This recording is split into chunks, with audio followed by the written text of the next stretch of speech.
season. The ingredients are there here for head coach Sterling Carvalho to maybe take this team back into the final and maybe another HHSAA Division I Open Championship. Runners and hitters, baby. Runners and hitters. And a pretty good record against the Campbell Sabres. 7-1 the record against their foes from Eva Beach. Getting closer to kickoff here in Mililani as we get set for the first time in Division I Open State Championships. It's semifinal action from Millville. Campbell and Kahuku on the way to OC16. Want a real taste of New York? The classic New York pizza offers a big, bold taste only in Hawaii. It's handmade with 16 inches of foldable crust, a sweet marinara sauce, and your favorite topping. And at 30% larger than our large, classic New York pizza is only $10.99 for carryout. Bring together your family and friends for a classic New York pizza party. Each pizza is just $10.99 for carryout. Classic New York pizza. So close, you can taste it. Only at Hawaii Pizza Hut. I'm Mallory, and I've been with Ultras for 5 years. Here at Ultras, we are solutions-driven. When it comes to processing payroll for our clients, we're not just looking at payroll. We're looking at the whole HR picture. We want to dig deep. We want to look at how things are being handled and how to create a more efficient way of doing things. So your time can be spent with your family, your company, and your people. And you can leave all that other stuff to us. That's what makes us different. Technology at 15 Craigside makes life easier, safer, and keeps us connected. All you gotta do is internet speed in this building is able to handle the downloads and the capacity requirements of my office. The technical support that's provided by the IT department is wonderful. They're available to all residents for any troubleshooting needs and one-on-one training. Voice technology allows us to ask about 15 Craigside community events, dining, and activities. There's always something fun to do. Welcome back to Game Day Hawaii, presented by Pizza Hut. Just cruising along through Mililani, we get set for the first Hawaiian Bank State Football Championships. Campbell and Kahuku kicks off our Division I Open semifinal doubleheader.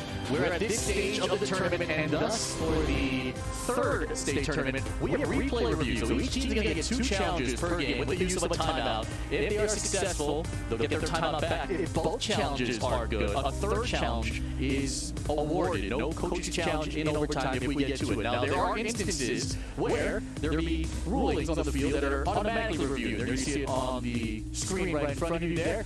2 for 9, that is the success rate for coaches' challenges in the 3 years of the tournament. Both of those challenges, by the way, were won by Kahuku. These officials have worked so hard. This is a nice extra layer to make sure that everything is square and everything is clear here for the rest of the tournament in the next 2 weeks. This is awesome, and this is so great for the coaches. You know, I think it's just an extra layer, as you said, of security, of safety for the kids. It's really the way to go. And I'll tell you what, for all 4 of these programs, they took different rides and roads to get to where they are right now. Again, I can't imagine the amount of talent or even the amount of nerves that these coaches and these players are feeling getting ready for kickoff. Oh, man. I mean, the sun is shining. I mean, this is it. I mean, we're down to the Final 4 in the Open Division. It's kind of cracked out the way we thought it was going to be, and it's going to be exciting. I mean, wow. We were talking about an offensive powerhouse in Campbell versus this defense that Kahuku puts out there. It's just beautiful to watch. You know, a lot of people be talking about, well, Kahuku beat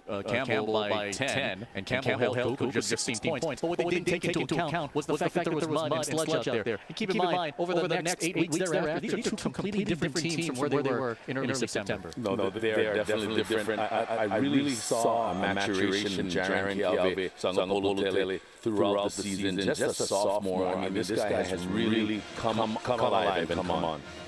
Don't forget, next Friday, we'll have the Division I Open State Championship on Spectrum pay-per-view. You can order beginning on Monday on Channel 12, 55 or 255. If you're a University of Hawaii regular season pay-per-view subscriber, thanks for being a customer. This is a la carte. You have to add this on if you want to watch the best prep football talent in this state. $49.99. That includes same-day replay, and more importantly, all the proceeds are going to go to benefit all the 90-plus member schools of the Hawaii High School Athletic Association. So happy to be a part with Chris Chun, Natalie Oda, Russell, everyone at the HHSAA for what they do. But I'll tell you what, 20 days is a long time to get ready for You know what? I mean, for those who love football, there's always this argument: does offense win championships or does defense? There's an old adage: defense wins championships, and I think Kahuku is out to prove that old axiom is correct. I mean, they've always had the best talent on defense. They start from the back end.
It's the party.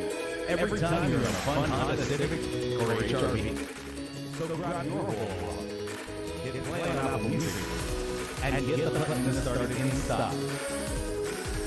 New Hondas are arriving daily. Get into an EV Civic or HRV. Your perfect time to ride. Steal away Honda dealer today. Tell Henderson. At Bank of Hawaii, we believe that part of living your happy is feeling safe and secure. It also means knowing your hard-earned money will be there when you need it. That's why Bank of Hawaii is proud to be the #1 local bank people trust with their money. And the only bank in Hawaii ranked one of America's most trusted companies by Newsweek. Because when you can trust that your money's safe, it's a lot easier to live your happy. Aloha. For many of us, 2020 has been such a rough year. From loved ones losing their jobs or having to make adjustments in our lives that we never thought we'd make. Our strength has been tested like never before. From all of us at IBEW Local 1186, I know we stand behind you and will be there every step of the way to keep us safely connected and powered up. Take care of each other. Mahalo. When your dogs like each other, you know it's the start to something special. Lunch? It's back in Hawaii. Enjoy the $8.99 McRib meal before it's gone. Ba-da-ba-ba-ba. I'm Mallory, and I've been with Ultras for 5 years. Here at Ultras, we are solutions driven. When it comes to processing payroll for our clients, we're not just looking at payroll, we're looking at the whole HR picture. We want to dig deep, we want to look at how things are being handled and how to create a more efficient way of doing things so your time can be spent with your family, your company, and your people. And you can leave all that other stuff to us. That's what makes us different. With OC16.TV, you never have to worry about choosing which game to watch at home or missing a game if you're on the go. Look for the Now Playing section on the homepage, find the channel you'd like to watch, sign in with your Spectrum username and password, and enjoy. You're watching Hawaii High School Sports on Spectrum XCast.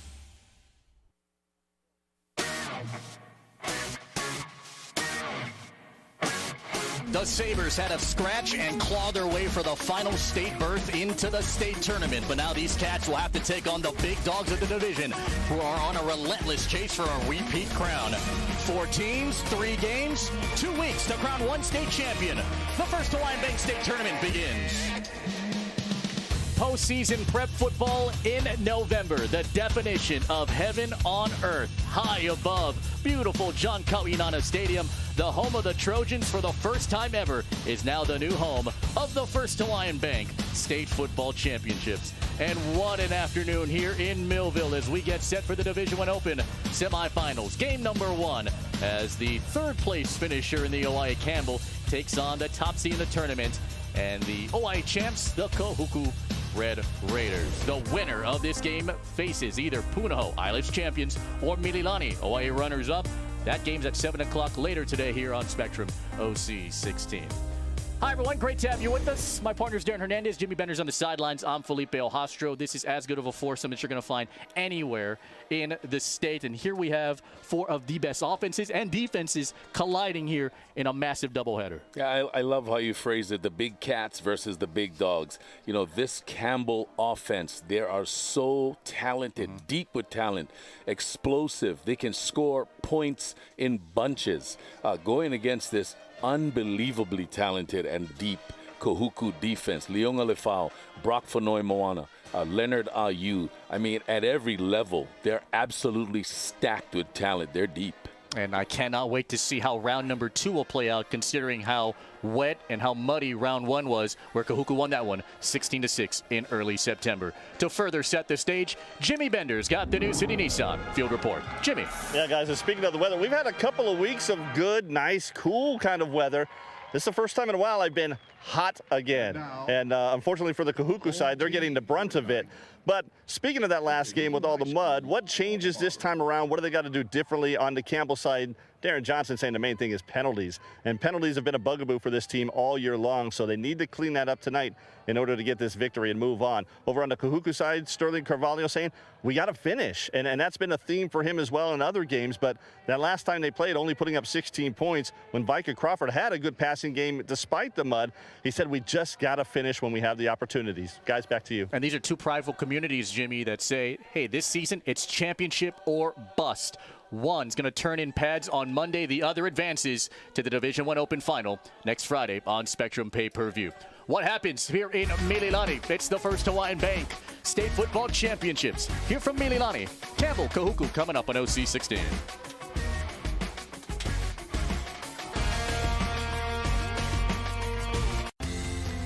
This Spectrum OC 16 sports presentation is sponsored by New City Nissan.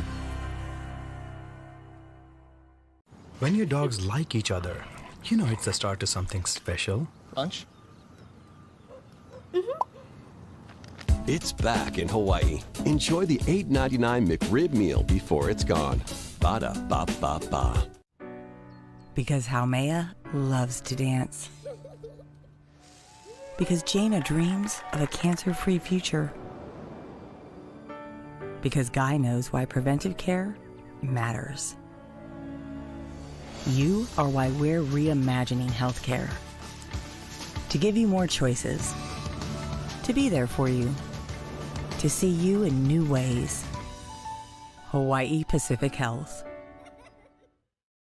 Dodgers, Lakers, the World Surf League, the University of Hawaii, and the very best in high school sports and local programs. The Spectrum Networks in Hawaii. We've got you covered. Saturday, the 9th Island rivalry continues between the Rainbow Warriors and the Running Rebels. It's Hawaii versus UNLV. Order it today on Spectrum Sports Pay-Per-View. Don't forget, you can take all the great OC 16 action with you on the go with the Spectrum News app. Get all the latest local sports, news, and weather that matter most to you. Download it now. It's on the App Store or Google Play. There's about more than 10 different parks in this Mililani area. There's one of them out there just a few blocks away from 60 Acres Soccer Park. Gorgeous Friday here in Mililani as we get set for the first Hawaiian Bank State Football Championships. There you see the tournament records. This is overall history. This is D2, D1, and D1 Open for Campbell. They're 5-6. Kahuku's 28-9. Campbell's the only team, by the way, that's participated in all 3 divisions of this state tournament. At 5-6 record, D1 and D1 Open specifically. Campbell won the toss and elected to defer the option, so Kahuku's going to get the ball to start off this semifinals.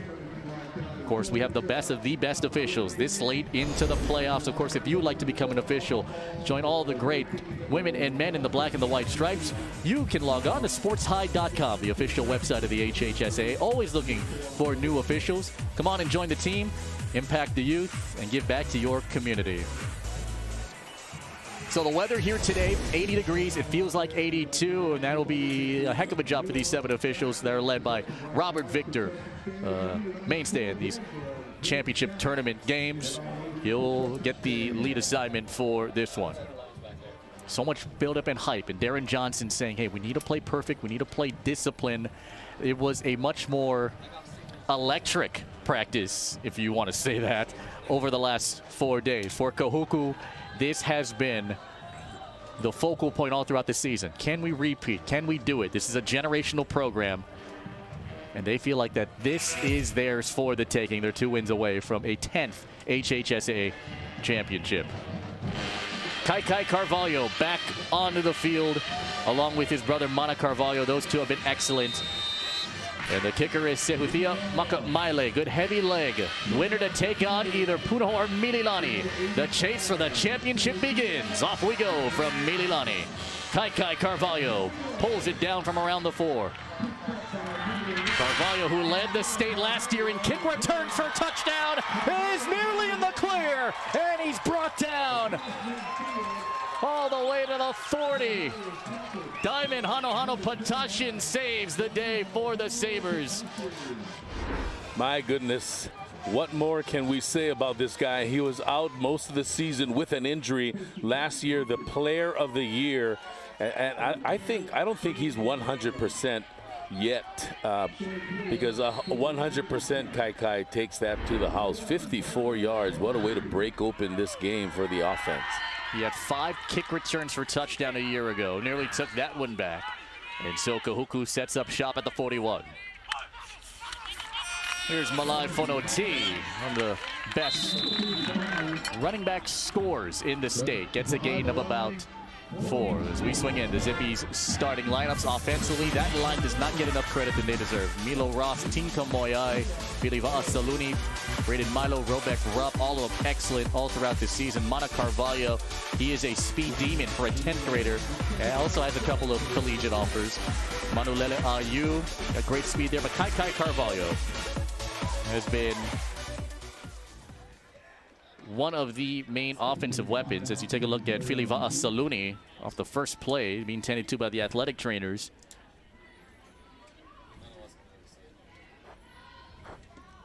And already looking at that, appears to be left leg.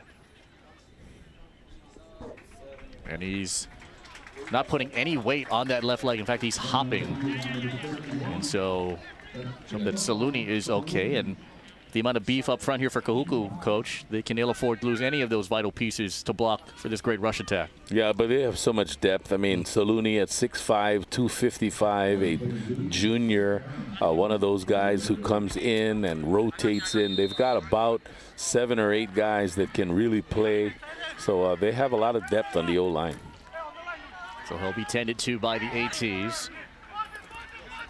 After the gain of 4, 2nd and 6. They put Mana Tapuso and shift him to the left side. Extra protection on the rush. Funoti's knocked down by Tyzik Puni. A tackling animal. He gets his first one in a big loss.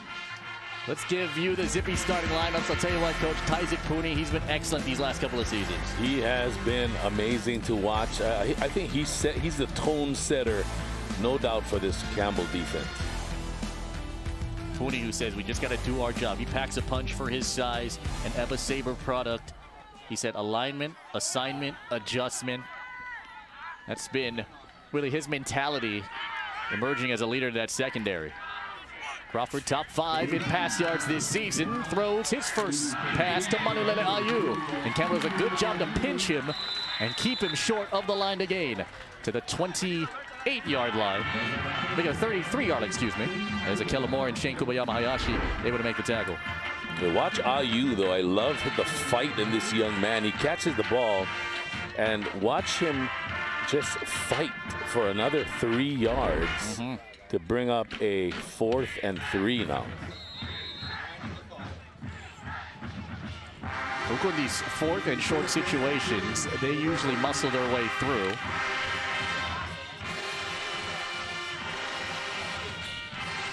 Manatapusoa in the backfield.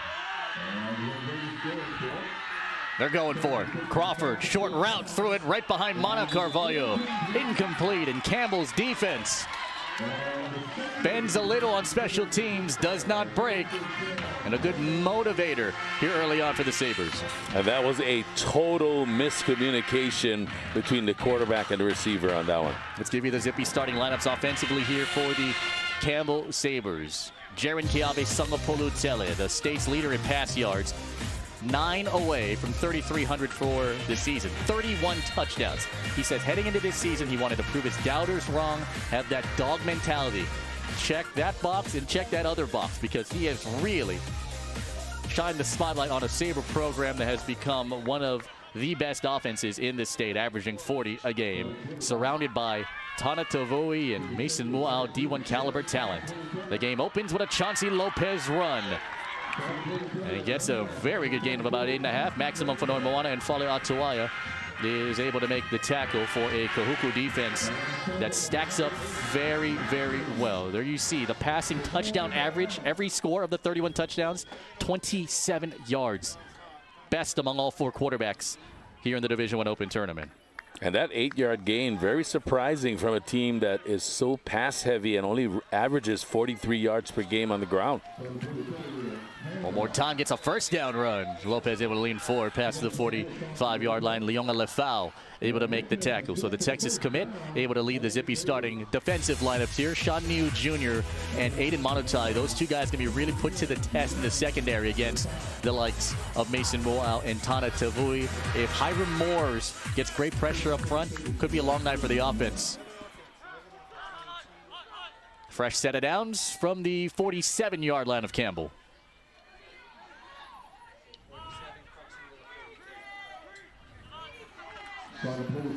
Sangapolu-Tele pumping, now firing in a tight window, and finally pulled in by Kanoa Ferreira, who gets his 17th catch of the season. Got 1 ball for 14 yards in the last outing. First pass attempt of the game here after 2 nice running plays to start the game. Campbell's goal goes back to what they do best. They bring up second down. Campbell, who is coming off that 7-point win over the Hurricanes to get the final spot into the state tournament. Sangapolu-Tele moving out of the pocket, chased from behind, throwing on the run to Tavui, but he was guarded well out there by Junior Toy Lolo, who was staring at him the entire way, and it forces third down. And this is a strong point for Jaren Keave Sangapolu-Tele. His ability to buy time, create in the pocket. He has this big arm, a big lefty, but he does a great job of throwing on the run. He's very difficult to sack back there. He just has a knack of knowing where to go with the football. Jojo Baranovis Pine wasn't wearing his equipment properly. In fact, his knee pads were above his knees, and that's been a sticking point for all coaches and players to make sure they're properly equipped, so make sure that they are playing safe. Rustina bangs in for him, and we have a penalty marker down. And for the first time on the mic, here's Robert Victor. And Robert Victor signals a false start and makes it third down. That's one thing that Darren Johnson said that he does not want to have happen. Penalties shoot themselves in the foot, and that's what happened in the Hawaii semifinal game against Mililani. Lost that one by 10. Here comes 3rd and 10. For the season, Campbell around 30% converting these. Pressure up the middle by Iongi. Sangapolu-Tele throws. That one batted by Manutai, who got in front of Kanoa Ferreira. Great job on the defensive side there for the Red Raiders. Manutai, who is just an interception machine, by the way. He's got 10 career picks. Nearly had one here, forces a 4th down. And there you see, though, the ability of Jaren Keave Sangapolutele to move in the pocket. I mean, he is not a little guy at 6'4", over 200 pounds, but he moves so well, slides well in the pocket. The Utah commit. Kai Carvalho back deep to return the Bailey Lopez punt. And they try to go up. Manin Soliai try to go up in the air and block it. And he was blocked out immediately. Well done by both teams. Each team a drive, each team no points. Just getting started in the First Hawaiian Bank State Football Championships. Are you looking for something new? The flavor of real premium coffee beans with the savory crunch of arare. Try a surprising mix of East meets West today. Enjoy premium coffee arare. It's time to enjoy life. Hey, I'm officially a Zipster now. I signed up for Zipster Rewards, and now I get to feed on free Zippies. Well, me too, but what does it mean to be a Zipster? Being a Zipster rewards rolling in like a hero at the potluck. Exactly. And one day, you'll have OZ cred. So being a Zipster means loving Zippies same as always, only now it's more rewarding. You got it. Yeah. This month, warm up to a super combo with the grilled tuna melt and tomato bisque combo. It's always a good time for mango. Handpicked at the peak of freshness and dried and packaged for the best flavor. Get your premium mango and premium sweet and sour mango slices today. It's time to enjoy life. Sunday, Hawaii looks to send its seniors off with a win in the regular season home finale. Rainbow Wahine Volleyball on OC16, exclusively on Spectrum.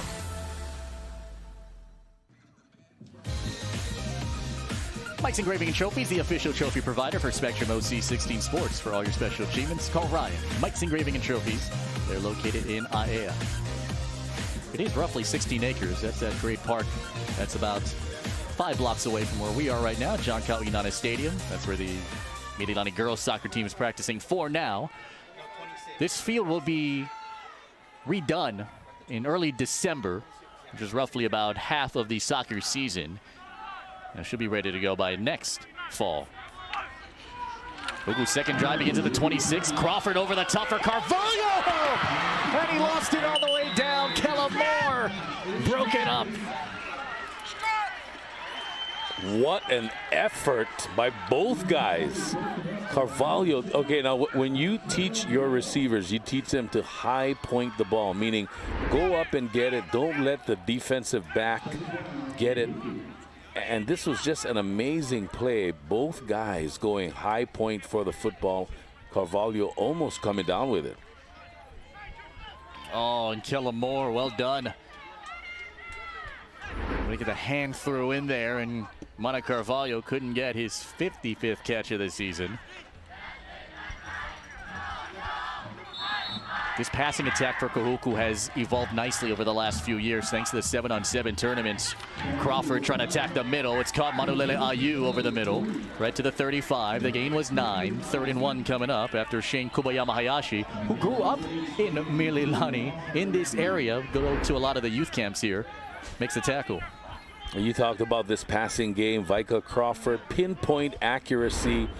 They like to exploit the middle, down the seams. It's a multifaceted passing attack. And when did you ever think you'd say that about the Kahuku Red Raiders offense? 3rd and short, Fonoti trying to lean forward, and I think that second effort got him there. It did. And there is the first down of the game for the Red Raiders. Nui Moore made the tackle. Fonoti, who leads the Division I Open rushing touchdowns this year, looking to add to that 14 count here today. You look at Fonoti, he's a muscular dude. He's strong. I mean, he's a sculpture back there, carrying the football, carrying the rock. He's bricked up. You have that big, beefy line up front. I mean, you can find some holes and gaps to go right through. Crawford, 5 on the rush. Crawford is brought down. They pinch, they hem in, and Blessing Aluwalu Tuyolemotu, the UNLV commit, able to get the tackle. And credit the Sabres defensive backfield. This is a coverage sack, nowhere to go with the football. DB's doing a nice job down the field, and Crawford getting hemmed in by the D-line, but credit the secondary just being in the right place. You're going to add one more sack to that total. Officially now 3 for this season for the 4-year varsity man who spent all the pandemic in Alaska bulking up and lifting weights. And now here he is reaping the fruits of his labor over the last couple of seasons. Second down, Crawford will take off and run with a lead block out in front by Tinka Moyai. And Crawford able to run it for a first down. Kellamore made the tackle. How about Tinka Moyai, 55 leading the way here for Kahuku. He's a big, strong, athletic guy, and why not? If you have a quarterback that can run and has the wheels that Crawford has, why not a design quarterback run? And he just killed it. Crawford, whose family, very talented, very athletic, related to the Adolfos. And for Crawford, who has really carved his own nice path this season. Fonoti gets plugged right at the 50-yard line. Remember, this running back core has been banged up all throughout the season. Clyde Talapapa out with a knee injury that he suffered midway through this 2022 campaign. So the bulk of the carries has gone to Fonoti. Yeah, Fonoti has really responded, but give credit right here to the Campbell defensive line holding up their blocks. Ethan Alualu-Tuilemotu on the stop. I mean, these guys are really playing well right now. You think the heat's going to play any kind of factor here this evening? You know, it's not going to play a factor at all for Campbell. I mean, if you're an Ever Beach person, the heat does not affect you at all. I mean, that's just the way it is. Feels like 82 degrees. It's hotter at field level right now. Crawford gets rid of it. Kai Carvalho. Blessing Alualu-Tuilemotu and Tyzik Puni combine on the tackle.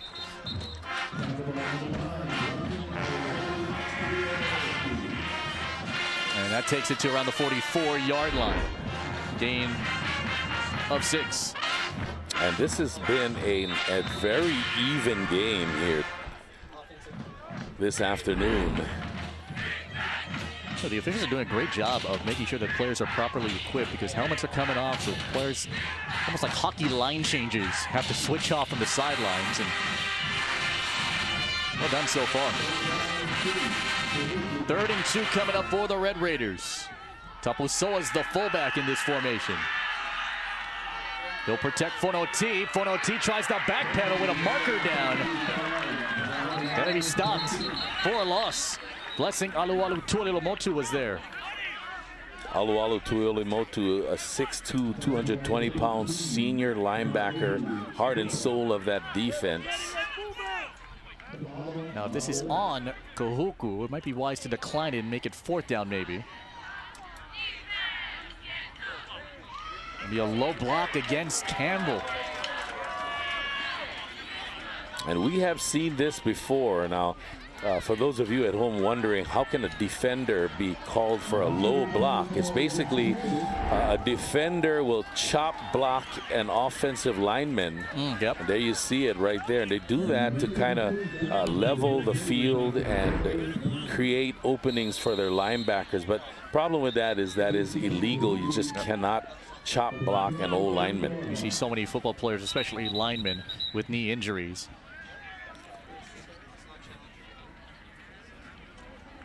Now, we do have replay review, but a low block like that is not challengeable.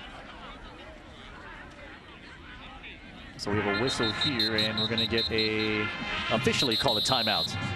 Campbell will get their timeout in, their first of the half. And that 15-yard penalty could bite Campbell. Extends the Kahuku drive. Timeout.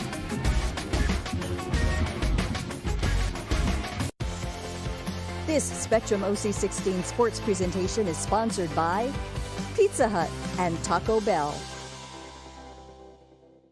I'll be back in a sec. We can't wait forever. Oh, you're not your friend, please.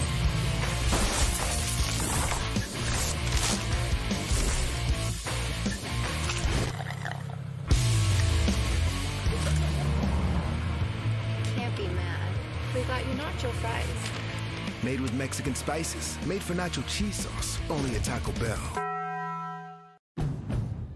Answer the call to adventure.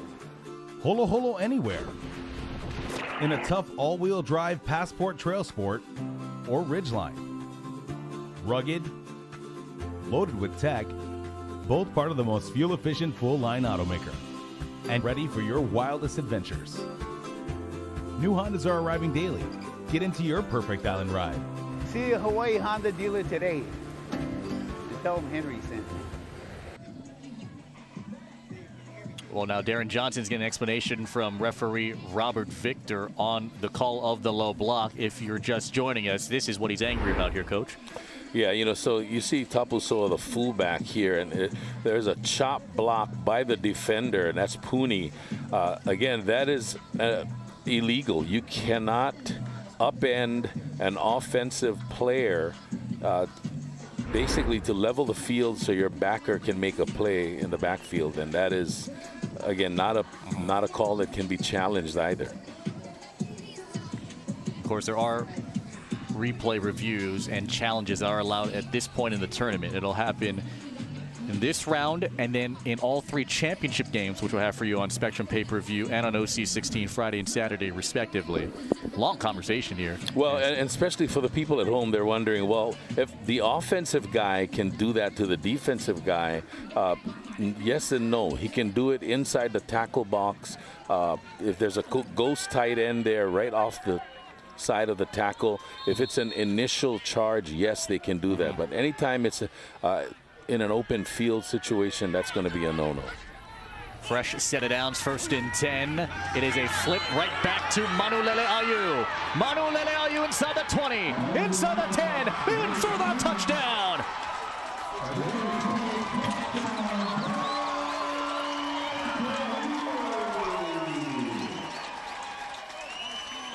What a play call by the Kahuku offensive staff here. Just the incredible job of misdirection. This Campbell defense has been flowing hard to the football. And, I mean, my goodness, IU with just an ability to shift gears in the open field. Kai Carvalho, 5 of 5 this year in extra points, 50 of 53 for his career. Bends this one through. That's the first rushing touchdown for Manulele Ayu this season. Just his 2nd overall. And his first overall touchdown since August the 20th against Waianae. And he does it here in the Division I Open semifinals. Want a real taste of New York? The classic New York pizza offers a big, bold taste only in Hawaii. It's handmade with 16 inches of foldable crust, a sweet marinara sauce, and your favorite topping. And at 30% larger than our large, classic New York pizza is only $10.99 for carryout. Bring together your family and friends for a classic New York pizza party. Each pizza is just $10.99 for carryout. Classic New York pizza. So close, you can taste it. Only at Hawaii Pizza Hut. It was important that 15 Craigside allow pets because Viva, our Havanese, is part of our family. We looked at all the other alternatives for senior living, and 15 Craigside presented the most comprehensive senior living services, including guaranteed lifetime care. From our personal experience, what I would say to anyone considering moving into 15 Craigside is don't wait, because the window of opportunity might not be there when you're ready. Sunday, the Bisons of Lipscomb University travel across the Pacific for an afternoon showdown with Hawaii. Rainbow Wahine basketball, only on Spectrum Sports.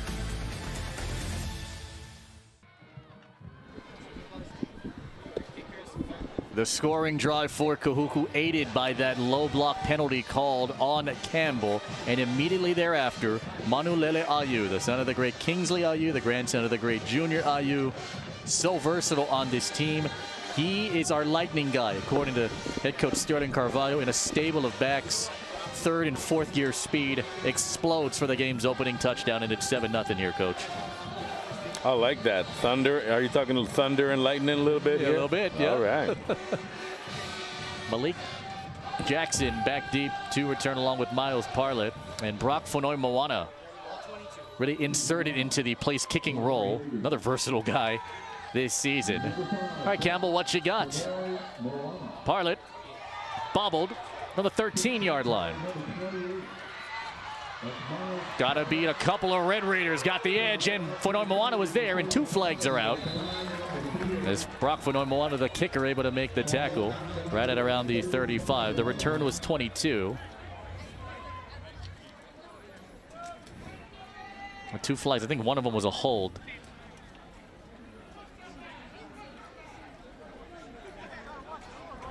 Holding. Return team number 80. 10-yard penalty from the fall. First down. So on Bailey Lopez for the Sabres.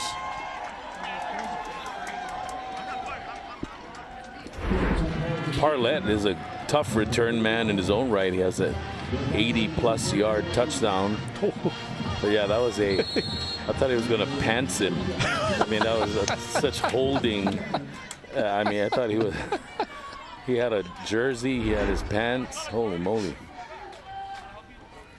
Grabbing onto the guy who scored the touchdown for Kahuku, Manulele Ayu. And so this drive for Jaren Keawe Sangapolutele begins at the 20.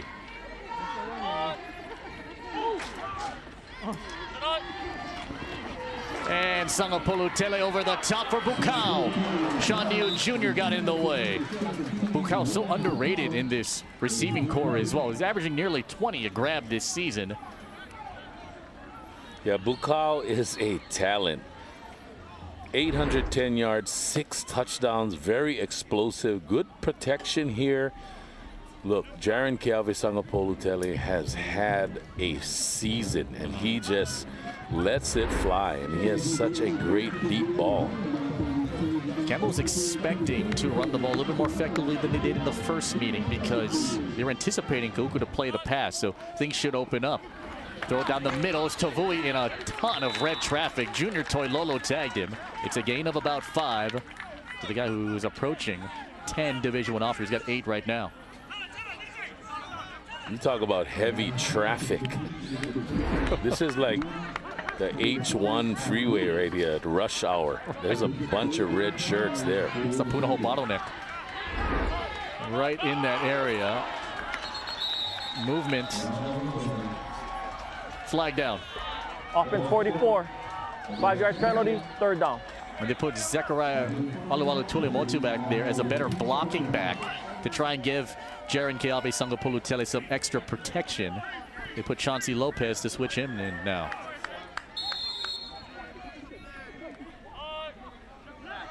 He's not going well here early on for Campbell. Trying to build some rhythm. Sangapolutele 62% completion rate all throughout this season. He's 2 for 5 for 10 yards today. Second drive of the day, Sangapolutele right down the middle, caught by Dallas Fonseca Juan. That's another guy that's underrated. Finds the soft spots at the defense, and the senior able to extend the drive to the 35, gain of 15. And those 2 guys, Bukau and Fonseca Juan, has, you know, everyone talks about, and rightfully so, Tavui, who's just amazing, and Mua'au. But those 2 guys, when they find some underneath windows, they're hard to stop. Here's Lopez slipping through off of Ayu into Toilolo. Tries to keep those legs going, gets a good run of about 5. Again, if Campbell can win first downs, I mean, that could be very positive moving forward for this offense. Was Lopez, who's in the top 10 in yards per carry this season. Again, penalties has been an issue here early again for the Sabres. If they can break out and just score, I mean, they've moved the ball, they look good. The penalties have really derailed them. 4 flags for 35 yards so far. Fake it to Lopez. Batted down by Ayu. He's got a ridiculous wingspan. He's done that all throughout his varsity career. He gets in your grill, and good luck trying to see over and through him. You know, and for those of you at home, I mean, Hawaii has top-notch athletes playing high-level football. We're talking about a 6'4" quarterback and a 6'3" outside backer DN. I mean, Leonard Ayu is an absolute freak. He is just a guy that can put his hand in the dirt, can drop in coverage, plays offense too. 3rd down and 5 again. Sangapolutele. Wow, there's a catch for Tavui. slicing through. Brock Vanoy Moana able to make the tackle to the Kahuku 48-yard line and a gain of 12. Another good third down converted here for Campbell. And what a connection. Tavui coming in with 51 catches, 7 touchdowns. And this guy is so tough. I mean, if you're going to send one receiver over the middle, it's got to be Tavui. This guy is a monster. Talking to Tavui all throughout the week, he says he's just been so excited for this game and much anticipated one. Underneath, there's Joe making Dallas Fun second one. Able to bring that one in. Just shy of the 40 to the 41. Leonga Lefau able to make the tackle. And credit this Campbell O-line giving some time here for Jaron Keawe Sangapolutele to wheel and deal and make some throws, quality throws, especially over the middle here. Shane Masaniai, the offensive coordinator, and coming across. Stanley Ross. It's going to be a first down here for the Sabres. Encroachment. Defense number 57. 5-yard penalty results in a first down. Campbell's made it very clear. We're not going to beat you with the long ball yet. You're going to give us underneath stuff. We'll take advantage of it. And for the most part, the catching percentage is very high for Campbell early on. Approaching a minute to play here, opening period. Lopez.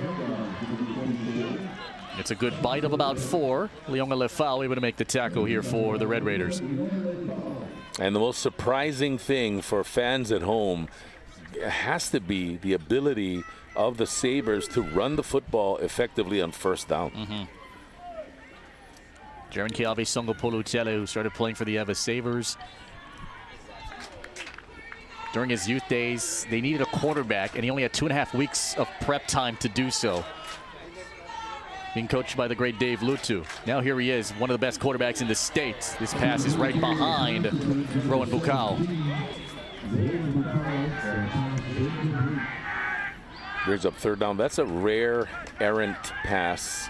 I mean, for a sophomore, he's one of the most talented sophomores, very on target with his passes.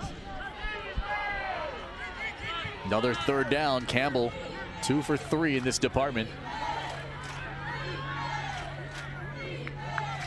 Manulila Ayu scored the only touchdown for Kahuku. That's the only difference thus far. Sangapolutele over the top. Bukau incomplete. Sean New Jr. was guarding him. It's 4th down coming up. Field goal from here would be about 49 yards if they want to go for it. Credit Sean New for his ability to disrupt the timing of this pass just by being physical at the line of scrimmage. Tana Tavui, the receiver at the top of your screen, guarded by Aiden Manutai. Stanley Ross and Howie Iongi, 2 defensive linemen, come back in for Big Red. Here comes 4th down. Campbell's first go for it on 4th down. Trying to convert. Going right to Tavui. Off his hands, incomplete. Manutai was there. And Kahuku gets the ball back on downs. Great coverage by Manutai. I have been so impressed, though, by the O-line of Campbell, giving so much time to pass, and the DBs of Kahuku. Just quality work on both sides. Unfortunately, on top of that, there's an injured lineman for the Sabres. We believe it to be Josh Tavui. Much was talked about this offensive line heading into this season as well. Their youth a year ago, their experience heading into this season now.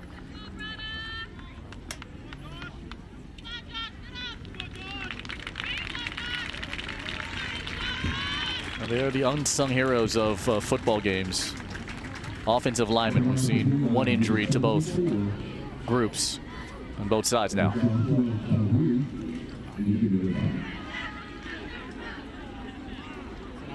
These two teams met in last year's Division I Open semifinal. As Kahuku won a controlled game. Wasn't high scoring, just 21-0. But they dominated and really put the game in a vice grip. 11 seconds to go here in the first. Kahuku, 66 yards of offense. Here's Mana Carvalho. Couple of downfield blockers in front of him. One of them from his brother Kai. He stands on his feet, gets bumped out of bounds there by Shane Kobayama Hayashi. And another Red Raider down. I think it's Saluni again.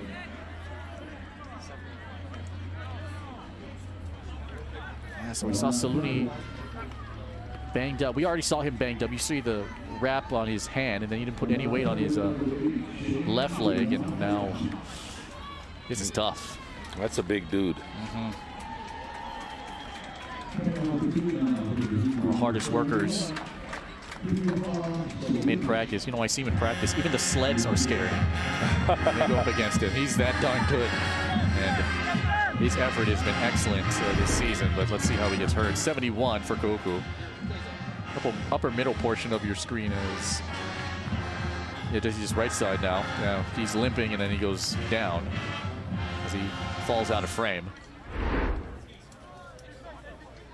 Another tough one. This could be the final play of the period. After the Carvalho gain of 10. 5 in the pattern now. Here for Kahuku and Crawford. Everyone sits. The throw to Mana Carvalho. Slipped through the would-be tackle of Kella Moore and finally got stopped by DJ Oliveros. And that takes us to the end of the first. That low block for Campbell did not help them at all. Manulele Ayu took advantage of it. 30-yard run to the house. 7-0 Big Red after 1. Go where the contractors go. I'm Hal. I'm Jerry. I'm Kehao. We got your lumber. We've got your hardware. Bring your lumber list. Get a quote from us. We've got you covered. Bring me your blueprint. Get a quote from us. Itagyuti listahan nyo kanya. We love our customers. Hardware Hawaii in Koloa, Kailua, Kapolei, Mapunapuna. Contractor's choice. Because Haumea loves to dance. Because Jaina dreams of a cancer-free future. Because Guy knows why preventive care matters. You are why we're reimagining healthcare. To give you more choices. To be there for you. To see you in new ways. Hawaii Pacific Health. Enjoy more ways to watch your favorite University of Hawaii and local high school sports on TV, online, and on the go. The best of local sports wherever you want it. Only on Spectrum Sports, OC16, and Xtest. Next Friday, it's the First Hawaiian Bank Division I Open Championship. It's on Spectrum pay-per-view, channel 1255 or 255. You can use your digital remote. Ordering begins on Monday. $49.99 is the cost. Thank you for being a loyal UH pay-per-view subscriber. If you are, this is an add-on. So if you want to watch the game, you have to pay $49.99. And all the proceeds will go to the HHSAA and all its nearly 100 member schools throughout the state. We appreciate the HHSAA. And all of you at home, we'll see you Friday here in Mililani for the Division I Open Championship. Google starts the period with a 2nd and 7. Pitch back. Here comes Carvalho. Carvalho trying to put on the moves. Says, where are you going? Nalu Cordero. Cordero able to hang on to him. Good job to stretch him out. Kamehu Kopaka Avala Ole, the San Jose State commit, able to help in on the tackle. You know, what a fittingly named guy, Carvalho. I mean, he just carves up the defense with his feet. You know, obviously, I'm going to say this again. I don't think he's 100%, but let me tell you something. 85% Carvalho is better than most. And he's so popular around Thanksgiving, I heard. This brings up 3rd down and 4. Of course, we chronicled that story, right? Injured ankle the Monday after the Kamehameha game. Had to put a screw to connect the 2 bones together in his foot. Got healthy by the time the Hawaii playoffs began. Didn't take a ton of reps. This is his first true start. 3rd down, Crawford firing, and this one is Kella Moore's pick. Kella Moore able to get the interception automatically reviewed because it's a turnover to make sure that he hung on to the ball all the way through. Did Kellen Moore claim this one to get his 7th career pick? Now, first of all, the ball was high, and there was contact on the receiver before the ball got there. That ball hit the ground. That's going to be that's going to be an incomplete pass. Campbell dodged the bullet here. I mean, there was contact before the receiver had a chance at the football. You can see the contact here, early contact, and then the ball hits the turf. Yeah. That thing else. And again, because it's turnover, all turnovers and scores are automatically reviewed and triggered upstairs. And again, this is just a great extra layer that the HHSAA put in to make sure that all the calls are as right as they can be. And from our looks, that appeared to be a non-interception. And also for coaches, they don't have to challenge it, remember, because it's automatically reviewed, so they don't have to use a challenge in this situation. Of course, the replay officials upstairs, Van Peterson, Mitchell Remba, talking with Robert Victor, our White Hats this evening. It was 3rd down prior to that play. And literally right next to our location is the replay booth and our officials, and they've done a great job helping us all throughout this season. After the review, the play was incomplete. We have 4th down. That's a good job there from Robert Victor on the explanation. A good job by the replay officials upstairs as well. So it's 4th down. And Kahuku's got a punt. Mana Carvalho. Ooh, and pulled in at the 15-yard line by Tanoa Lave. With 10:46 remaining in a 7-0 game. There you see our replay officials out there. They work so hard. I like having replay up in the booth and in the last few state tournaments, man. Yeah, they're cool guys. You know, you have to be a very even-keeled guy to do replay, and they pick the right guys. No doubt. I agree. I don't know if they're cool, though, because, I mean, the way that this sun is beaming through this press box. I'll tell you what, man. It's sweltering up here. 10:46 remaining. Sangapolutele 5 of 12, 44 yards. Campbell just 66 yards of offense. Kahuku 82 so far for the first 13 minutes and 14 seconds of the game. Here's Sangapolutele. Over the top for Mua'au, incomplete. They had Toilolo and Niu covering Mua'au, the Colorado State commit. And Mua'au with 10 touchdown receptions to lead the team. Very dangerous. That time, Jaron just kind of threw it up. And why not to a 6'5" guy who spent extra work after practice catching 100 balls, trying to improve his skills. That work ethic began during the OIA playoffs, has continued here through the state tournament.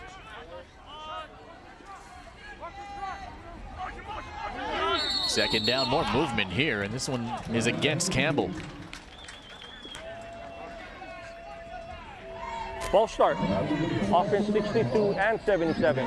5-yard penalty, 2nd down. 2 guys. One of them was Isaac Mangaleo, who has a offer from San Diego State. That's a man mountain. To say the least, right? There he is.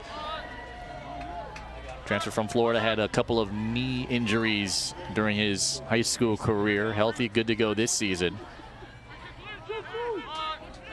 Kahuku loves to bring pressure around this part of the field. They drop 7 back. The throw is in traffic, and Niu Jr. nearly got out in front of Mua'au to get the pick. Kahuku doing a nice job, not in terms of sacking the quarterback, but just getting enough pressure on Jaron where he just feels a little uncomfortable. The timing is off, and he has to let go of the ball a little sooner than he'd like. And Hau'iongi, credit him as well. He applied the heat That to guy, Sangapolutele. that's a big dude. At 6'1", 298. I mean, if you have, if you look at nose tackle, there's his picture under it. 3rd and 15. Sangapolutele. Downfield, and it's picked off the hands of Fonseca Juan into the hands of Junior Toilolo. His 3rd career pick and the 2nd of the season. Opportunistic defense, tips, overthrows, balls hanging up in the air. Anytime you have that, a Kahuku defensive back. Nice takedown by Fonseca Juan on the tackle here, but just off of his fingertips. That's the 10th interception thrown by Sangapolutele. Toilolo gets his 2nd of the year, as we mentioned, the 3rd of his career. Had one a year ago. And now Kahuku takes over from the Campbell 30. Crawford in the pocket. Downfield shot incomplete. His route was blocked off, was Manoa Hallams. Coming off the inside was Tyzik Puni. That was great coverage by Tyzik Puni, but beautiful pocket for Crawford. I mean, he had all the time in the world. That should have been a touchdown against anybody else, but credit Puni for taking away the inside, lining up inside leverage, taking that away from Hallams, causing the incompletion.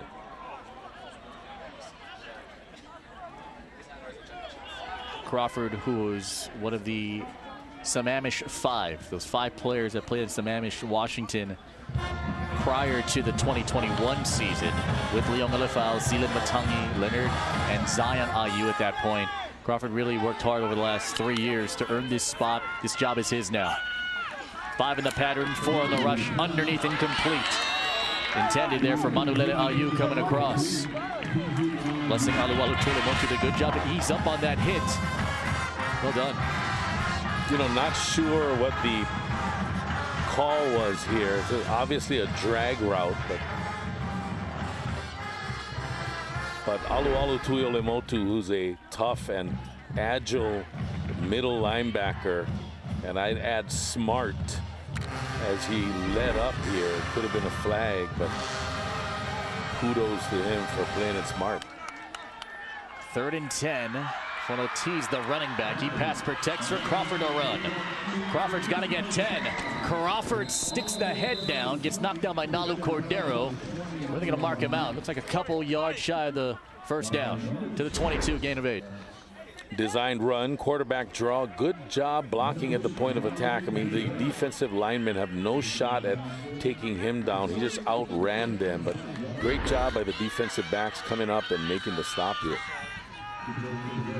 Who had a very tough schedule this year, playing St. John Bosco, playing St. Francis from Maryland. #1 and #2 in the nation. And those 2 programs, and nearly beat St. Francis, by the way. Unbelievable, yep. Kai Carvalho now, the running back. It's 4th and a couple. Crawford, option. Crawford keeps. Crawford, 1st down. To the 14, gain of 8. Shane Kobayama Hayashi makes the tackle. Nicely done. This looks like the Kahuku offense of old. It's a misdirection counter option. What a well executed play. Fullback goes to the left, quarterback and slot moves out to the right. He could have pitched it or kept it. Did a nice job. Crawford has 4 rushing touchdowns in his career, all of them coming this season. He is nimble. 3 in the backfield, Fonoti, the deepest man. Looking to add on to their 7-0 lead. Crawford firing. It's picked! Tainoa Lave! Lave knocked down. Fonoti able to make the tackle, and the freshman gets his 2nd interception of the season. Tainoa Lave, a freshman, making a huge play for the defense. Watch his eyes. He's reading Crawford all the way. Steps underneath in the underneath zone and almost a face mask. After the play, unsportsmanlike conduct, defense number 9, taunting, 15-yard penalty, half the distance, first down. Yeah, it looked like it looks like his hand was Fonoti. Kind of into the mask, might have been a miss there, but Blessing Aluwalu Tolemotu gets called for the taunting penalty, so that's his first. Another one, he's disqualified from the game, but the damage done by the freshman Taino Alave, who was the only freshman in the starting lineup at the start of the year. Great youth player. He played for Damien Intermediate, and here he is now, able to make that significant impact. And as far as the face mask is concerned, that is not a reviewable play. It was confirmed with the interception. And that was clear as day. Well done, Taino Alave. But Campbell has been given these opportunities, but they've been unable to capitalize. From the 13-yard line, Lopez the run. Lopez is just a tough dude, man. He had 16 tough yards in the third-place game against Kapolei. Scored a touchdown in that one. The team mentality much better this year, according to him. His mentality, awesome. His father, Reggie, who played football at Damien Memorial, used to watch film together, and he's just been a mainstay in the backfield. And he's built low to the ground. He got those big old legs. Hard churning runner.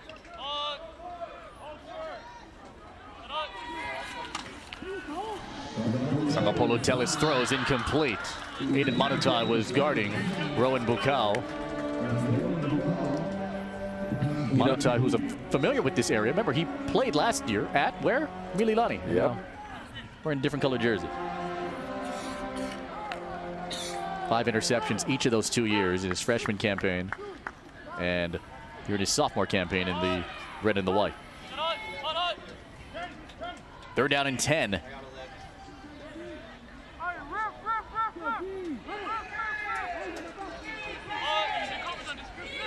Sangapolo Tele 5 of 16, trying to improve that. Pressure coming everywhere. He's sacked. Down he goes. Leona Lefau, maximum Punoy Moana. And 5 of 16 is not stellar numbers by Jaren Sangapolo Tele's standards. And here he is, just getting swamped. Tell you what, man, Hiram Morris, number 15. Ooh. There's some friendly fire there, too. And now it's 4th down, and watch out for number 21 for Kahuku, Madden Soliai. This is a punt that's going to end up in the end zone. One player's not properly equipped, and it's Kamehu Kopa Kaavalaole. So he has to jog out. This is a dangerous spot if you're punting. Bailey Lopez is the punter, and he has to watch his heels, which are flirting with that inline. And because it's so close to that goal line, the snap is actually shorter. He doesn't want to pull a Garoppolo here. Ornovlovsky. Watch out, that one goes up. Lopez to Kaikai Carvalho from the 28, and Kaikai is pinched. And down he goes. Well done by Lopez. Orion Bayot and Shaden B able to make the tackle on Carvalho, but this one was close. And credit the Kahuku defense. That sack was so huge. If you think about the turnover, you get a taunting penalty that created a half the distance penalty, and then you get, the sack. Leonard Ayew, who nearly got the block. So credit the Kahuku defense. That sack was huge. And again, there's time for Jaren Kealve Sangapolo-Tele to throw the ball. That is his first sack of the ball game. But 5 for 16 passing, not very efficient tonight.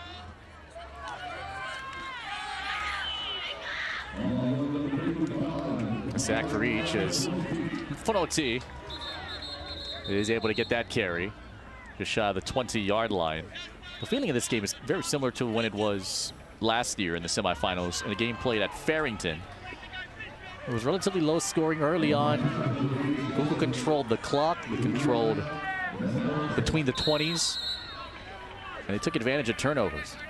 I mean, the biggest thing thus far has been limiting of big plays by the Kahuku's defense. That has been their trademark all year, and they continue to do that here this evening. Fonoti, 6 carries, 6 yards so far. Tapusoa, the fullback. Fonoti trying to get space. Well done by Campbell's defense. First it was Puni, then Shane Kuboyama Hayashi comes knifing through to make a terrific tackle. Nice job by Taisek Puni, number 1. This guy is always around the football, and just a beautiful tackle attempt. It didn't bring it down, but just look at the wrap. Just great job by Fonoti to get out of that. Remember, Shane Kuboyama Hayashi was the quarterback a year ago for the Sabres. Then they wanted to try him out at safety. He has thrived ever since. And really the second half of the season, loving life right now. 3rd and 8. Crawford, Fonoti out of the backfield. Fonoti took a pop from Shane Kuboyama Hayashi. You know, Kuboyama Hayashi, quarterback last season, safety this season. That shows you his athleticism, his versatility. There you see him in the foreground. Number 8, downhill, takes on a block. Beautiful play right there by Kuboyama Hayashi, who's tall and rangy. And, I mean, this guy could be a college safety, no doubt. Kuboyama Hayashi, who in the 6th grade would go to 3 youth camps here in Mililani as a QB. Boy, is he shined and grown. 4th down and short, up the middle. Fonoti, 1st down, right in front of Shane Kuboyama Hayashi. But the tackle from Kamaehu Kopo Kaabalaole to the 9. 1st and goal coming up for Big Red. And you know, Fonoti right now not breaking off huge chunks, but key yards when he has to get it, he's getting it. Fonoti inching closer. He has a touchdown rush in 5 straight games. This is where he makes his money. In fact, the only game where he hasn't rushed for a touchdown was against St. John Bosco, the #1 team in the country at the time, and another injured Red Raider. Look at the hair on Fonoti. I'm jealous. So it's Robek Rupp. So Rupp at 350 bills. Yeah, Rupp is a beast, and he is that engine that drives the run game machine as a lead blocker. And so what the athletic trainers tend to him, Rupp will come up, and I tell you what, if he's the engine, he's a V8. Rupp on the come up. Here you go. I mean, this is a big man. That is diesel powered. And again, one of the nicest guys you're going to find.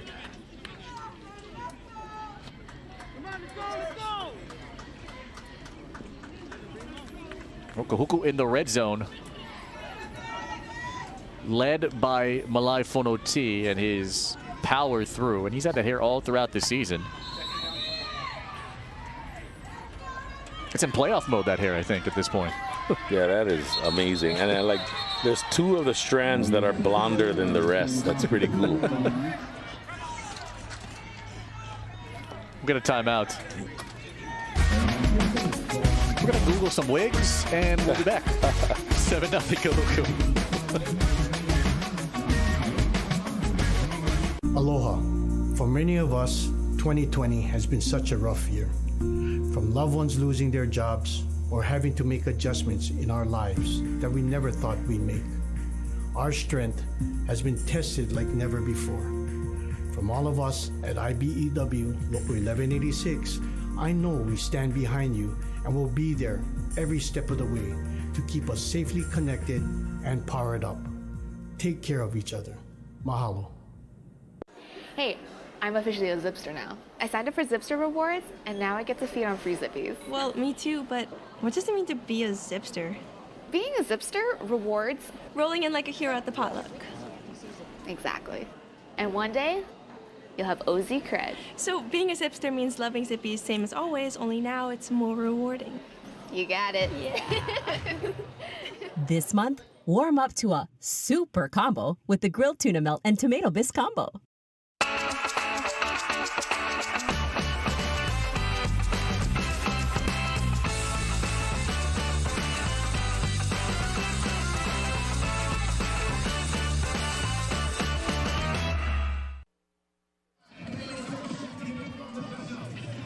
Off into the distance, the Mililani Town Center, as they get ready for the holiday, starting to get to the festive spirit. Gorgeous day here in Mililani. 80-degree afternoon, and Kahuku looking to add on to their 7-0 lead here in the First Hawaiian Bank Division I Open State Championships. In the first semifinal, here comes Fonoti, spinning around, he ain't going anywhere. Well done, Junior Lemaota. 87 fires through. The senior leader able to make a great stop. Yeah, this defense really playing high quality right now, especially against the run. I mean, Fonoti has not been able to break a long run, a big run. He's been grinding out tough yards, but there's been a couple of plays in the backfield. They've been in the backfield meeting him there. Roback Rupp back in to the offensive line for Kahuku. Keep by Crawford, threw it backwards to Carvalho, picked it up, and Kaiser Cooney ends all of that nonsense. What a big play by the Campbell Sabres defense. Coming up big, an uncharacteristic mistake here. A bad read by the quarterback, tries a pitch back, an ill-advised pitch back. That could have been a disaster. That could have been a scoop and score rumble the other way. Carvalho attempt a 33-yard field goal. He was 2 of 2 last year. Hit a 35-yarder against Punahou a year ago. From 33, Kai knocked it through.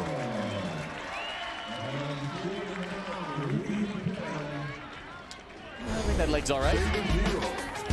I think it is. Slices that one through, and Kahuku's up a dime here in the Division I Open semifinal. This Spectrum OC16 sports presentation is sponsored by your Hawaii Honda dealers. Answer the call to adventure. Holo Holo Anywhere. In a tough all-wheel drive Passport Trail Sport or Ridgeline. Rugged, loaded with tech, both part of the most fuel-efficient full-line automaker, and ready for your wildest adventures. New Hondas are arriving daily. Get into your perfect island ride. See a Hawaii Honda dealer today. Tell them Henry sent you. Oh, holy night, the stars are brightly shining. This is the night of our dear Savior's birth. Oh, night divine,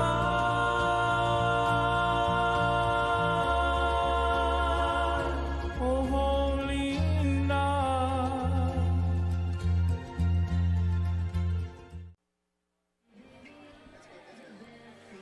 Back here at John County United Stadium, Felipe Alhastro, Darren Hernandez, Jimmy Bender with you. As Mililani, for the first time ever in the 23-year history of the state tournament, will host this state tournament.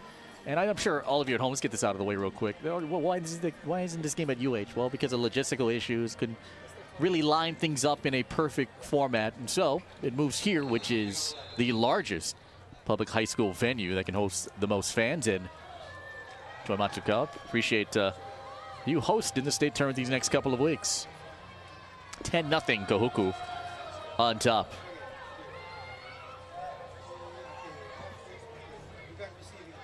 This Kahuku defense has silenced this Campbell offense, which averages nearly 400 yards a game and about 40 points a try. And this goes into the end zone to Miles Parlin. That's where Campbell will set up shop at the 20-yard line. All right, what stood out to you from what we've seen so far here, Coach? You know what? I mean, both quarterbacks not very efficient. 5 of 16 for 44 yards for Sangapolutele and 6 of 12 for 42 yards for Crawford, both with a pick. I think you got to give credit to both defenses. It's a low-scoring game. Both defenses playing lights-out football right now, and both quarterbacks not very efficient with the football thus far.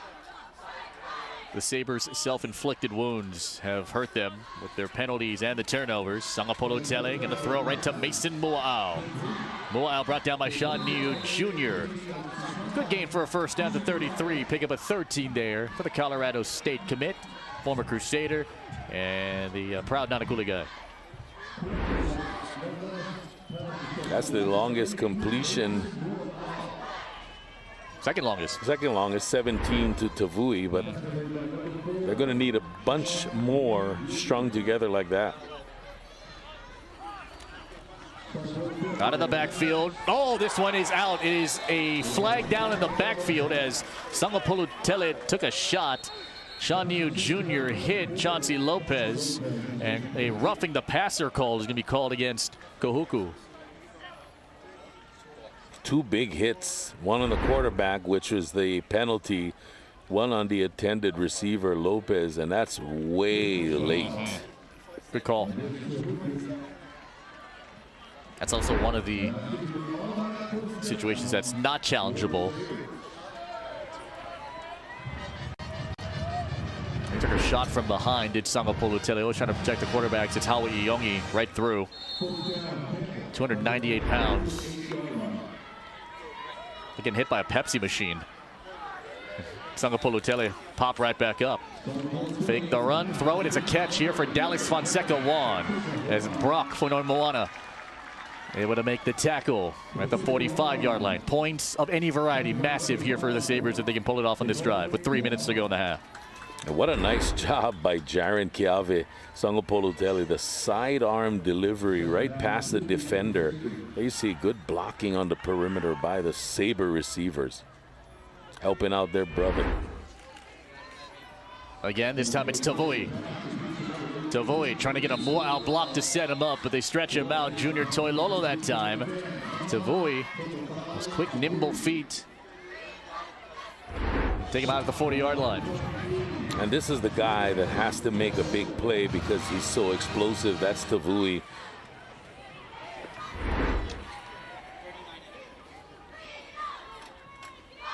Fresh set of downs to the Kahuku 39. Sangapolo Tele up the middle. Good night. Nidus Oelua. 7 career sacks now. His first one on the day. Good night. This guy is, I mean, he comes up clutch with big sacks in big situations. Yeah. Sacks against Punahou, Moanalua, Mililani, and now Campbell this year. Loss of 12. 2 to go till the half. Timeout left in the pocket for Campbell. Sangapolo Tele scanning and firing. Batted up in the air by Niu. Intercepted! The other way! It's fully up to Waya! Down the sideline! And all the way home! Touchdown!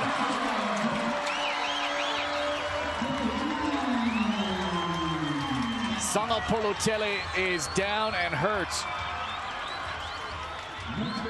We have talked about tips, overthrows, balls that hang up in the air for too long.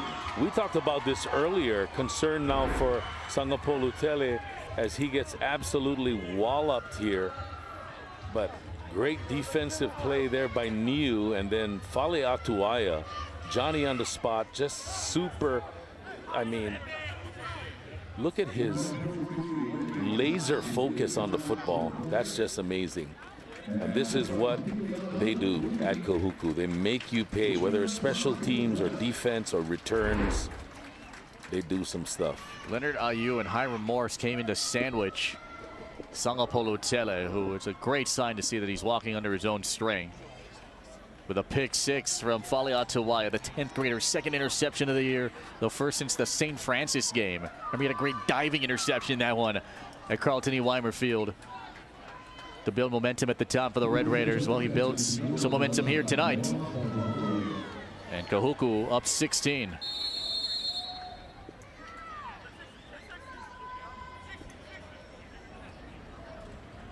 Here comes Kai Carvalho. And the former Kahuku water boy able to slice that one through. 17-0 Kahuku.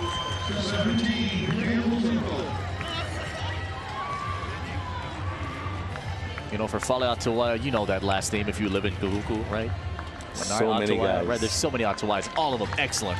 And when Fale was growing up, a lot of the coaches, a lot of youth coaches were talking up saying, hey, this guy could be another great Atawaya. And it's not just because of his work ethic, but just of his instincts.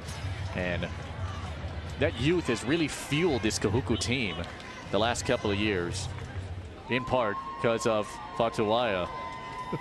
So many defensive guys, some stalwart players. I love the way he plays in the open field, Fale Atawaya. He is a great and sure tackler in the open field. But you talk about the instinctual play, you know, guys like Sola Soliai and Keala Santiago just do an amazing job of coaching up these DBs and getting them primed and ready. So brothers Fatu Atawaya and Donovan Atawaya. And here comes an onside kick. It went the necessary 10 yards. Kahuku says they have it. Brock Fanoi Moana touched the football, and Kahuku ends up recovering it. Defense, special teams. I mean, Brock Fanoi Moana, you can't execute that more perfectly when he can actually recover his own onside. That's sick.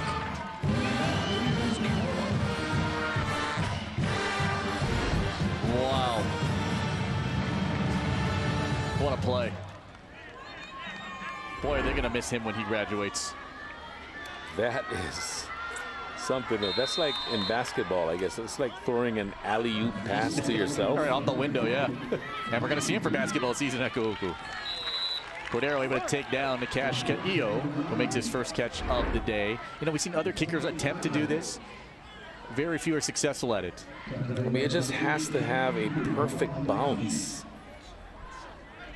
Also, you have to read that front line too, right? To see what their body language is like. And with 80 seconds to go, Kahuku will complement their timeouts. Crawford tries to stiff arm. Crawford past Aluwala Tulemotu. Player lost his helmet, now becomes very dangerous. It's a saber. And it's Tyzik Puni who lost his helmet. And Kahuku will take a timeout. That is a dangerous scrum to be in with your helmet gone.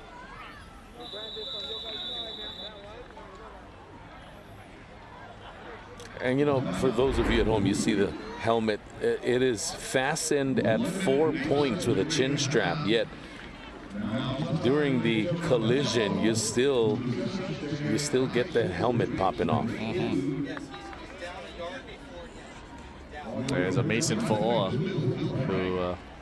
who had some friendly fire with Tyzik Puni. That's always so dangerous too, right? Puni, he's one of the strongest guys in that secondary. He's able to come out okay. Sabres can't catch a break here today, huh? Yeah, they're behind the 8 ball right now. Crawford 7 of 13, 41 yards and the interception. See if the ball's spotted in the right area. So Fo'oa and Puni collide. When does the knee go down for Crawford? Crawford ended up okay out of that. You got to be concerned about Puni. I mean, he took a shot from his own teammate Fo'oa. You look at the numbers. Crawford 7 of 13, 41 yards. Not very good by his standards at all. One more time on the hit. Now from behind too, tonight's Tavale. Actually jarring that helmet loose. Again, all of that's inadvertently. That's just over the course of the play. You know, a different generation. You know, you talk to anybody who played in the 80s or the 90s, or even the 70s. They talk about, you know, when I played, we lose our helmet. We kept in there, and we would headbutt the walls. We would help our coaches, and of course, or the coach would say, "Get back in there." Yeah, exactly. Take an orange and get back in there. Of course, with concussions, trying to keep all these players safe. Putting what to sit out for least to play. Crawford will draw it. Here comes Carvalho, who's trying to step through the jungle of arms. As Mason Fo'oa able to make the tackle. Sophomore linebacker there for the Sabres. I'm not sure what the game plan is for Kahuku. They haven't been throwing it down the field. They're using a lot of time. Yeah. I'm not sure what they're trying to accomplish. Maybe they're trying to get into field goal range, but the inability to throw it down the field. I mean, at least throw it down the sidelines to stop the clock. That's not even happening. That's a good point that you made, because why, take a onside kick, or at least attempt one, recover a ball, and then run 3 straight plays. Darren Johnson never lost his voice during a game when I asked him, but I'll tell you what he's done with this program, and now their 4th straight HHSAA tournament appearance. I mean, he wants to coach this team as long as he can, and whenever he sees that young talent that's coming through the pipeline, it almost pulls him in, right? So this time it's Jaren Kiawe-Sangapulutele. So hoping to see him through the next 2 years after this season.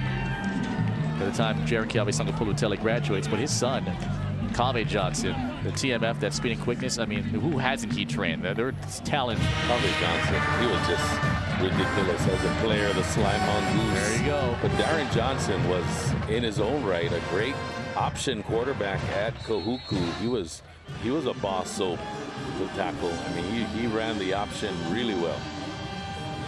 83 Kahuku graduate. 4th down. So Campbell dodges one for the time being. It's a snap to the up man, and it's a pickup and a take by Leon Lefau, who didn't know what to do with it. The snap wasn't the greatest. The hold wasn't the greatest. The tackle was good, though, by Nalu Cordero. And Campbell will get the ball at the 42-yard line. This was a mess. Yeah, I'm not sure what the concept of this play was, because Lefau looked either like he was going to block. To be honest, I don't know what the concept of that drive was. Yeah, I mean, you went for the onside, you got it. It was executed perfectly. You don't throw a forward pass. You just actually try to run the ball, run out the clock. I don't get it. 41 seconds to go. Can Campbell get points? Deep shot down the field. Bukau. Incomplete. Oh, nearly intercepted by Manutai. Manutai got a hand in there. My goodness, are you kidding me? Aiden Manutai. I mean, not only is he stuck like glue, this is a beautiful ball thrown here, but look at the play right at the end. He makes contact with the ball before he makes contact with the receiver, knocks it away. That is a thing of beauty. 2nd and 10. Window to Mu'au. Mu'au, those strong hands, well done to get the grab. Clock will stop to move the chains. 26 to go. Sean New Jr. the tackle right at the 46. Look for a concept here where you can try to spring Tavui deep, either on a switch route or a wheel route up the sideline. He's very dangerous in these situations here. Campbell got to go here. No timeouts. 1st and 10. Sangapulutele moving out of the pocket. Now has to get rid of it. Out of the pocket. It hit the line of scrimmage, so no intentional grounding there as Leonard Ayew was chasing after the sophomore QB. 8 seconds left. Leonard Ayew running and chasing.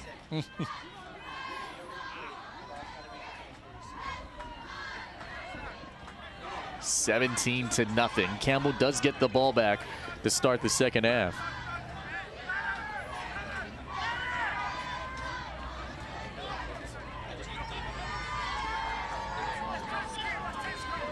What will Campbell do here? They haven't taken a deep shot down the field too often. In fact, that Bukau throw to him, really the only one in the first half.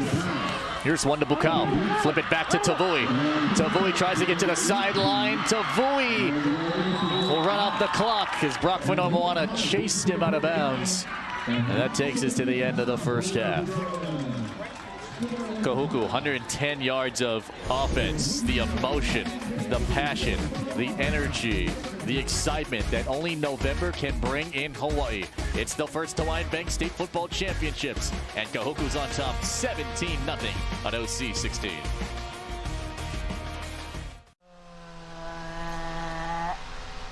Dance party. Let's go. When inspiration strikes, say yes with the new Priority Unlimited credit card from First Hawaiian Bank. Wherever you shop, whatever you're shopping for, you can earn 2% cash back on everything you buy. From small stuff to big stuff to stuff you want. A card that rewards you for every purchase and helps you stay connected to everything that matters. Because Haumea loves to dance. Because Jaina dreams of a cancer-free future. Because Guy knows why preventive care matters. You are why we're reimagining healthcare. To give you more choices. To be there for you. To see you in new ways. Hawaii Pacific Health. These are some of the people that Levitt, Yamani, and Soldner have helped over the years. They have told you their stories. It is important to know that many of these folks have been sentenced to a life of pain because of someone else's careless act behind the wheel. Texting, drinking and driving, or ignoring a red light. We hope you never need us.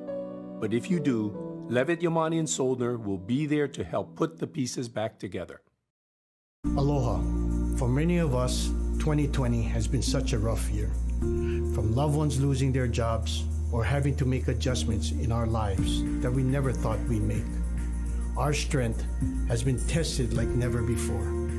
From all of us at IBEW Local 1186, I know we stand behind you and will be there every step of the way to keep us safely connected and powered up. Take care of each other. Mahalo. How's it? I'm Jimmy Bender. You're watching Spectrum XCast. Kahuku in control in the first half of the First Hawaiian Bank Division I Open State Championship Tournament. Semifinal number 1, Mililani and Puno to follow us here in OC 16. Upstairs, Felipe Ojastro, Darren Hernandez, Jimmy Bender in just a moment. Campbell had opportunities with self-inflicted wounds, penalties, turnovers. Did them in. Kahuku took advantage of it. They're up 17 now. That is such a key statement. Kahuku took advantage of it.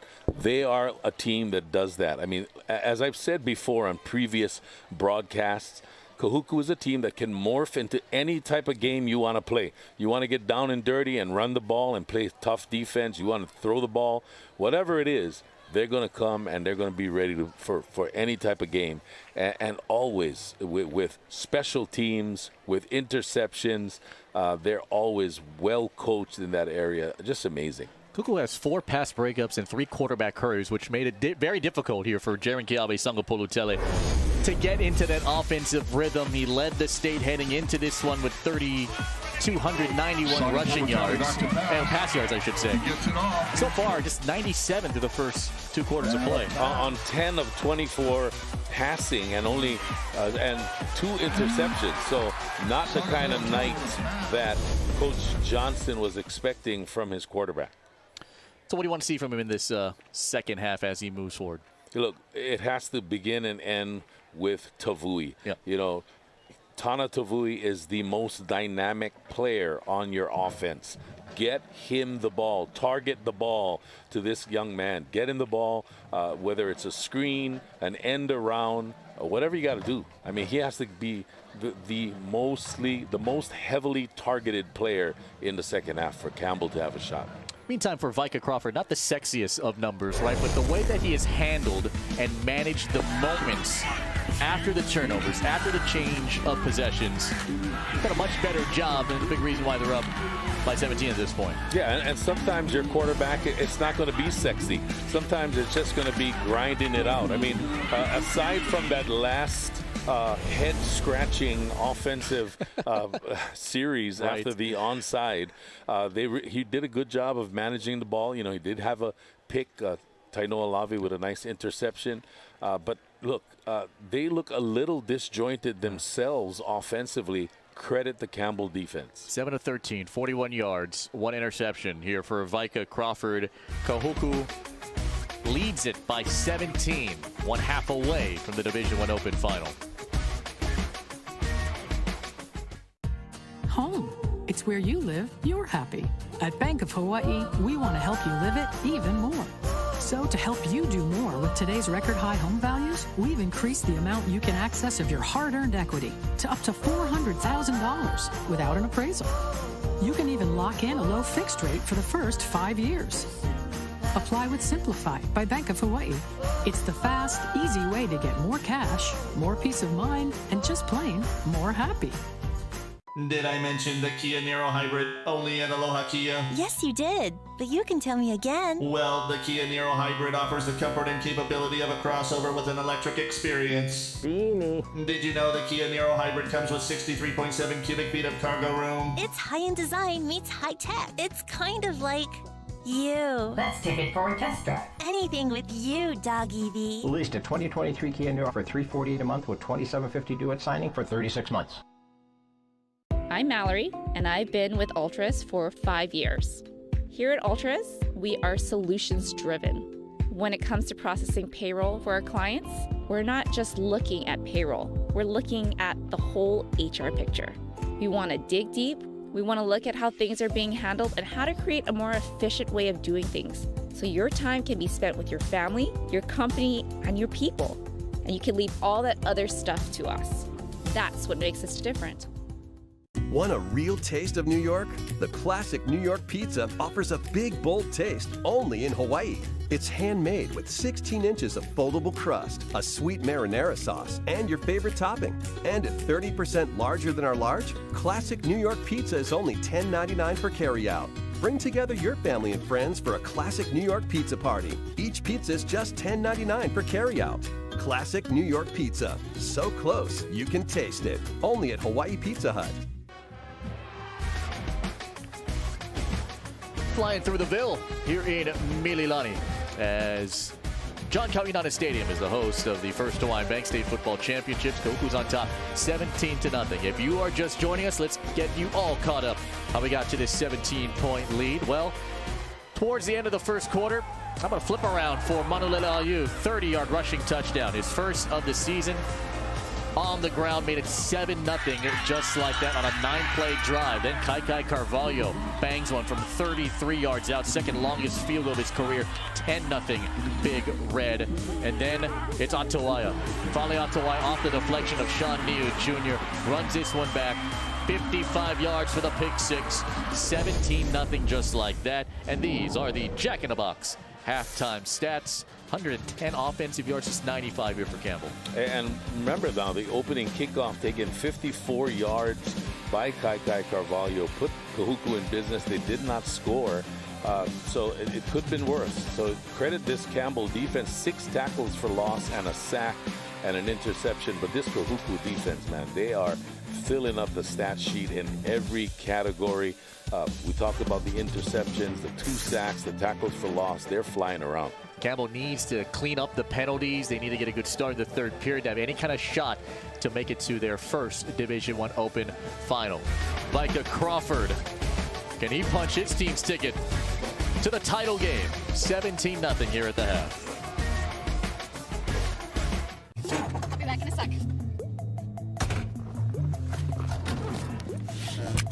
We can't wait forever. Oh, you're not your friend, please.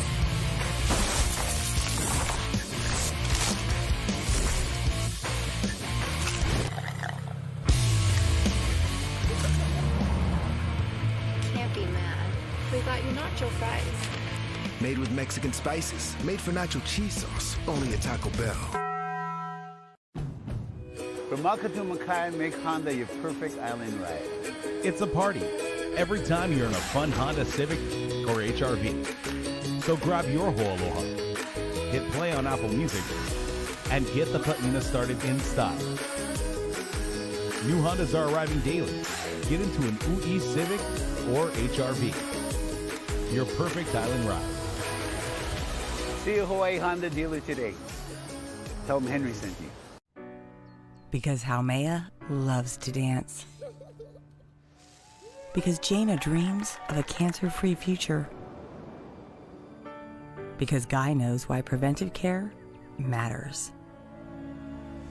You are why we're reimagining healthcare. To give you more choices. To be there for you. To see you in new ways. Hawaii Pacific Health.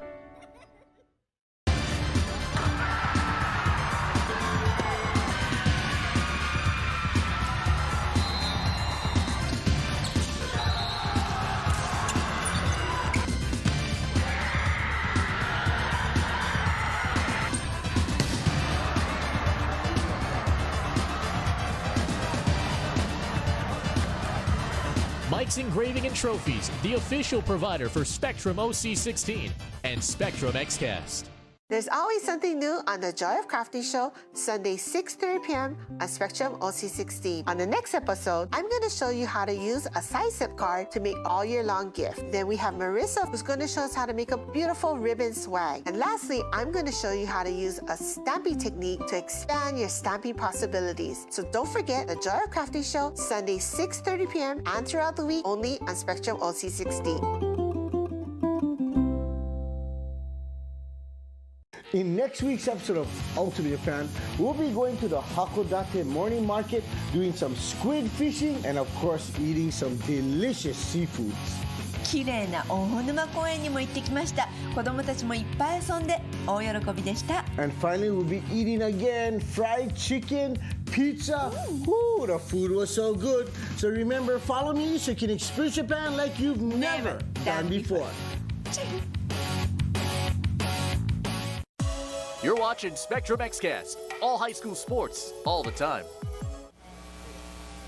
17-0 Kahuku over Campbell here at the half. An impassioned speech from Campbell coach Darren Johnson to his boys at the half there, telling them, look, we got to leave it all out on the field in the second half, and reminding those boys, like Felipe always talks about, the community pride they have. He said, hey, we're from Eva. We have got to represent. As far as his quarterback goes, Jaren Kiave Sangopolatele saying the passing game needs to start from the short game. They're going to need to do a lot of that short stuff, incorporate that. Never mind the downfield. That can come later. Work the short stuff. Does Campbell have a comeback in him like we saw from Waipahu last week? Down 22? Well, we'll see. And it's for a spot in the HHSAA championship game right here on OC16. This Spectrum OC16 sports presentation is sponsored by Zippies. Hey, I'm officially a Zipster now. I signed up for Zipster rewards, and now I get to feed on free Zippies. Well, me too, but what does it mean to be a Zipster? Being a Zipster rewards rolling in like a hero at the potluck. Exactly. And one day, you'll have OZ cred. So being a Zipster means loving Zippies same as always, only now it's more rewarding. You got it. Yeah. This month, warm up to a super combo with the grilled tuna melt and tomato bisque combo. I love how in Hawaii we are all connected. That's Layla. She just bought this house. Hey, welcome. And that's her first Hawaiian loan officer, Gloria. Oh, you know I hooked my girl up. Of course, they're friends now. Ron crushed it at Gloria's wedding. Oh. Hey, thanks, Marcus. So I booked in a play tonight. Yeah, you. First Hawaiian Bank keeps you connected to your finances and a whole lot more.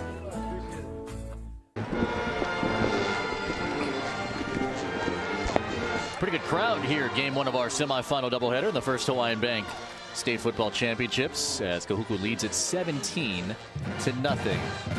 Hey, it's time for our favorite game during this time of the year, HHSAA Trivia. For the record, everyone, without the help of anybody, I swear. Darren Hernandez is 2-0, all right?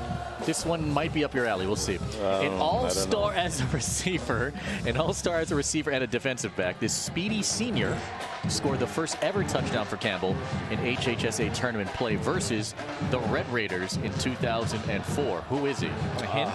Man, yeah, give me a hint. So it's not the Red Raiders that you're thinking of. It's a different team as the Red Raiders, because remember, Campbell played in a different division. That doesn't help. Okay. Is it Isaac Laupola? Get out of here. Get out of here. Get out of here. Hey, I know my football, and I know my Campbell Yes, football. you do. They defeated Kauai, which was that Red Raider team, 29-20. Of course, Sterling Carvalho at one point, he was a Kauai graduate. Dang it. I did say you would have a winning record, and we got 4 more games after this, so we have 4 more trivia questions, and Hernandez is a perfect 3-0 at this point. All right, tough one right here for the Sabres, right? They lose the regular season matchup 16-6. They're down this one by 17. Darren Johnson, who has led this team to 4 straight HHSAA appearances. He's only defeated Kahuku once in his entire coaching career as the head coach of the Sabres. This has got to be a monumental climb to get right back in this one, the way that Kahuku's been playing and the way that the Sabres have been playing. For the Kahuku Red Raiders and Sterling Carvalho, that 7-1 record. That loss, by the way, coming in Eva Beach. But overall, their HHSAA tournament record for Sterling Carvalho, just 3-2. And they went undefeated a year ago, 10-0, en route to a HHSAA Division I Open Championship. And Kahuku looking to repeat here in 2022. Well, you talk about defense winning championships. That's pretty much setting the tone here so far here, Coach, from what we've seen.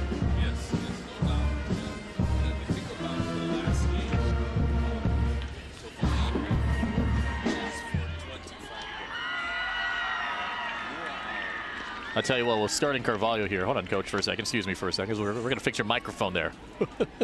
Something happened to Darren's mic. But Sterling Carvalho, who was the Kauai Red Raider graduate, and then made the move over to coach some of the younger levels here at Kahuku on the JV squad, and was offensive-minded. Campbell won the toss and elected to defer. That's why they get the ball to start this third period. Tell you what, this venue, by the way, hasn't seen a sellout crowd at maximum capacity really since a preseason matchup between Mililani and St. Louis, and that was Mackenzie Milton, 2014, and a sophomore, Tua Tagovailoa. We're expecting to have some sellout crowds moving forward. Punahou has advertised this game as a blue out, so when the student section comes, expect them to see them in blue. And Mililani, without Keeney McMillan, by the way, he's still out with his leg injury. He now will have to watch this one from the sidelines, and Imana Tarape will be the starting QB for Mililani this evening. Miles Parlett back deep to return. The kick coming up from Brock Moana, who recovered an onside kick earlier. Malik Jackson and Kamehu Kopaka Avalaole. Good, solid special teams players.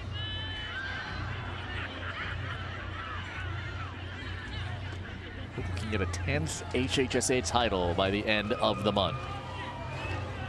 Again, the championship game comes on a Black Friday, the Friday after Thanksgiving, on Spectrum pay-per-view.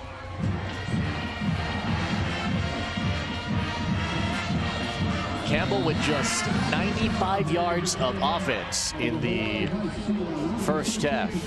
Got to turn it around here. And this will be carried for a touchback. Malik Jackson wanted to run it out across the goal line. It's a touchback.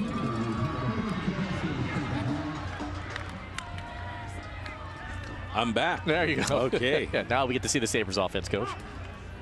Okay, yeah, I think someone's trying to silence me because I got that trivia correct. Yeah. But oh man. Sangapolo Tele 10 of 24, 97 yards. Hasn't taken too many of those deep shots down the field that we're typically used to seeing here, Coach. Yeah, we have not. We have not seen that.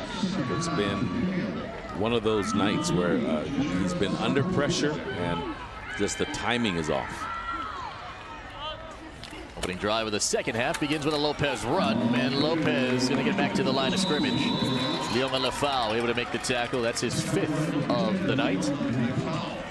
And this is where the Kahuku defense really begins to clamp down, especially on the run. Remember, in the beginning of the game, Campbell was breaking off some nice sizable runs on first down. Adjustments made, and Kahuku just snuffing it out now. Brandon Tuason limp off and at least jog as best as he can to the sidelines.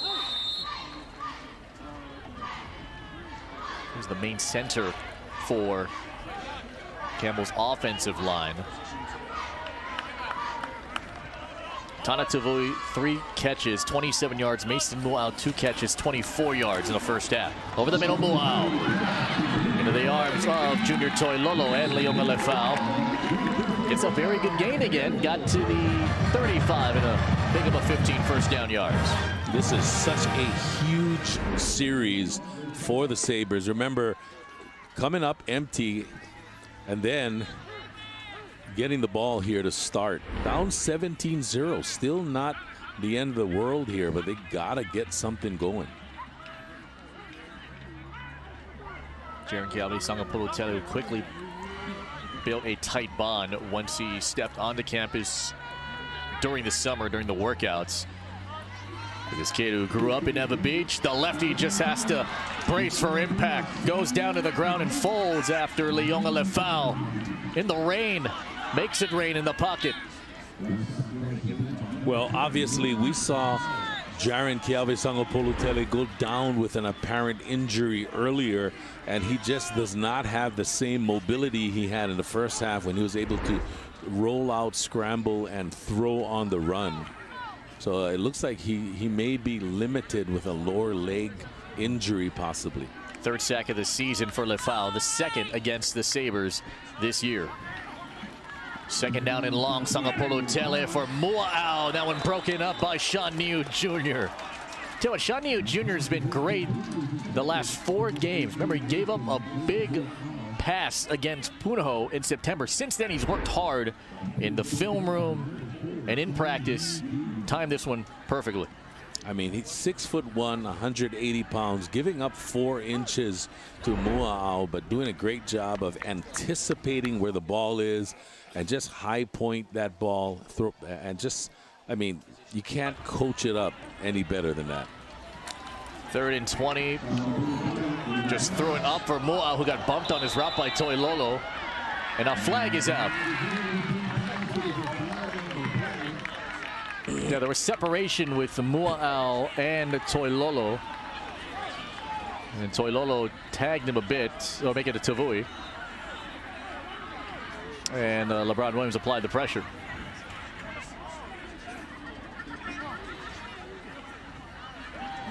Three. 15 yards from the previous spot, still third down. Yeah. That was an easy call. Very easy call, and I mean, just contact, a shove before the ball even gets there. And there was no need to do that. That ball was way overthrown. There was no chance for Tavui to get the ball. Yeah. Remember, it's not an automatic first down, so instead of 3rd and 20, it's 3rd and 5. It's Lopez, first down.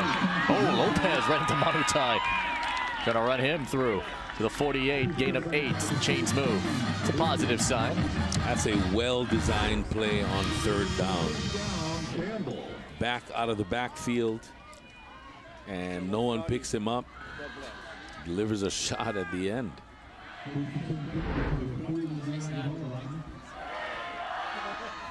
Two minutes in, here comes play 6 of this Campbell opening drive.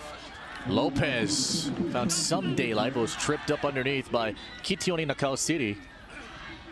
And credit Nakao City for coming in and saving what could have been a big run. I mean, these Kahuku defensive backs, these hybrid outside backer types, so good at tackling legs in space. See Lopez's numbers, 45th carry of the season. Watch out, Neo Jr. batted that one in front of Ferreira. Neo Jr., I mean, this guy has really played well. As you said, since that Punahou game, he has been a high quality defensive back. Inside position, just real smart on how to play the ball. Coach, he has 4 pass breakups already here in the game. Wow. That's big.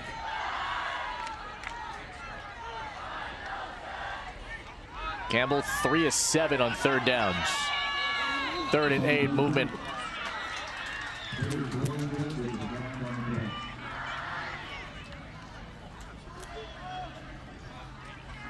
Who initiated the movement first, offense or defense?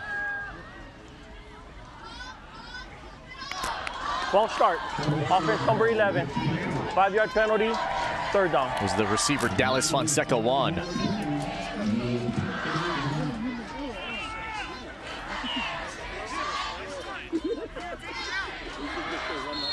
Campbell quickly switching bodies. Jojo Bernovis Pine, Tana Tavui, Mason Mu'au, the 3 receivers, the far left side of your screen. Snap a tad high, a deep drop, a shot over the middle. There goes a catch for Mu'au. We're at the 40-yard line. Pick up a 14, got a 1st down, needed 13, got 14 out of it, and the chains move again.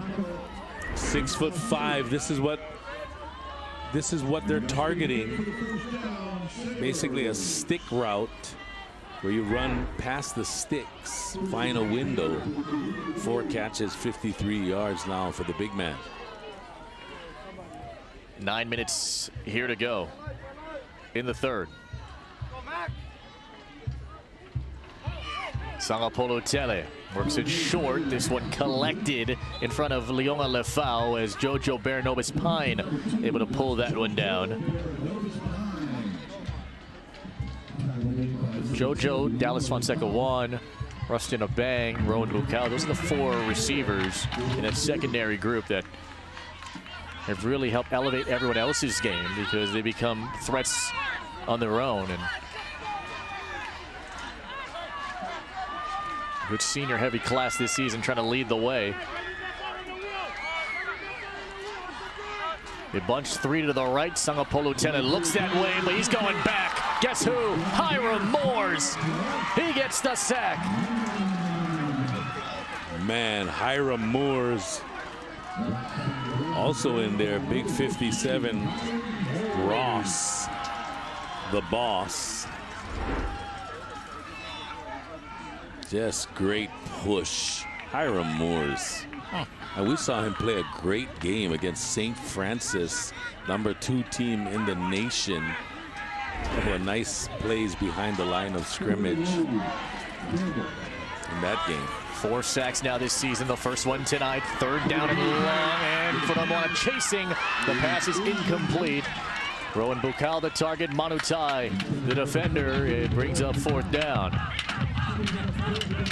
Maximum Fonoy Moana was chasing. Jerry Kiawe Sangapolo Tele out of the pocket. Yeah, these defensive backs for Kahuku, what can you say about them? Just the ability to cover people, the awareness of where the football is. And when that ball bounces in the air, look out.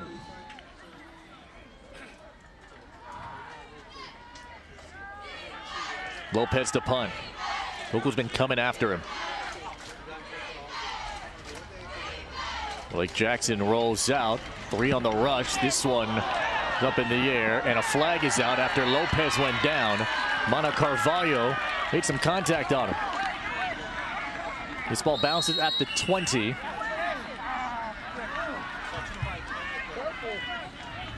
Let's see if it was running or roughing. Lopez went down after the contact was made. Right side of your screen, there's Mana Carvalho. Roughing is a higher standard. That's probably running. You know, if I was the referee, that would be running. There's a barely hit him in the shoulder. Lopez went down pretty dramatically. I think it's a 5-yarder. Yeah. The ball was not deflected either, so it does not negate any kicker contact. Running into the kicker on the defense. 5 yards from the previous spot, still 4th down. So instead of 4th and 15, it's 4th and 10 now.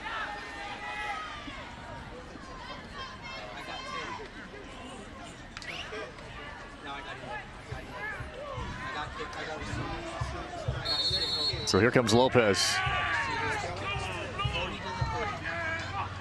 With 7:18 remaining, Lopez again, much cleaner punt than hangs up in the air. For the 16-yard line, here comes Carvalho. Kai. Around the edge. Kai. Sideline. Near midfield. Kellen Moore able to push him out right at the 50-yard line. And more importantly for a Kahuku fan, no flags.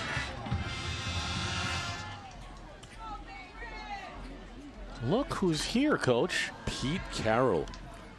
Now, I got to meet Pete Carroll way back in 2008. He was recruiting one of my former Kapolei players who tragically passed, Simeone Vihekite, who played fullback at USC for Pete.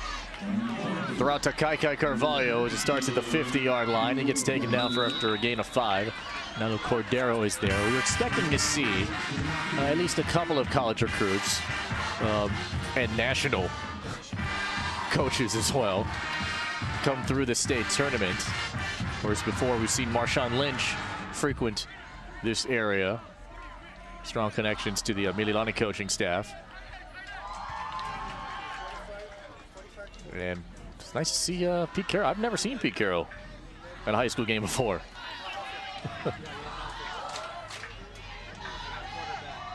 Second down and 5. Fonoti, the back, on that right side gap, and he pushes forward. Right to the 40. Tonight's Tavali, the tackle. First down. And Pete Carroll, getting back to Pete Carroll, what a youthful 71. He looks great. He looks great. Getting the lowdown from athletic director Joe Matsukawa. And doing a great job this year with the Seahawks, and just a revitalization of the career of Geno Smith. And now they're first place. I mean, this guy is a tremendous coach. Yes. His emphasis on excellence in practice has inspired many coaches. Bouncing outside. Here comes Fonoti. Grabbed by Tavali initially. Lave and company along with Kellen Moore able to help limit the gain to just a couple. This Campbell defense all evening has done a great job against Fonoti, who is such a stud. 11 carries, 12 carries now, only 25 yards. So he is being bottled up.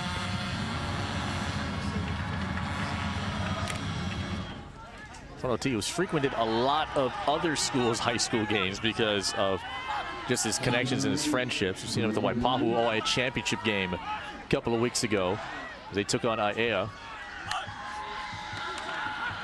Marker down at the line, shot down the field. Carvalho, incomplete, guarded by Moore, but first the flag.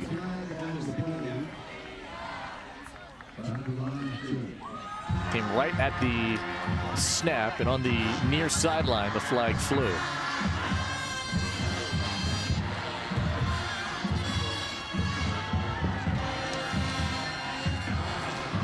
Campbell wants to do. Illegal formation on the offense, 5 in the backfield. That penalty's declined. 3rd down.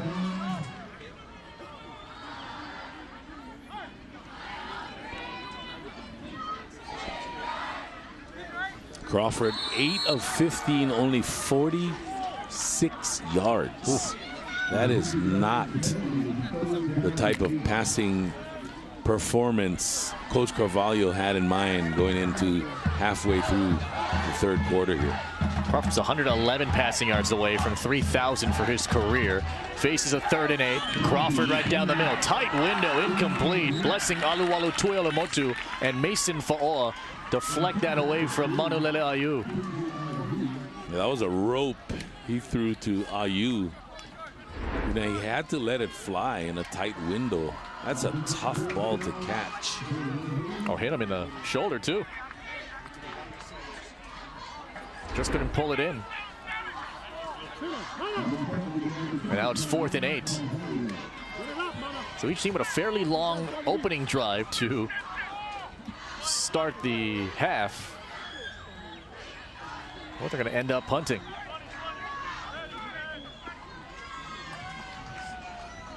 Carvalho stares after it and gets it away in that coffin corner, and this one goes into the end zone for a touchback. Nothing new since the half. Kahuku still up 17. Want a real taste of New York? The classic New York pizza offers a big, bold taste only in Hawaii. It's handmade with 16 inches of foldable crust, a sweet marinara sauce, and your favorite topping. And at 30% larger than our large, classic New York pizza is only $10.99 for carryout. Bring together your family and friends for a classic New York pizza party. Each pizza is just $10.99 for carryout. Classic New York pizza. So close, you can taste it. Only at Hawaii Pizza Hut. Oh, holy night, the stars are brightly shining. This is the night of our dear Savior's birth. Oh, night divine,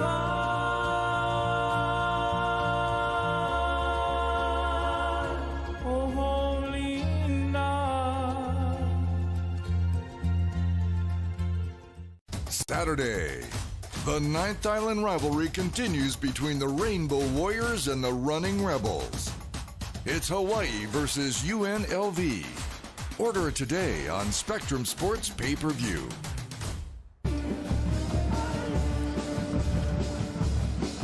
Hey, check this out. This is Lyric Sarai, the kicker for Mililani. This one just ended up short, though, unfortunately. But Lyric Sarai was one of the place kickers along with Mikael Paiva. That was earlier in practice. Night has settled in here at John Kauinana Stadium in a 17-0 game.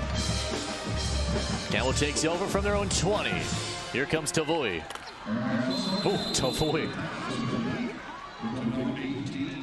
Remember how impressive he was freshman year? He's still so impressive this year, but he came in as a backup quarterback second half of the season due to the injuries that have racked up in that position group. Earned all his offers, 8 of them, all of them this season. And he's hitting up a ton of them, right? Washington, Hawaii, Colorado State, you name it. I mean, he's just a 10th grader. Yeah, he's going to be special, and they got to target him more, though. In a window, there's Dallas Fonseca on with Leonga Lafau and Brock Fanoy Moana sandwiching him. Past the 40. In the first game in Eva Beach, Tavui had 4 catches, 25 yards, no touchdowns. He has 4 for 36, no touchdowns. That's going to have to change if they want to come back in this game. Sango Polotele has spread it out fairly nicely. 7 different receivers have caught a pass today, but none of them have gone into the end zone. First and 10 over the middle. Oh, this one is nearly picked. Oh, in traffic. Big time traffic. That is a rare drop by a Kahuku safety on a tip, an overthrow, a hanging ball over the middle. They always get this like sharks in the water, and Brock Fanoy Moana can't believe it. It's intended for Jojo Bernobis Pine, but it went through Soleil, through the hands of Fanoy Moana. Second and 10, floating ball. Tavui. Able to just get the balance in there. A lot of his skill set really sharpened during the pylon season. Here he is trying to really build some steam. And it all starts with protection. The O-line needs to continue to give protection for Tavui to be open and to be a factor here. Tavui's route running much better. His hands very solid. Zeki Aluwalu-Tuilemotu. Extra protection. This one's picked. It's blocked. It's Madden Soliai. Good night. Touchdown. My goodness, are you kidding me?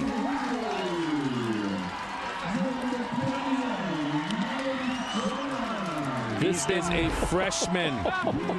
Man. Wow. For opponents, it's been maddening for them to try and contain him. Soliai, who's blocked punts beautifully all season, gets the interception for the touchdown and is added to this Kahuku lead.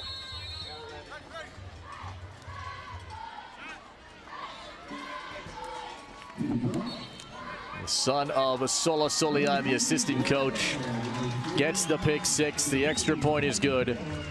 Soliai has interceptions against Punahou, Kapolei, and now he makes Campbell his next victim. This is like a stroll at Laie Park. No one's going to touch him, and Kahuku's up big here in the third. From Maka to Makai, make Honda your perfect island ride. It's a party every time you're in a fun Honda Civic or HRV. So grab your Ho'aloha, hit play on Apple Music, and get the patina started in style. New Hondas are arriving daily. Get into an UE Civic or HRV. Your perfect island ride. See a Hawaii Honda dealer today. Tell them Henry sent you. I'm Mallory, and I've been with Ultras for 5 years. Here at Ultras, we are solutions driven. When it comes to processing payroll for our clients, we're not just looking at payroll, we're looking at the whole HR picture. We want to dig deep, we want to look at how things are being handled and how to create a more efficient way of doing things. So your time can be spent with your family, your company, and your people. And you can leave all that other stuff to us. That's what makes us different. Sunday, Hawaii looks to send its seniors off with a win in the regular season home finale. Rainbow Wahine Volleyball on OC16, exclusively on Spectrum. After this game is over, coming up next in OC16, it's the 9th overall meeting between Mililani and Puno, the 5th in the tournament and the 1st since the 2014 state final. Puno back in the tournament for the first time since 2016, where they fell to Kapolei. Mililani trying to get to their 5th HHSAA final, their 2nd in the Division I Open era. Each of them with a couple of state championships. Always fireworks when these two collide. The winner of that meets the winner of this one. And Kahuku's on top 24-0. And on the move at the 10, here comes Miles Parlett. And Miles Parlett is going to be picked up and dropped down. Kitioni Nakao City with a double leg takedown. Terrific on special teams here for Kahuku. Wow, and you said it, special teams. You talk about a complete football team. They emphasize special teams. Look at this beautiful textbook takedown. That is a double leg, beautiful two-point takedown right there. Yes, it is. By Nakao City. Get him on the wrestling team. Yes, sir. After the season. Good luck to all the girls and boys out there as they get ready for the wrestling season coming up in the winter. Basketball season. Real wrestling. 24-0 Campbell, 151 yards of offense. Kahuku only has 122 yards of offense, and they're up 24. This pass is caught by Tavui, and Tavui pushed out of bounds by Madden Soliai after the gain of 5. Let's check in with Jimmy. Well, guys, Pete Carroll trying to find out some information why he's even here. So talk to Mililani AD Joy Matsukawa, which she said Rod York was the guy who said put him on the list. When I found out they do have a house, he and his wife here on the North Shore, and they love Hawaii. They come out here whenever they have time. So with the bye week, they said let's come down to Hawaii. Let's watch some football. That's very cool. Yeah, Pete Carroll here in the house. A mess up on the handoff, and that's going nowhere. Aluwalu Tuele Motu. Fonoe Moana was there. The ball came out, but it looks like it was forward progress was stopped. The handoff went one way. Aluwalu Tuele Motu went the other way. Then they reversed it. And that was doomed from the start, unfortunately, for Sabre fans.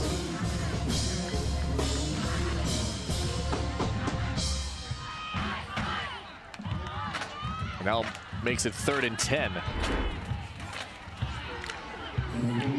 Sangapolo Tele trying to run forward at maximum. Fonoe Moana smothers him. Good sportsmanship from Ayu and Sangapolo Tele and Fonoe Moana. Showing some respect here to the sophomore slinger. And speaking of sophomores, maximum Fonoe Moana, a sophomore, 6'2", 195. This guy is going to be a future stud on this defense. You know, they have so many young guys that are playing at a high level. Manutai and Soliai and Atuaya. I mean, these guys are just lights out. Brother of Brock. He was named after his uncle. He's also named Maximum. Lopez, strong legger. Comes Kai Carvalho from around the 42-yard line. 4 Sabres go after him. Good job to cover that on special teams, does Campbell. 2:04 remaining. You know, obviously this wasn't the ideal season for Kai Carvalho, who missed about 9 games this year because of that ankle injury. And when he came back, I mean, there was a fire within him to try and compensate for all the lost time. But even during the time that he missed, he was still on the sidelines, right? He was in bed, was told not to move for 5 days, and that was really Sunday through Thursday. Then a Friday, he showed up at a game on that little ankle scooter, if you want to call it, which helps alleviate the pressure off that broken ankle at the time. And he is just a game changer because so many defenders focus in on him. It frees up other options. And 5 days in bed, that must have been torture for him. Yeah. In the hands of Cash Ka'io. Blessing Aluwalu Tuele Motu, able to make the tackle. And this is the guy, Cash Ka'io, that we saw at St. Louis JV a year ago, making big plays. Just has not been able to get on track, but he has the size, the talent. If Kahuku can ever get this guy in the game plan, I mean, he has 5 touchdowns, but man, he has unlimited potential. There was a game against Moanalua this year where he had 3 touchdowns on 3 catches. Perfect percentage. Fonoti slicing through before getting hit hard by Tainoa Lave.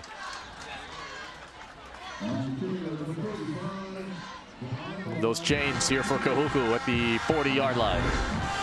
I really love Fonoti, the way he runs, a slasher. You know what's scary? Fonoti is a junior. Another year in the weight room, he's going to be an absolute creature. And he's going to be even tougher to stop next year. Look at the guns on this young man. He's going to have pipes coming out of his shoulders.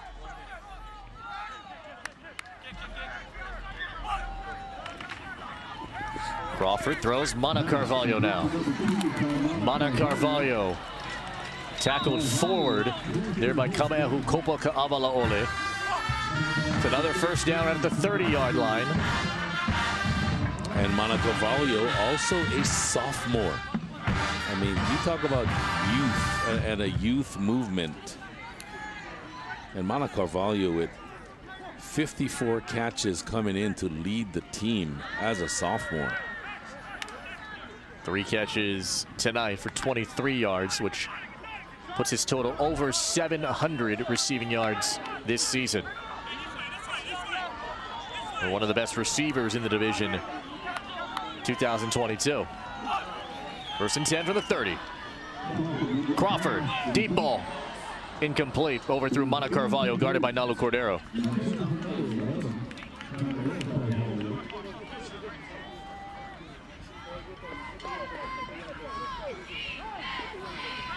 With 12 seconds to go here in the 3rd. Kahuku has 1 fewer offensive yard than Campbell tonight. 148 to 149. Kahuku's up 24. That is amazing. And again, it goes back to Kahuku will play whatever kind of game you're going to play, they're going to play it. And more than half of their total points tonight coming off turnovers, the 2 pick sixes. Fake the give. Crawford is smothered, and Crawford tries to lean forward. Matai Fuuli went right after him first. That takes us to the end of the third period. So Matai able to tag him, but Kahuku again controls the quarter. They score 7 in the period. They have a 24-point lead. And this presentation of the First Hawaiian Bank Division I Open State Championships from Mililani here on Spectrum OC16 continues after this. With OC16.TV, never miss a game at home or on the go. Look for the Now Playing section on the homepage, sign in with your Spectrum username and password, and enjoy. Because Haumea loves to dance. Because Jaina dreams of a cancer-free future. Because Guy knows why preventive care matters. You are why we're reimagining healthcare. To give you more choices. To be there for you. To see you in new ways. Hawaii Pacific Health. Oh, holy night, the stars are brightly shining. This is the night of our dear Savior's birth. Oh, night divine,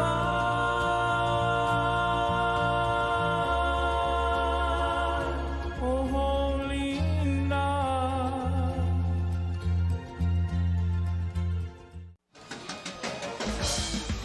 To the big board we go on Spectrum pay-per-view. The First Hawaiian Bank Division I Open Championship order starts Monday on channel 1255. More on that in a second. Then we have the Iolani Girls Prep Basketball Classic presented by the Twin Fin. We'll have semifinals, Constellation Championship, and the championship doubleheaders back-to-back nights, including a three-point contest. Dean Shimamoto, if you're watching, better get ready. It's basketball season, big boy. Don't forget we'll have the D2 and D1 state championships next Saturday for free on Spectrum OC16. Fourth quarter begins as Crawford goes underneath to Kai Carvalho with a Blessing Alualu Tuilemotu. Nice shuffling of the feet there by Blessing Alualu Tuilemotu, but this could be called back by a Kahuku penalty on a hold. That's exactly what it's going to be. Could be on Robek Rupp.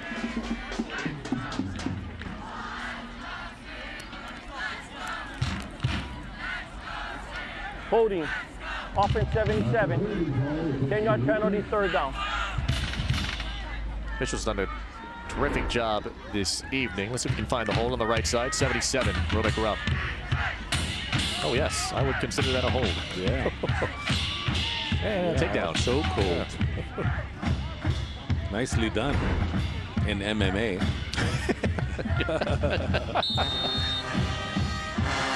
Moves it all the way back to the 47-yard line. Kahuku 148 yards of offense. Campbell 149. It's the fifth penalty on Kahuku. Sets up 3rd and 27. Screen in the hands of Mana Tapusoa. Tapusoa gets upended there by the Sabre defense after tonight's Tavale helped in on the tackle. And Blessing Alualu Tuilemotu as well. You know, we talked about the Kahuku defense, not to belabor the point, but thus far, 5 sacks, 6 tackles for loss, 3 interceptions for 106 yards, 8 broken up passes, and 5 QB hurries. 8 pass breakups today? That is amazing. Oh my goodness. And half of them coming from Sean New. Exactly. Game 2 of our doubleheader will pit Mililani and Punahou. Mana Carvalho to punt this one.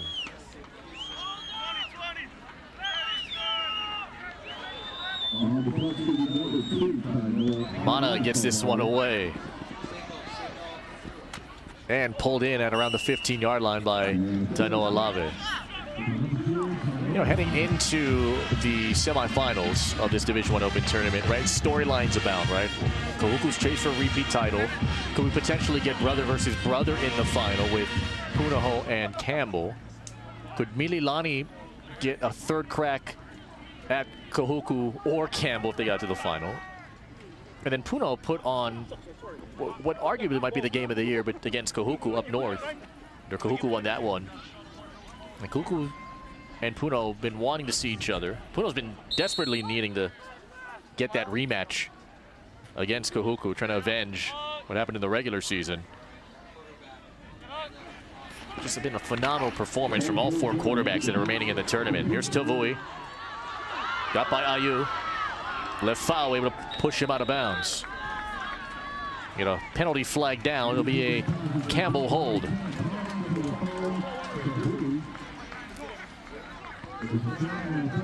And this Kahuku D just limiting big plays. Holding offense, 63. Staying half the distance from the spot of the fall. Still first down. From Brandon Tuason, the guilty party. I mean, the longest pass play from scrimmage has been 15 yards for the Sabres. That is amazing. Call again on the hold, the center Tuason coming right across the neck area and then driving his defender down. Yeah, 15 yards. That is very uncharacteristic from his end zone. Sangapolo Tele. This one's picked again. The fourth interception and the 11th of his career for Aiden Manutai. The 4th to 9th by this defense. Wow. I don't know what to say. You know, when people talk about swarming defenses, they usually talk about linebackers and defensive ends. But this is a swarming defense of defensive backs and hybrid runners and hitters that just play the game at a high level. 11th career interception and leads all active players in this division. This guy is a kleptomaniac. Zayden Maritirangi.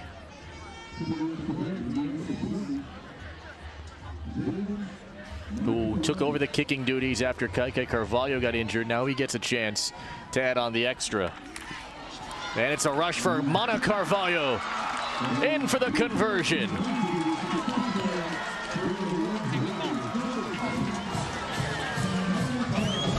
What doesn't he do? I feel like he does this every week. Aiden says, Kaden, see ya. Another pick six. Hey, I'm officially a Zipster now. I signed up for Zipster rewards, and now I get to feed on free Zippies. Well, me too, but what does it mean to be a Zipster? Being a Zipster rewards rolling in like a hero at the potluck. Exactly. And one day, you'll have OZ cred. So being a Zipster means loving Zippies same as always, only now it's more rewarding. You got it. Yeah. This month, warm up to a super combo with the grilled tuna melt and tomato bisque combo. Aloha. For many of us, 2020 has been such a rough year. From loved ones losing their jobs or having to make adjustments in our lives that we never thought we'd make. Our strength has been tested like never before. From all of us at IBEW Local 1186, I know we stand behind you and will be there every step of the way to keep us safely connected and powered up. Take care of each other. Mahalo. Sunday, the Bisons of Lipscomb University travel across the Pacific for an afternoon showdown with Hawaii. Rainbow Wahine basketball, only on Spectrum Sports.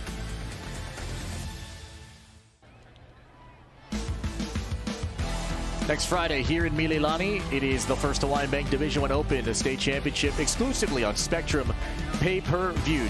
Channel 1255 or 255. You can use your digital remote beginning Monday, November the 21st. $49.99 is the cost. It includes that same night replay. All the proceeds go to benefit the HHSAA. Make sure you order and support the nearly 100 high schools around the state. Aiden Manutai supporting his team. And that clan in the stands loving what Aiden Manutai has done all throughout his season. And remember, he started off as a great baseball athlete. And the initial intention was, okay, he's going to be baseball all the way. But then as football got better, he got better. And he has just been awesome. Kingsley Ayu smack dab in the middle, helped lead the tomahawk chop. 32-0. Kahuku's outscored Campbell the last 2 tournaments, 53-0. This kick will die at around the 16-yard line. Here's Malik Jackson down the sideline. Jackson just ran out of real estate because Fale Atuaia was closing in quick. It heads up play to pick it up and dash with it.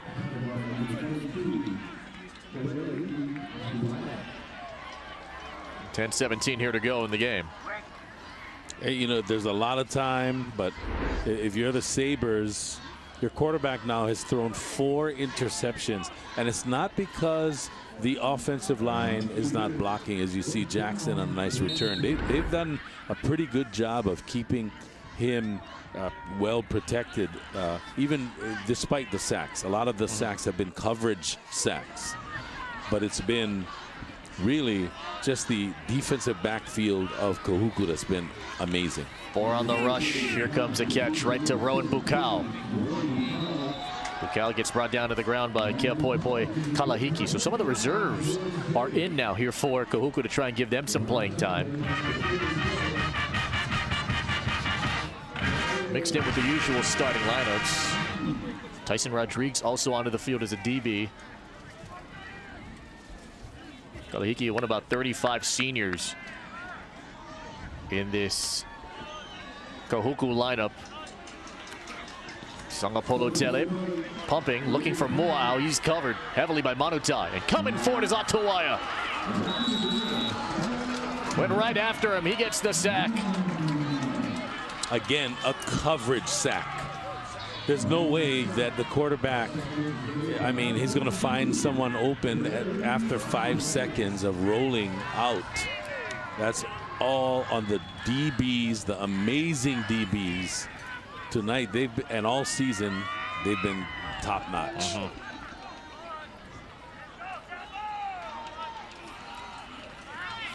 Sangapolo Tele right to Bukau. Kalahiki first in on the contact. I love the way Rowan Bukau plays, man. I mean, he's going to be so good. I hope some college sees the talent that's within him and the potential that he has to grow. Just a good kid. And window opened up and took it right to the 35-yard line, a gain of 15.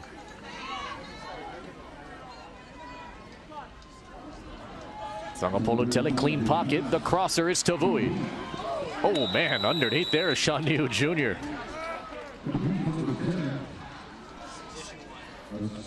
know, there's been 2 other occasions in the Division I Open tournament where a team that lost did not score. Mililani was one of those teams in 2019. Campbell was the other team in 2021. And for a Kahuku defense who takes pride in perfection, team that's trying to silence this offense right now. Quick throw. Ooh, that one looked like it was near the mask, and a flag is out. Jojo Bernomis Pine got tangled up with Atuaia. Yeah, that was no doubt a face mask. Inadvertent or not, this did get in the mask. Yes, that's a grab and a twist and a pull. That should be 15. That's going to be 15. We also have a Sabre that's down as well through all of this.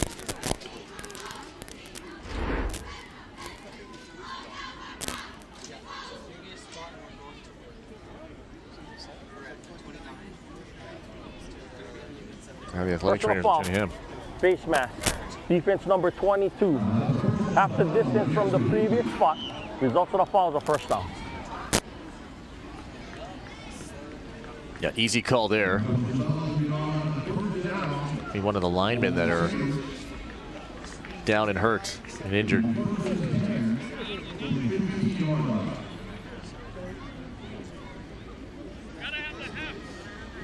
They always call 2 linemen that's taller. You notice that? I mean, yeah. So they can kind of lift him up, and he doesn't have to put all the pressure on his leg. Ino Santawaya. Going to be assisted off the field. That's a tough one here for linemen.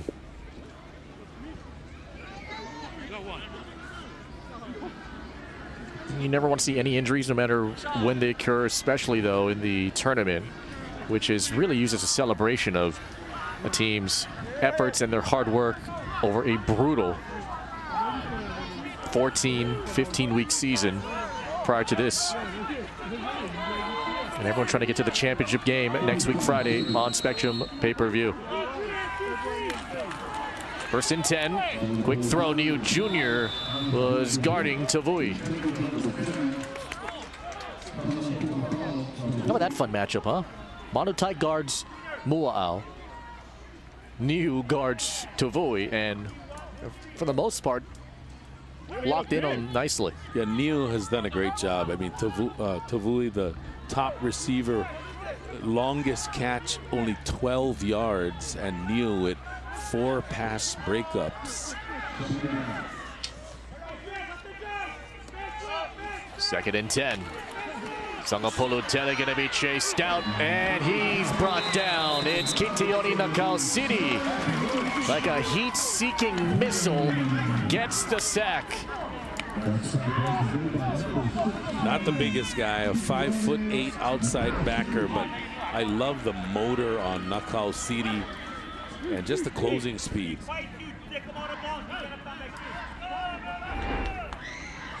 That's 8 sacks now here for the Red Raiders. I think it's 7 sacks. My goodness.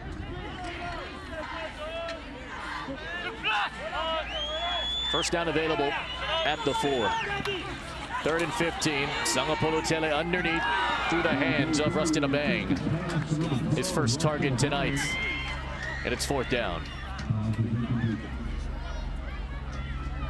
And for this proud Kahuku defense, trying to hold him out of the end zone, even though they have backups in all across the board. They do have some starters. They kind of mix and match these guys, but they have a high standard, a high threshold, and they want to shut you out as a defense, no doubt.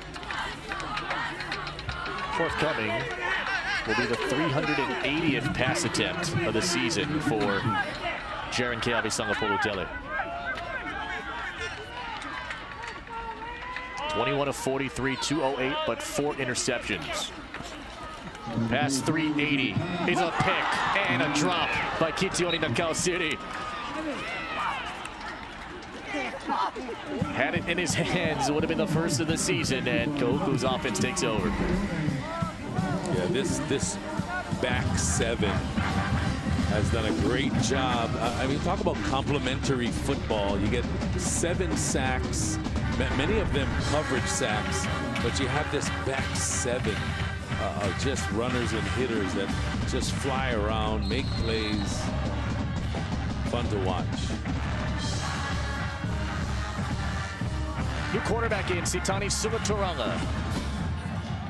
15 of 28 this year, just a $125. When he's come in the last few minutes of games, the last 3 games, he's thrown the ball very well. It's in the hands of Kiona Po'ahi McPherson. He'll lean forward for a couple. So Sumatoranga, former Orem High School athlete, had his birthday a couple of weeks ago. Still learning, still growing. Haven't really seen him, a lot of reps from him, but he is going to be fighting to be the guy at Kahuku next season.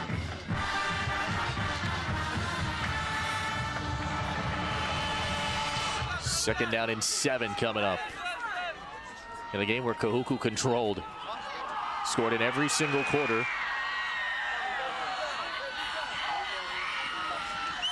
Sumatoranga, watch out. Well done. Mason Fa'o, the ball came out, and it's picked up by Kamaehu Kopaka'amalaole. Fa'o with the first contact. And it's down at the 2 as Kahuku Kopaka-Avalaole gets the recovery. Yeah, that was an unmitigated disaster. Sugu Turanga did not know, he did not sense at all where the rusher was coming from and did not even feel the pressure until it was too late. Look at 50, Ethan Alualu Tolemotu right there. That ball is out before any part of the posterior or the knee goes down. And it's marked at the 2, and now Campbell can at least get some positive here. The great opportunity. Best starting position of the night. First and goal. Lopez in for a Sabre touchdown.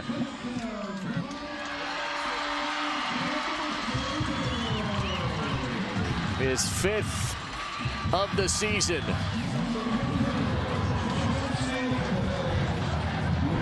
Nice send off here for the senior running back.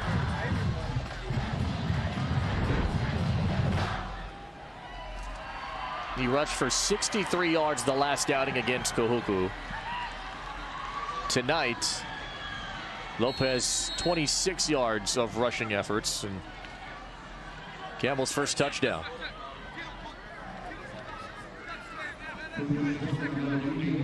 Wickstand will try and tack on the extra. Only missed 5 of these this year, 37 of 42. Not too shabby. Well, let's just confirm one more time that this touchdown is good. He's over the front part of the plane. Looks like he's in. And upstairs confirms it, and now here comes the extra point.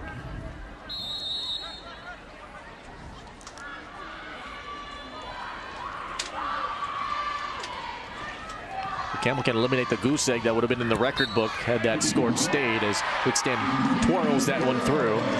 And Lopez, over the last couple of seasons, he has been a workhorse and going against some of the toughest defensive lines in the state. He slams it in for Campbell's first touchdown.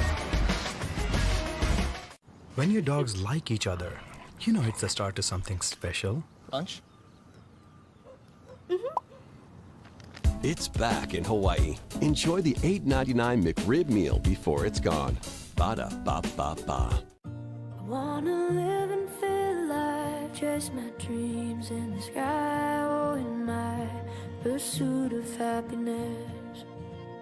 Oh, oh, oh, oh, oh, in my pursuit of happiness.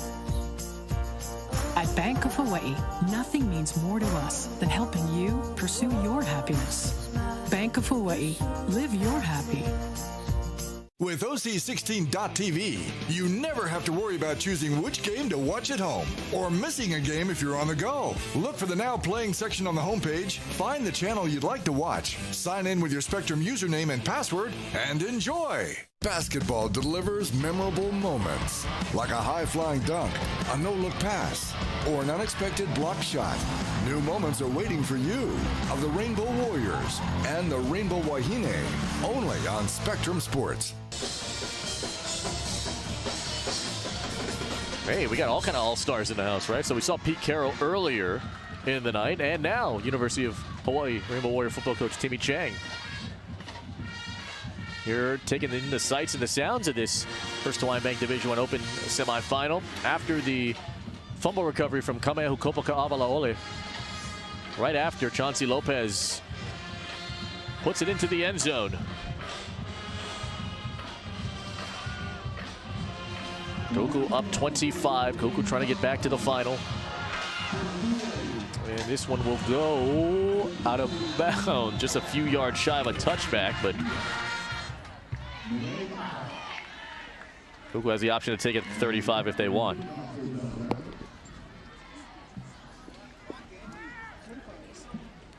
And a nice story for the Sabres. A good season and a senior getting a touchdown at the end.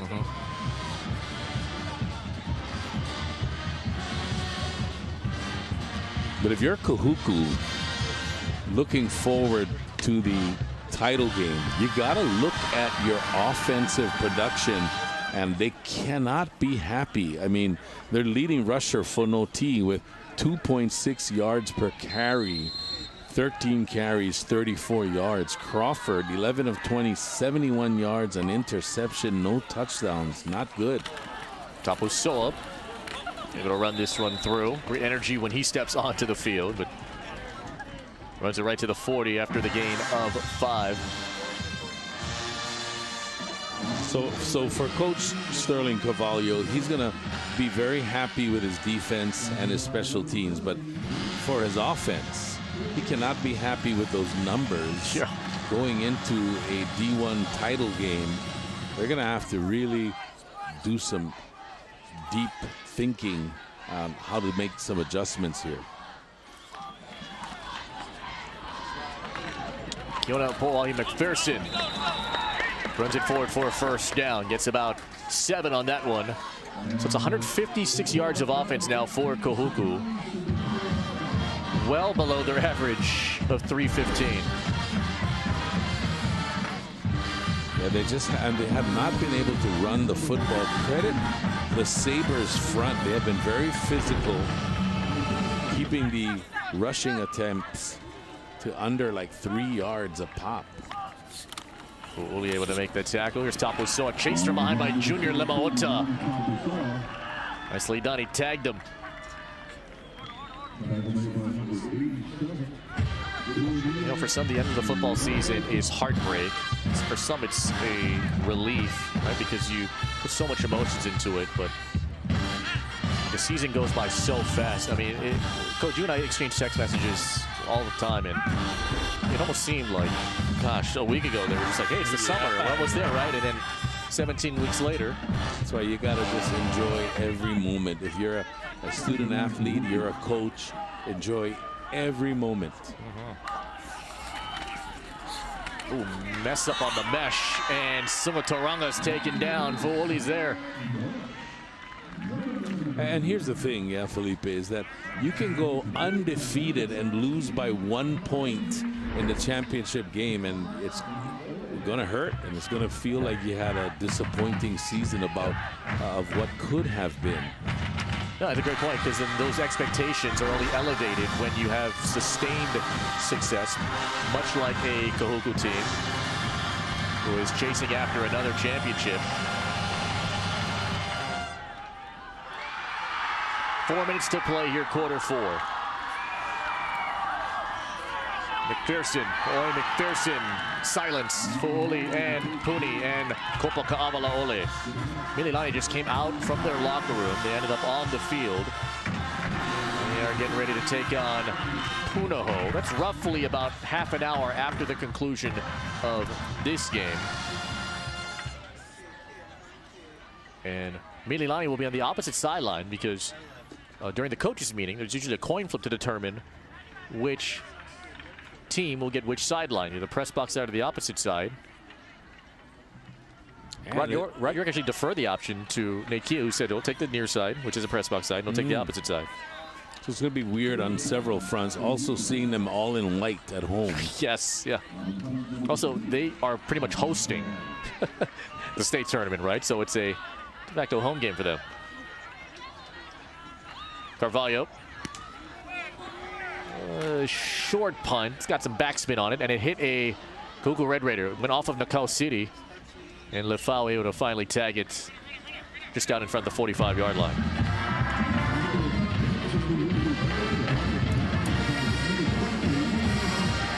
(32-7) right now. Kahuku, who scored their last 3 scores, were all pick sixes. That's crazy. 15 points in the last 15 were spectacular from Soliai and Manutai.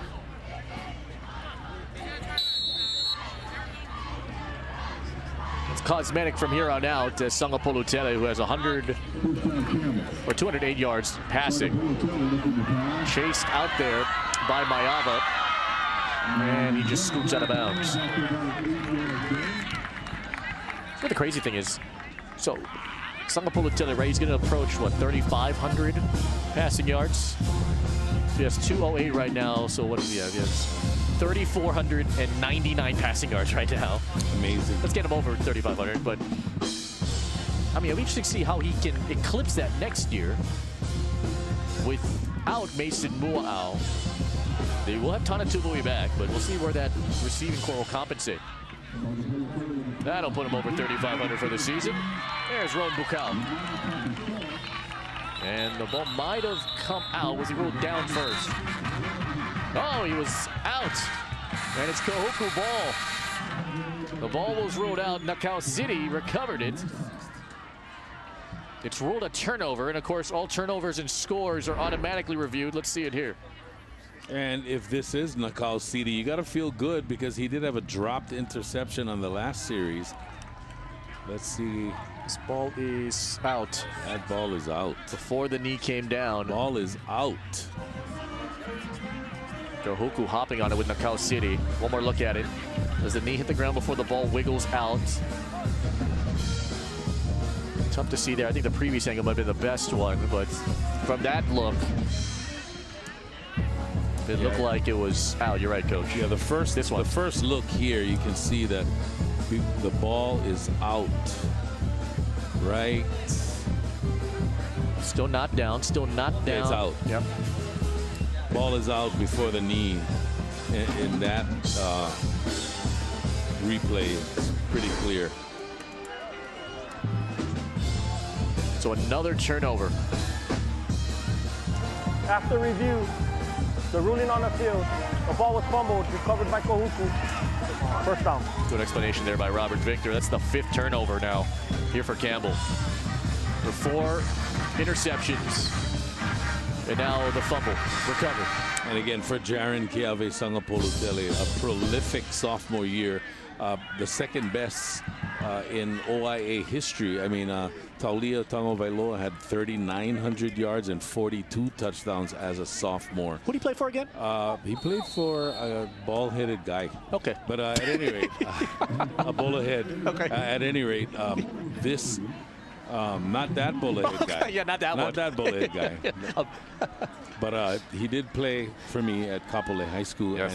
And he had the most prolific sophomore year. But man, Jaren Keave Sangapolutele, 3,500 yards, 31 touchdowns. That's lights out. Yeah, you said it, man. 2.5 to go. Singataranga still going to throw the ball here in the hands of Gemini Bendiola. He spent last year over at Kamehameha Kapalama. It's his 8th catch of the season. Ryan Bayot able to help make the tackle. Only got about a yard there.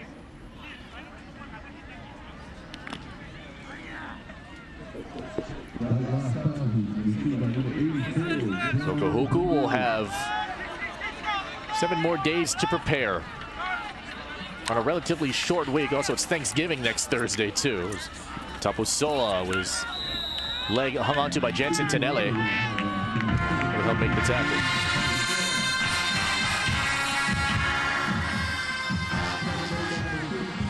It's a combination of emotions when you get to the very end of the season. The stress builds up, the excitement, the anxiety collects. Campbell played great on defense tonight. You got to give those young men credit. In these field conditions, which were much more ideal than what it was the last time, as Lawaki gets taken down there by Ethan Aluwalu Tualemotu. Just did not go their way. It's 4 interceptions and the fumble. 5 turnovers. Kahuku doing the wise thing, too, to really take out majority of their starters and not risk potential injury. Now Damon Lawaki will punt this one for the Red Raiders.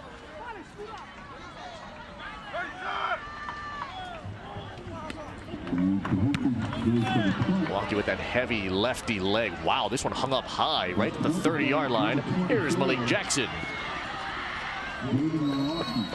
And Jackson only gets about 3.5 yards there in the return. After Ben Roberts makes the tackle here for Kahuku.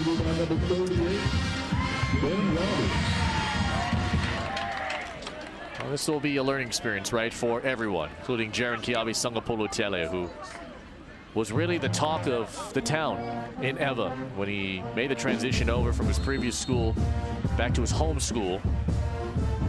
Just right down the road from his house. Had a good off season, had a good past league season, had a good preseason.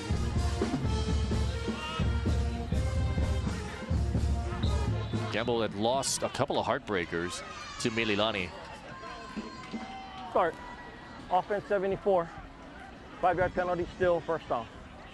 Especially that first game that we did way back in August, 35-34. That was a real fun game and a heartbreaker.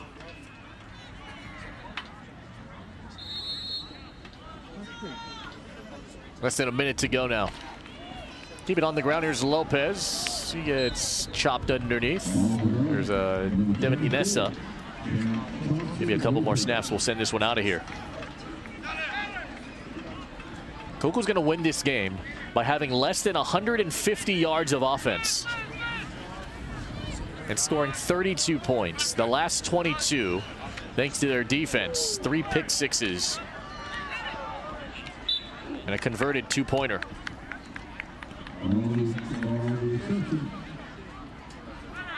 Yeah, this defense lights out. Kahuku defense, front to back, side to side. They contained the most dangerous and prolific and talented passing offense tonight. Amazing. Drop here. And Sangapolo-Tele with his jersey tugged by Sione Pasi is taken down. Pasi able to get the sack, his 3rd sack against Campbell this season. All the meetings that he's had with him.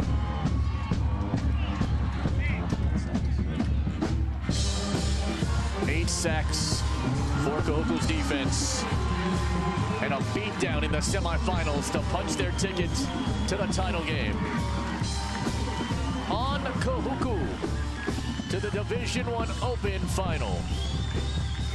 And a chance to defend the crown. Nihon Pule, the defensive coordinator for Kahuku, masterful job. Kahuku 1 win away from another state title. They did win this one by 25. I'm Mallory, and I've been with Ultras for 5 years. Here at Ultras, we are solutions driven. When it comes to processing payroll for our clients, we're not just looking at payroll, we're looking at the whole HR picture. We want to dig deep, we want to look at how things are being handled and how to create a more efficient way of doing things. So your time can be spent with your family, your company, and your people. And you can leave all that other stuff to us. That's what makes us different. Hardware Hawaii to me is, they've been a faithful friend. You can't find another place like this. I don't think so. That's what I really like about it. I like the personal contact. I like being able to call people that I've known for years. I like the integrity here. I've been doing business with them for 40 years. And I'm still here. Hardware Hawaii. Contractor's choice. Extra, extra, hear all about it. Hawaiian Financial Federal Credit Union's latest savings certificate is yielding 4.0% per year. That's right, get the highest rate in town. Don't miss your chance to earn more. Earn 4.0% on a 15-month certificate with a $2,000 minimum. Get your Hi-Fi FCU Extra, extra rate today. Check out Hawaiian Financial Federal Credit Union at hificu.com. New money only. Hawaiian Financial Federal Credit Union, here for all your money needs for life. Want a real taste of New York? The classic New York pizza offers a big, bold taste only in Hawaii. It's handmade with 16 inches of foldable crust, a sweet marinara sauce, and your favorite topping. And at 30% larger than our large, classic New York pizza is only $10.99 for carryout. Bring together your family and friends for a classic New York pizza party. Each pizza is just $10.99 for carryout. Classic New York pizza. So close, you can taste it. Only at Hawaii Pizza Hut. You're watching Hawaii High School Sports on Spectrum XCast. A lot of respect from these two head coaches, Sterling Carvalho and Darren Johnson, but it's that man, Sterling Carvalho and his Kahuku Red Raiders, able to win this one by 25, 32-7. Kahuku in their 5th Division I Open final, their 15th overall final in HHSAA history, and a chance to defend the crown. So, Coach, we've seen this Kahuku defense do some marvelous things. Tonight was another example of how great that defense was, led by their defensive coordinator, Nihoa Pule. It was a masterful job, a masterpiece. And again, it started from the back end to the front end, the defensive backs, all the broken up passes led by 4 by Sean Neo Jr. I mean, these guys were on point all night. And the return yards, we're going to talk more about that, but it's just amazing how they can just manufacture points on special teams and on defense through return yards. Let's get to our Hawaii Honda Dealers impact player for Kahuku downstairs, Jimmy Bender. Yeah, thanks a lot, guys. He's somewhere in the middle of all this. Leonga Lafau getting the impact player tonight. And look, Leonga, you know, the offense has gotten so much love this year, but the defense has played solid all year long. And finally, you guys have a game tonight where it's all you with the 4 interceptions tonight. Talk to me about this defense. I mean, I love these guys. I mean, these are my brothers. We practice for this every day. We compete. We compete in the little things at practice, outside of practice. We get together, everything. I mean, that's why we're so close. We trust each other. Everyone next to us, pretty much. You had a sack tonight, along with your 6 tackles, solo tackles, a couple tackles for loss. How much fun is it to get a sack in a game where the announcer says sack lunch, num num num num num num? I love this announcer. I mean, I came and I used to watch them when my older cousin, he played over here, Mike Atsuwaya. I mean, he wore number 10 too, so we came over here and watched his homecoming game. We heard that, and we always love this announcer. Man, next week, another chance for a state title for Kahuku. What does that mean to you? It's big. I mean, this is just another step to our goal. This was the big goal throughout the whole year. We always want to run it. We wanted to run it back this whole time. I mean, we've been working. It's been a long break, like what, 2 weeks off. Yeah. So we're a little rusty today. Hopefully, next week we can come out firing. Guys, he told me he didn't deserve this, but I'm telling you, you've been deserving this all year long. It's about time you got one. Impact player for Leonga Lafau. Back to you. All-Hawaii Defensive Player of the Year in 2021. Texas-bound, wanted to create his own mark, his legacy. He's been a great leader the last couple of seasons. One of 8 total sacks that Kahuku's defense had this evening. He was phenomenal again. Yeah, and again, it's not just the sacks. It's not just all of that. It's his leadership ability, how he lines up the entire defense, the front 7. Just all of that is probably more important than any stat you could name. Very good performance overall as the season has gone on for the Campbell Sabres. They end up short. They lose in the Final Four, the semifinal round of the state tournament. But as you take a look at the Hawaii Honda Dealers impact player for the boys from Eva Beach, what else can you say about Jaren Keawe Sangopolo-Tele? Forget the 4 interceptions. I mean, the totality of the season was tremendous. Yeah, I mean, this guy carried the team on his shoulders. I mean, his passing stats, they were the most explosive offense in the league. Their defense played great tonight, but Kahuku's defense stood alone at the top of the mountain, and that's the reason why they just weren't able to get anything going offensively. So now all Kahuku can do is now wait to see who they play, either Mililani or Punahou. You can take a look at the Taco Bell play of the game. Defense, the major storyline here tonight. This one goes off the hands of Sean Niu Jr. Up in the air for Fale Atawaya. Look what I found, baby. 55 yards, making a house call. It was the first of 3 consecutive pick 6s for Kahuku's defense. They forced 4 interceptions overall, 5 big turnovers. It was just a defensive paia. They would have kept right there. A paina right for Kahuku. And tell you what, he's going to be very special the next couple of years. And Brian McInnes got you covered on the Spectrum News app. Coach, give me a quick thought about our second game. We have Mililani without Kini McMillan. Manatarape will start against the Punahou Buff and Blue. That's going to be a great game. It's going to be the ground game of Punahou. They're very physical. Their defense, and I think Manatarape is definitely a talented and capable player. So we'll see what he's got for the Trojans. Comes your way in about half an hour here on Spectrum OC 16. Kahuku moves on and advances to the Division I Open Final. They win it by 25. With Darren, Jimmy, our entire crew, Felipe Hostro, it's the first Hawaiian Bank State Football Championships here on Spectrum OC 16.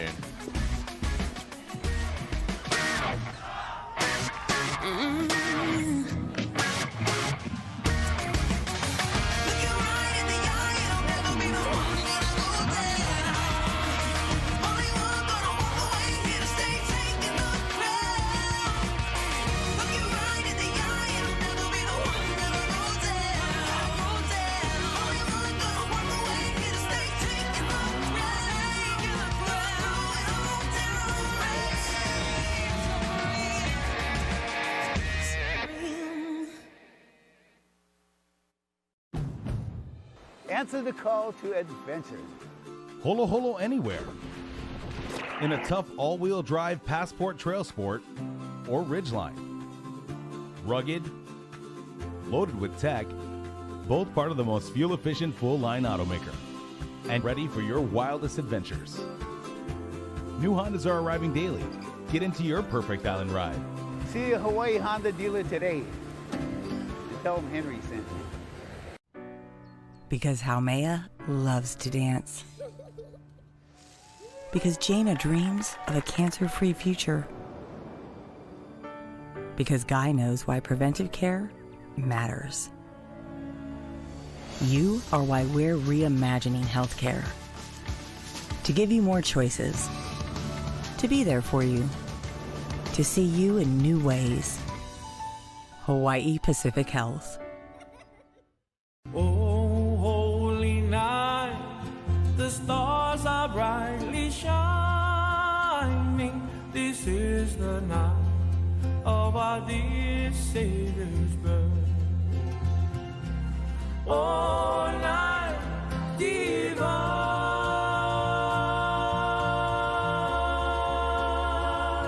Oh, holy night.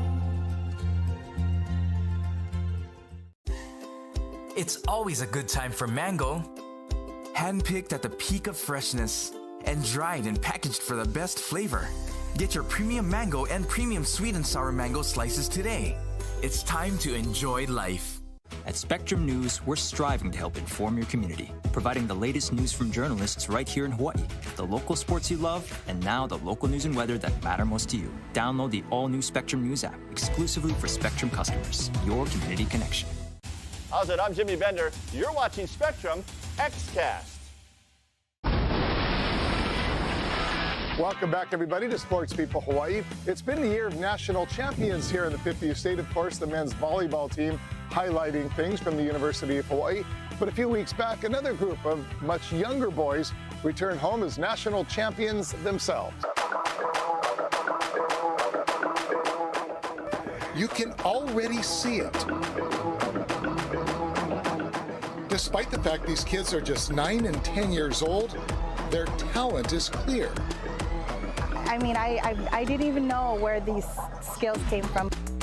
So these boys are incredible, man. I had them for at least most of them, I'd say at least for about 5 years. Ever since I got them, they came a long way. Yeah, some of them couldn't even run a route right, and now they, I don't know, they're mastering their craft slowly by slowly. Well, these boys, we've been playing, well, since they were 6. And it's their friendship they've built, their bond, and they're out here at least 3 to 5 days out of the week. And push, Raiden. Childhood friends who formed more than just a bond. And they recently returned to the islands as national champions, winning the hard count national title in San Diego. It was a great experience about winning and competing. Some of the teams up there were very good, and it gave us a hard time, but we pulled through and we just played. The tournament was a lot of teams. Like we all competed and we all fought for number 1, and we just came on top. It was the second national championship for Team Havoc 808 after claiming their first title a couple of years ago. But this one was much sweeter as it comes on the heels of a global pandemic.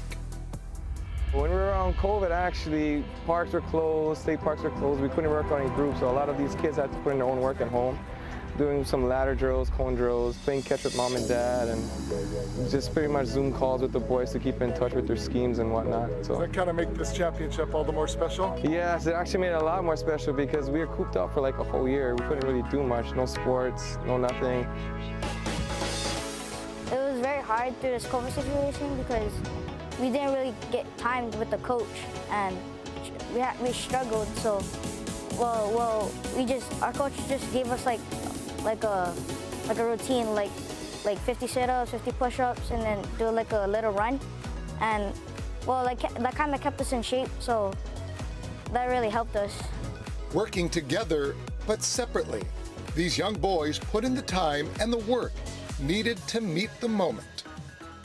Absolutely. This was their time to shine, to show that, being at home and not being able to go to school, it was a difficult challenge. They didn't get to see each other. A lot of them did a lot of Zoom meetings. So, having the practice was just their time to get away. They built a bond. They made a connection. Some of them, they were playing since they were 4. And, luckily my son was able to come in when they were, 6 years old. So that's amazing. Adding to the excitement of the championship is the way it all played out. Saturday, our first game that we played, we actually lost. It was 24-21. We lost in the last 30 seconds. And from there, our kids, I guess they woke up or adjusted to the time and whatnot. And when Sunday rolled around, well, everything changed. The boys were wide awake and ready to rock. We got through the first game. We played our second game against a team out of Arizona. They were supposedly 56-0. We took them out, yeah. And then in the semis, we got to face a Maui team, another local team. Yeah, so, it sucked that we got to play another Hawaii team and we got to eliminate them. Then from there, we got to play the championship game, which was the first team that actually beat us. And what was incredible is I guess these kids adjusted, woke up, fixed themselves, and then the final score ended up being 28-0. And when the clock finally struck 0, we just went up there, competed, and hoped for the best. So, and then all of a sudden we won. Were you surprised? Yeah, I was really stoked. We pushed through. We really worked hard through the COVID situation, and now we really won. It's like I don't have no words. I'm speechless. It's like very surprising to me. It was super exciting. Like, all of us just started celebrating. We all got hyped, and then we couldn't stop talking about it. Ever since we came down here, and we just said, wow, we won the championship. We won for Hawaii. For Coach Andrew, a multi-sport athlete during his own high school years at Farrington, it was validation of the effort that everybody put forth. My primary sport was actually baseball. My dad guided me through there, but deep down I wanted to play football. But since my dad wanted me to go on that route, that was my main way. So ever since I grew up, I got to go around a lot of clinics, learn from a lot of guys, and then now I just feel like it's time to give back to the kids, teach them a little bit what I know. Hopefully, knowledge keeps going. Something else the coach thinks will keep going and growing is these kids and their skills. I would like to say, I would hope if they can stay on the right track, keep their head straight and not veer off, and keep up the good work ethic. You'll definitely see them in high school playing, and some of them eventually in college and hopefully next level. I think all these players are good. They'll grow up to be the best people, and they just work hard. And after all the hard work, it was time to celebrate. From Disneyland to Las Vegas to a meeting with the mayor. We just celebrated, and like we couldn't stop talking about it. It was so amazing. Yeah, we got to see the mayor. How was that? It was really good. He gave us the proclamation and gave us coins. So it was pretty cool. And from the celebrations to the proclamation, the boys deserved it all. But with it came a very important lesson from the coach. So with our team, as much as any other team in Hawaii, everybody has always teach them class and good sportsmanship. That's the #1 key. And before sports is always school. So without school, I tell these kids, you ain't playing. Bad grades, mom's gonna say you're not doing work at home, chores is behind, and whatnot, you're not playing. So it's always family first, school, take care of your stuff at home, then we get to have fun out there on the field. At the end, for these kids, it's always worth it, yeah. They love it. I love them, so it's always good fun.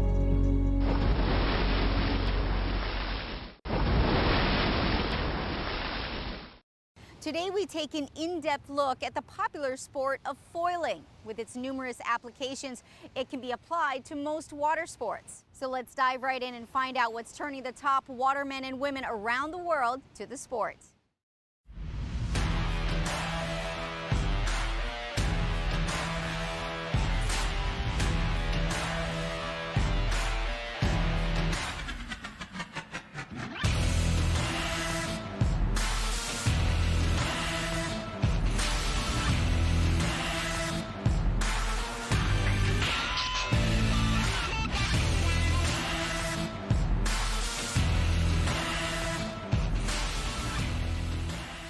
Ironically, the foil has been around for over 100 years.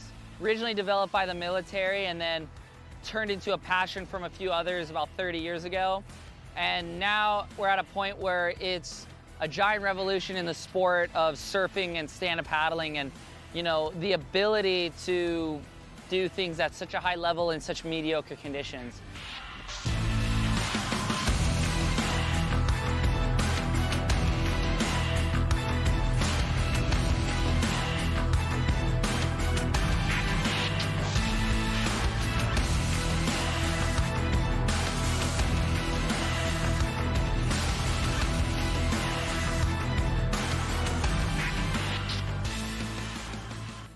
Well, we did lots of foiling over the years.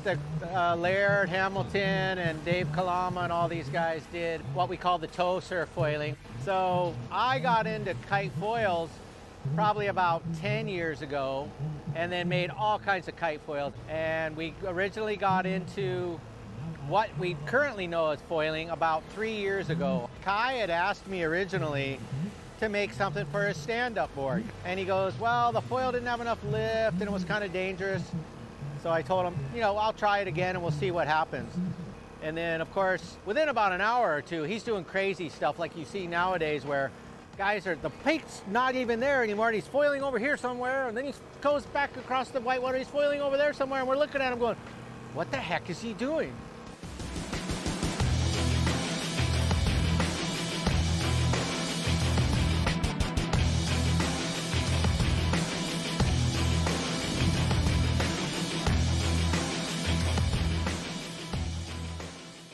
It's amazing the applications with the foils. Pretty much anything in the world you could probably strap a foil on and use it.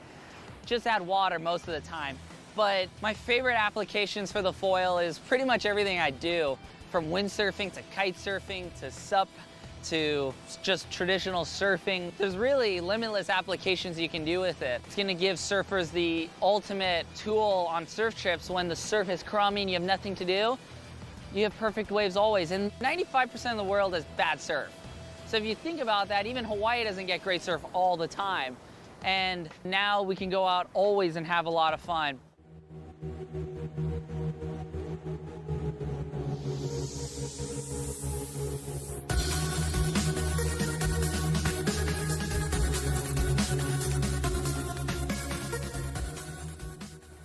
So imagine this. The hydrofoil is basically an underwater airplane. And what happens is the front wing creates lift and the back wing as a stabilizer also creates downforce. So when there's two forces kind of going in the opposite directions, it creates stability, but it also creates lift continuously. And when that wing starts to rise underwater, so does you. And basically the long fin, or what we call a mast or strut, lifts out of the water. That's connected to your platform, which is the board you're riding, and that lifts you directly out of the water and you're hovering.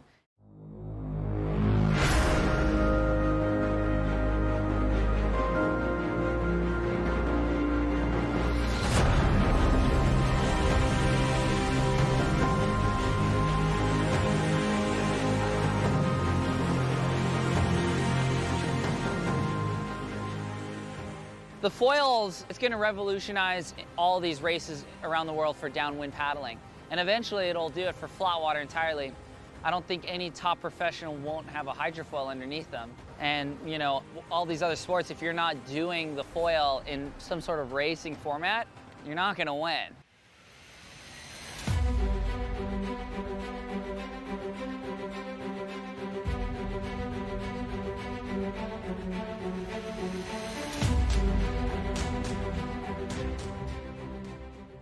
Before this, I would surf like as much as I could, which meant with the conditions 2 to 5 times a week. But with the foil, I can seriously surf pretty much every single day of the year. What this allows is more opportunities for us to surf waves that nobody's around or when the surf is barely breaking. It's just got to break a little bit, and it's just really allowed the surfers to get in the water more. And the more we surf, the happier we are. So collective happiness is being brought up in the surf community as a result of foiling. And there's gonna be some haters, and there's some haters right now, but as more people get involved, it's just gonna get better.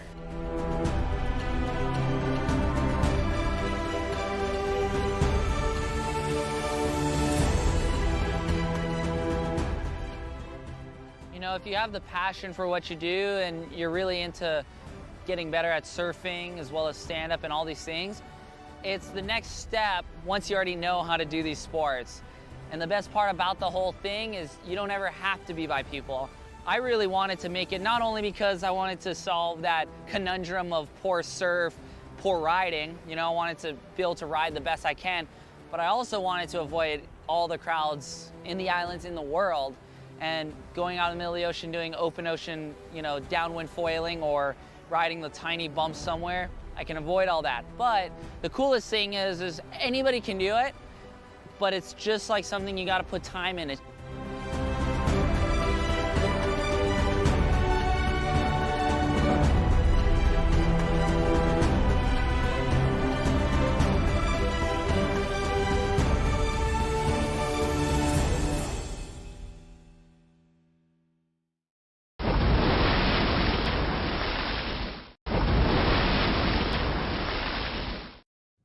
The Hawaii Adaptive Surfing Championships take place in the heart of Waikiki at the iconic Queen Surf Break.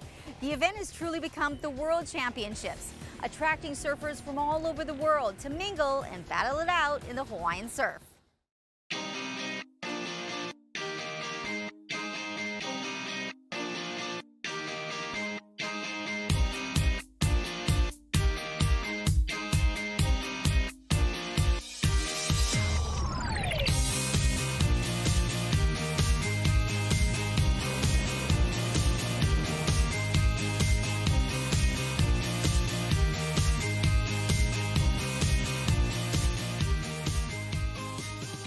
And why it's exciting this year, it's our very first standalone event. For many years, we were within a really amazing event called Duke's Ocean Fest, and that allowed us to grow to where we are now today. And now we have our own standalone event. This year we have athletes from all over the world competing in multiple divisions with the adaptive surfing. We've got over 80 competitors from 12 different countries competing in a multitude of divisions like the wave ski, the sit division, the stand division. We have both men and women in the stand division. We have the prone division, the assist division, 2 classifications of wounded warriors, juniors, mixed. It's just a whole array of different types of people competing with their abilities. You know, some people call them handicapped, but we see the abilities that they can do in the water. And a lot of these athletes, they feel that when they're in the ocean, they can do a lot more than they're on land. People from around the world coming to compete and show off the adaptive surfing and expose how wonderful and exciting our sport is.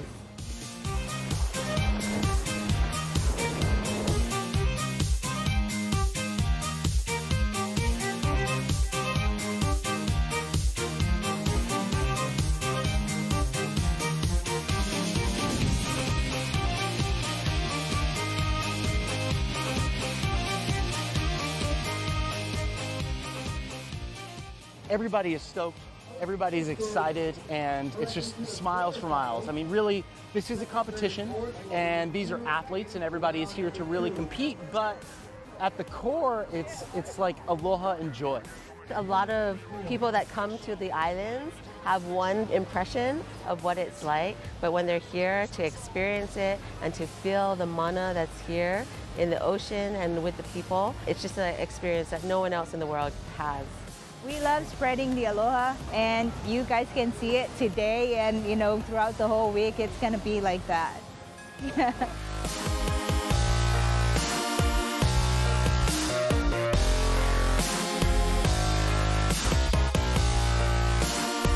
Come again with the baseline sound.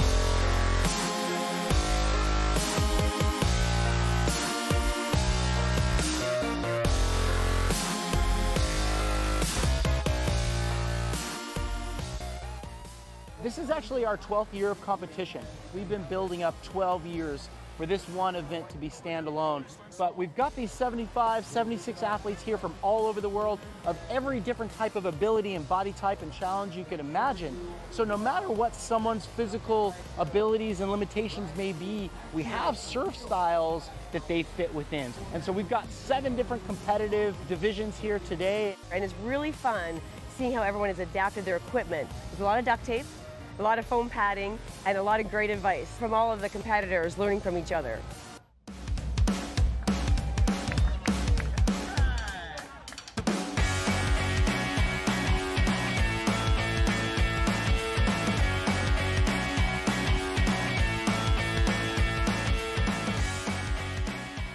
We are having a regular surfing competition. We have judges from around Hawaii judging. We have judging judges and priority judges. It's definitely aloha, and it's definitely got an amazing vibe and the community being together, but these athletes are here to win, and we have some of the best in the business here helping put this event on as far as the judges, the priority system, the live scoring apps. I mean, it's all in place as any other competition would be. We really stress this is a competition. You guys are athletes. You're the best athletes in the world at what you do. So we do everything we can to build this experience and this event to represent that.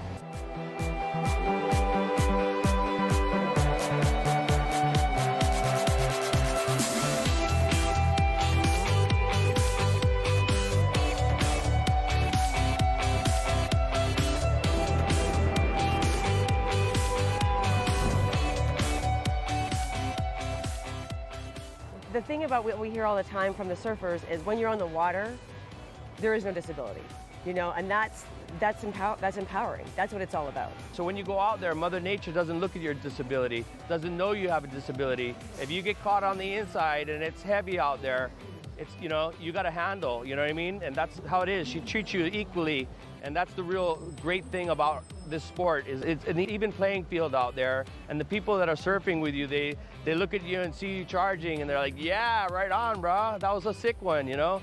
So, I mean, the chair goes away, the disability goes away, and it's all about surfing. One word that I love to use when it comes to having fun in the ocean is that word, it's freedom.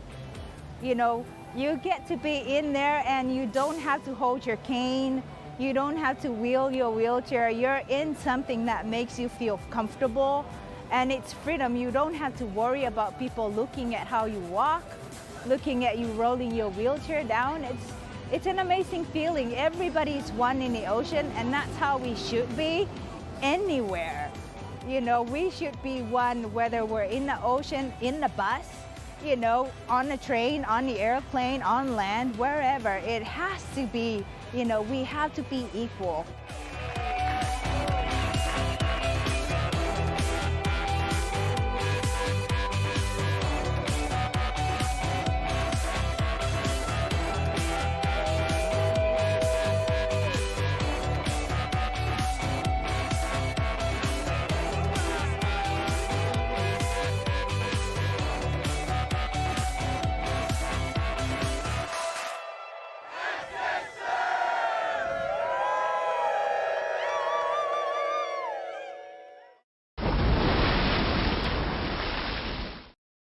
Today we join Andrea Muller on the island of Maui to find out what drives this multidisciplined paddling and surfing water woman. And her accomplishments are nothing short of amazing.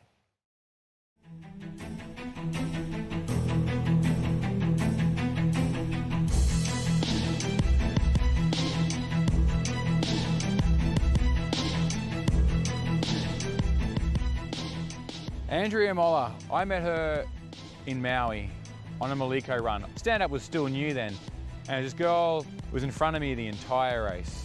I had no clue who she was, and she was surfing all the way, but she's unbelievable. I'm gonna say she's like the Ronda Rousey of stand-up or paddling. What can you say, Andrea?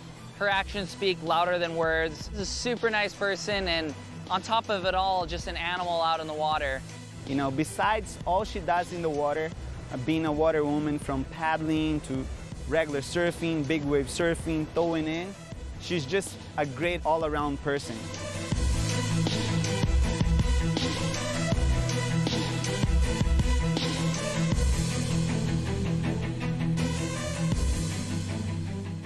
I'm originally from Ilhabela, Brazil, and I moved to Hawaii when I was 17, 1998, straight to Maui.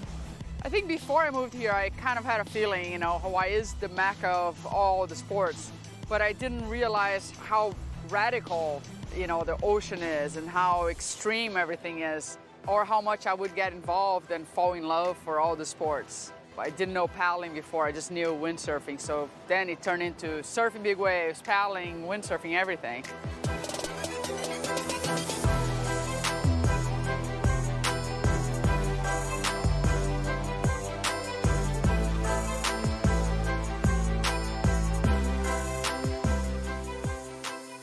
I got to win a few times the Olokai Ho'olaulea, which is a great achievement to me. It's a big event, and it's stand-up and outrigger canoe, and for me to be able to win both, it was huge. I also did a couple of times the solo, the Molokai to Oahu crossing. It's a 32-mile crossing between the island of Molokai to Oahu. I had one year that I was able to win, but it's not much about the title of winning the channel, but competing in it and being part of the event.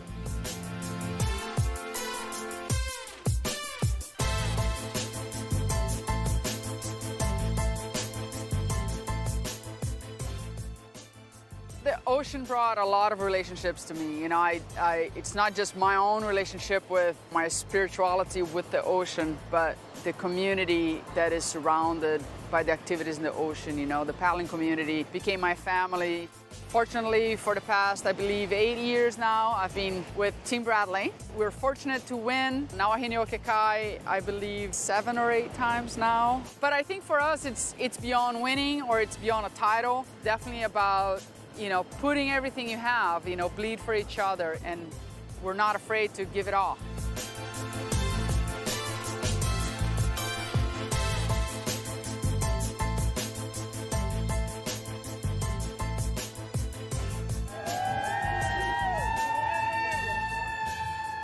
Jaws is definitely, to me, one of the most powerful surf spots on the North Shore of Maui. I got involved simply because I have this adrenaline junkie personality that just loves a challenge. I definitely respect it a lot, and I feel very fortunate to be one of the few girls surfing the spot. Back then it was get a jet ski, get a tow board, and learning how to tow and rescue each other on big surf. So the more time I start putting surfing the outer reef, the more in love I start falling for it. She's a Pan-Americ, and then she's just willing to help out anybody on any given day. So to me, that was one of the reasons why I decided to coach her. Besides knowing that she has all the talent in the world to be the best one for the season, she had a goal in mind of winning the XXL for women's, and then I always wanted to see people fulfill their dreams.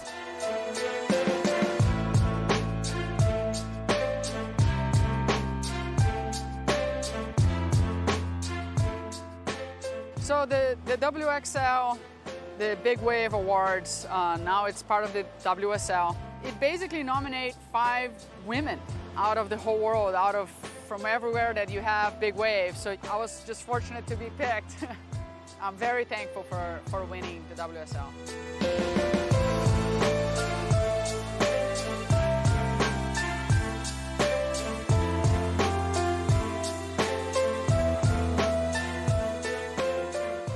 Juggling that life of mom and daughter and work and trying to be an athlete where I gotta put time into training, it's definitely a juggle. If I quit all my sports just to be a full-time mom, I don't think I would be teaching her what I want her to learn.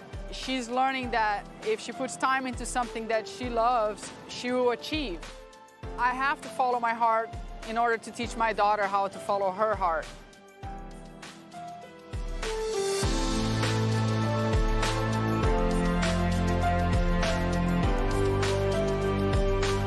I take inspiration from so many different people, and certainly there's been times when I've taken it from Andrea and what she's done. There's a lot of respect for girls that are that good and are that close to guys, because I think that's an amazing achievement. And like I said, she nearly beat me on my first run, and I was blown away. you know what? That's why Andrea is Andrea, and that's why she's at the point where she is, because she trains hard, she's prepared mentally and physically. She put so much hard work into preparing herself for this year, and I'm proud of her. Being a role model to any generation is very special, and I'm very thankful to be able to give a message. So don't be afraid, train hard, put time into it, respect the ocean, respect others, and follow your dreams.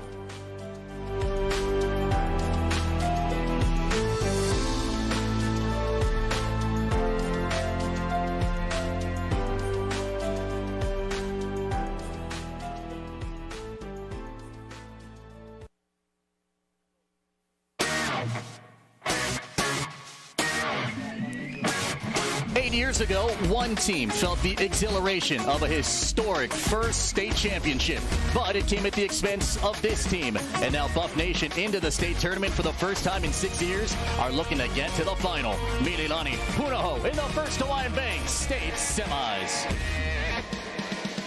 The town of Mililani is lit up, a festive feeling in the air, and just about 3 blocks across the street, John Kahuku Stadium. It is prep football's proving ground the next 2 weeks as we welcome you to the first Hawaiian Bank State Football Championships. Mother Nature unleashing her energy here in Mililani. Rain, showers, sogginess, all part of the setting as we get set for the semifinals as Mililani gets set to take on number 2, Punahou. Kahuku awaits. They defeated Campbell 32-7 in the first of our semifinal doubleheader. This is a rematch of the 2014 state final. Punahou back in the tournament for the first time in 6 years. Will we get Mililani Kahuku or will we get Punahou Kahuku round number 2? Can't wait for this one. Great to have you with us, my man. Darren Hernandez, Jimmy Bender's coming up. I'm Felipe Alhastro. 2 of the great offenses you're going to see in the state center stage in Central Oahu. What's going to stand out to you here this evening between the Buff and Blue and the Trojans? I think John, you know, the name John. We're at John Kahuku Stadium. John Keave Sangapolutele, 22 touchdowns, 6 interceptions for the Punahou Buff and Blue. He is the conductor of this offense that's averaging 42 points a game, 425 yards per game. He is the guy. I'll tell you what, when the quarterbacks hit this stage, all the pressure is on them for them to deliver. Mililani, by virtue of being the lower seed, is the visiting team here today. And so, Manatarape will get the start. Keeney McMillan out with his knee injury and now would rest on Manatarape, who nearly beat St. Louis in the semis a year ago. Now has to take care of Punahou if they want to get to the final. You know, I think the inclement weather is going to be a factor. It's soggy, it's rainy, it's also a little windy. I think the team that can run the ball best will have an advantage. Currently, that advantage got to go to the Buff and Blue. Ala'i Williams, 727 yards on the ground, 12 touchdowns, 215-pound hammer. He's got to be the guy. Leads the state in rush yards here in this 2022 season. For the first time in his varsity career, John Keave Sangapolutele has tasted the postseason. How can he handle the pressure? How can he handle the moment? He has built up the last 4 years waiting for this opportunity, and now it's a chance for him to lead this Buff and Blue squad to the state final for the first time since 2014. Jimmy Bender talked to both coaches. Downstairs we go with the New City Nissan Field Report. Jimmy. Yeah, thanks a lot, guys. And that inclement weather you talked about kind of caught us all off guard. A big downpour here during the half. Even Rod York looked at me and said, "Where did this come from?" I don't know, Coach. You live here. But anyway, it's over. It's pretty much lightened up, so that's the good news. Now, as far as Rod York goes and his Mililani Trojans, what he told me they need to do tonight is they need to protect Manatarape, their quarterback, give him some time to throw the ball, and he said his defense needs to stop Punahou from making big plays. That's something they can do, so they need to stop that. Now, on the Punahou side, Nate Kia saying the main thing for him, and it has been all year, is about execution. That's just his game plan. He says, we've got to be able to execute everything we throw at you guys. And the other thing he said is this team, especially during this downtime, has just been getting better every day. That's what he's looking forward to seeing them out on the field tonight. Guys, back to you. Punahou went 1-4 a year ago. Now 1 win for a spot in the final. What happens here at John Kahuku Stadium? Will the ILH champs advance, or will Mililani host a state final next Friday? Trojans, Buff and Blue kickoff coming up next at OC 16.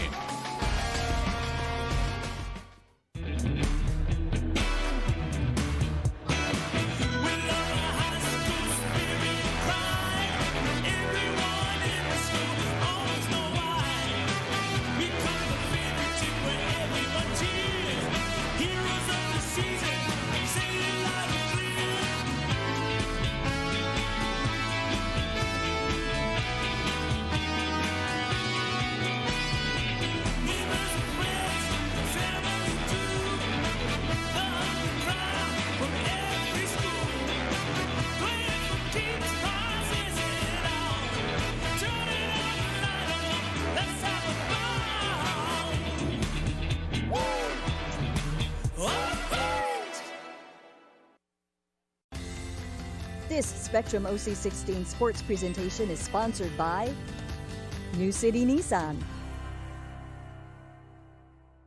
Want a real taste of New York? The classic New York pizza offers a big, bold taste only in Hawaii. It's handmade with 16 inches of foldable crust, a sweet marinara sauce, and your favorite topping. And at 30% larger than our large, classic New York pizza is only $10.99 for carryout. Bring together your family and friends for a classic New York pizza party. Each pizza is just $10.99 for carryout. Classic New York pizza. So close, you can taste it. Only at Hawaii Pizza Hut. Answer the call to adventure. Holo Holo Anywhere. In a tough all-wheel drive Passport Trail Sport or Ridgeline. Rugged, loaded with tech, both part of the most fuel-efficient full-line automaker. And ready for your wildest adventures. New Hondas are arriving daily. Get into your perfect island ride. See a Hawaii Honda dealer today. Tell them Henry sent you. Saturday, the 9th Island rivalry continues between the Rainbow Warriors and the Running Rebels. It's Hawaii versus UNLV. Order it today on Spectrum Sports pay-per-view. In the Division I or Division I Open era, both of these teams have won 9 games. Mililani's played in 20 of them, Punahou 14. This is their first state tournament game in the Division I Open era since 2016. Our referee tonight is Cal Evans. Of course, if you would like to become an official, log on to sportshigh.com. It's the official website of the Hawaii High School Athletic Association. You can join the great women and men in the black and the white stripes, always looking for new officials. They'll train you, they'll take care of you. Hope to see you on sportshigh.com. Puno won the toss and elected to receive, so they want the ball first. Aston Hands, a dangerous return man with great breakaway speed, waiting for this moment seemingly for his entire life. And then Mikel Paiva, good heavy leg. Kahuku awaits next Friday on Spectrum pay-per-view for the Division I Open Championship. It's the last of the semifinals in the first Hawaiian Bank State Tournament. And off we go from Central Oahu. Aston Hange for the 15. Hange took a lot of time down there. Hange with Anzaldo chasing him and funneling him out of bounds. Got him to the sideline. Mike's Engraving and Trophies, the official trophy provider of Spectrum OC 16 Sports. For all your special achievements, call Ryan at Mike's Engraving and Trophies. They're located in Aiea. Gorgeous nights all throughout the week here in Millville. The rain has let up very slightly, though, so 74 degrees, passing heavy showers early as John Campbell Songopolutele makes his 25th straight start. Longest active streak. That great streak has continued, and now he steps on to the state tournament stage from the 16. He begins with an Ala'i Williams run. Williams up the middle, brought down there by Nahulu Salima and Kamehu Roman. Let's swing into Zippy's starting lineups here. First for the Punahou offense. So Songopolutele, 2,099 pass yards this year. They're a bit banged up. Justice Wu and Christian Kauhane, they'll switch in and out because Kalen Smith has been out with a broken collarbone. Ian Kamal Waikiki also out with a broken collarbone, but Aston Hange averaging 18 a grab, 21 receiving yards away from 1,000 this year. Flip it forward, and here comes Makapulai to the edge. Makapulai with Elijah Newell right behind him and Gavin Hunter on the front side. Able to make the tackle at the 33-yard line. Give you the Zippy's defensive lineups here. All right, so Salima's in there with McClintock and Lauvao. Roman, who's going to play outside linebacker. They like his mobility on that side. Elton Sue in the top 5 in sacks. JB Lauvao, by the way, co-leads the state and the division in sacks with 9 here in 2022. After the gain of 11, it's 1st and 10.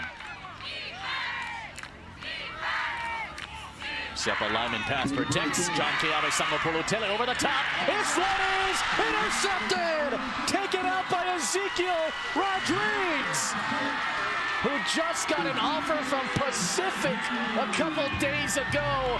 He gets his 2nd of the season. And Ezekiel Rodriguez with that huge club on his arm, playing middle safety. This was just a ball thrown late and over the middle. Never a good combination for a young quarterback. There's the 7th interception tossed by Keawe Songopolutele. John Keawe, remember early on in the game against Moanalua, we saw him throw 2 picks to 2 freshmen for Big Blue. He's recovered nicely, but that's just pick number 7. Comes Manatarape taking over from the 40.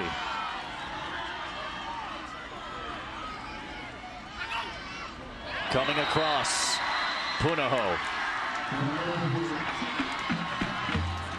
And here comes the San Diego Sports Officials Hall of Famer, Cal Evans. Encroachment, defense, number 90, 5-yard penalty, first down. First one there, Kekai Burnett creeping across. Manatarape spent so much extra work this week in preparation for this game. Will it pay off? Here comes 1st and 5. And the 45 begins with a Kahana Travis run. Not going to gain a lot. Keelan Siamani able to knock him down. Just got offers from Arizona Christian and Whitworth. This senior at 225, excellent on defense. But the offense is brought to you by Zippies. The offensive line going to be put to the test with Manley as the center and Bruce Leapong on that right side and Adam Joseph Eves. Salanoa. Big play capability, but Manatarape saying the feelings that I had heading into that St. Louis semifinal game a year ago, very similar to this one, but he's trying to limit the amount of mistakes and keep himself mentally focused over the course of this 48-minute game. Out it goes to Roller. Roller pinched in by Alika Kavaku-Amoy. The guy who has a UH offer and Arizona offer gets his first tackle of the night. He helps lead that linebacking corps, brought to you by Zippies. Ko'okia's excellent. Giancarlo Rufo, who has 9 sacks this year. He's the other co-leader in that division and in that department. Just got an offer from Arizona. Congratulations out to him. Long overdue. Tedahiti Wolf, one of the leaders up top with Travis Ross, Agent Hart Ellis, and Aiden Takuma able to get the start. He's got 3 interceptions this season. All those picks coming against Kamehameha during the ILH regular season this year. Last year's numbers not too shabby considering the shortened season for Terape. Kahana Travis outside run, chased by Shiraki. Got a ton of space out there. And the JV champion a year ago gets knocked out by Tedahiti Wolf at the 35, gain of 13, first down. And this is so important for Mililani that they have balance on offense. They can't put it all on the shoulders of Manatarape. As good as he is and as experienced as he is, they're going to have to find a way to run the football here to keep this stout defense honest. Line play critical. Here comes Kahana Travis up the middle. Shiraki helping in with Wolf on the tackle. Big gains here for Kahana Travis, who had some ankle injuries earlier this year. He's nursed himself back to full strength. Yeah, Kahana Travis, early on, we saw him get injured and has come back, and he looks like he's at full strength. But I'm surprised at how well they've been able to run the football early thus far.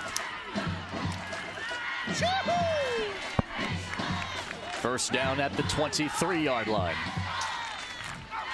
Terape hasn't taken the shot just yet. Here comes Kahana Travis, brought down by Alika Kavaku-Amoy after the gain of about 3. This offensive line has been helped by Kailua head coach Joe Wong. And of course, Joe Wong, a great NFL experience. He's been helping out the last couple of days here for Mililani.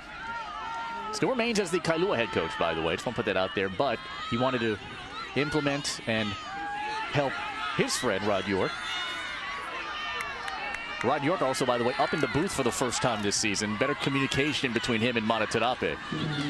This is in the hands of Derek Tsuchiyama. So Mililani's made it a pretty strong point to run the rock. Maybe get a yard for Tsuchiyama as Alika Kavaku-Amoy makes the tackle. And if that line does well, Mililani could do well here tonight, Coach. Yeah, they have to have balance. If they can establish a run game, I mean, that's going to really, really get them going. Here you see Rod York in the white hat up in the booth.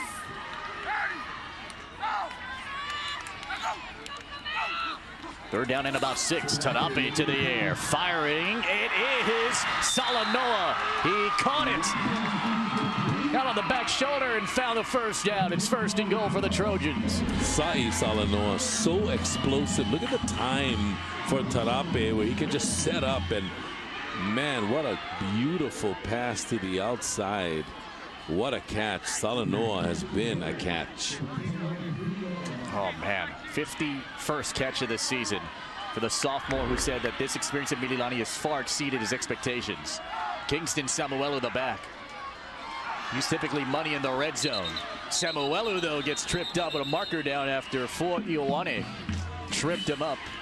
We had movement, and the early indication is that it's on Punahou. Before the snap, encroachment, defense number 4. Half the distance to the goal, 1st down. That's the second one on this drive, and it's against Siamani this time, though. Both these teams getting a ton of rest prior to this game, about 3 weeks. 1st and goal from the 2.5.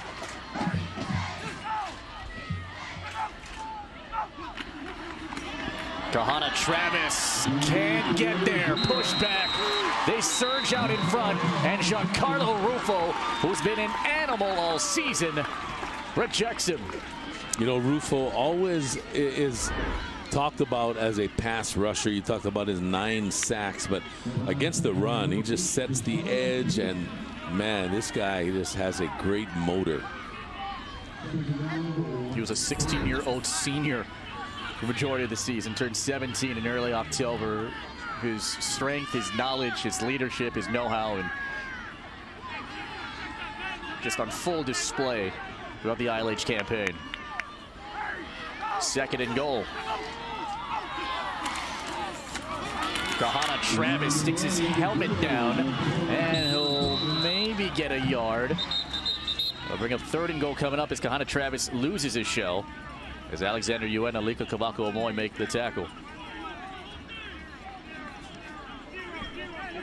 Mililani typically a great passing team, right? But when you get close to that goal line, your real estate starts to shrink. Again, Tanape, so much experience. I don't see a big issue with him playing.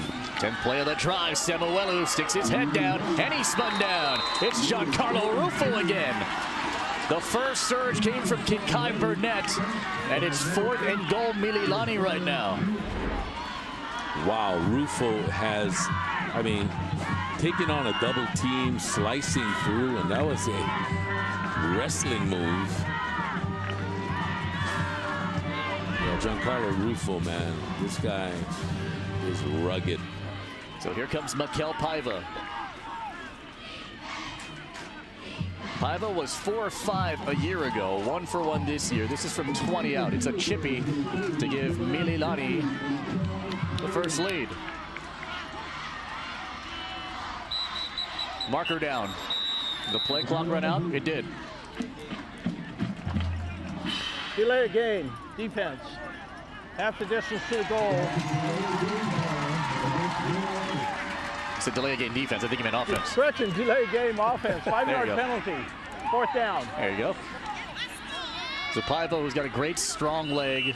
You see his numbers for his career. He's 1 of 1 this year. From the left hash, from 25. Got it clean, got it up, and got it through. 3-0 Mililani. So after the Ezekiel Rodriguez interception, Mililani goes 52 yards and took nearly half the clock. Here in the quarter, Paiva and Mililani draw first blood in the Division I Open semifinals. Are you looking for something new? The flavor of real premium coffee beans with the savory crunch of arare. Try a surprising mix of East meets West today. Enjoy premium coffee arare. It's time to enjoy life. Aloha. For many of us, 2020 has been such a rough year. From loved ones losing their jobs or having to make adjustments in our lives that we never thought we'd make. Our strength has been tested like never before. From all of us at IBEW Local 1186, I know we stand behind you and will be there every step of the way to keep us safely connected and powered up. Take care of each other. Mahalo. It's always a good time for mango. Hand-picked at the peak of freshness and dried and packaged for the best flavor. Get your premium mango and premium sweet and sour mango slices today. It's time to enjoy life. Sunday, Hawaii looks to send its seniors off with a win in the regular season home finale. Rainbow Wahine Volleyball on OC16, exclusively on Spectrum. Kahana Trav. Back here. I know you're very excited, Coach. Yeah, but Kahana Travis 5 yards a carry is averaging. And you know why? Because you can watch those carries on the Spectrum News app. Get all the latest local sports news and weather that matter most to you. Download now on the App Store or Google Play.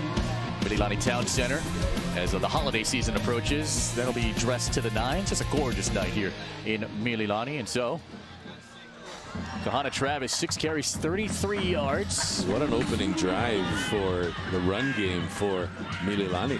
Around the 16, here's Aston Hand. She's going to run out of real estate soon.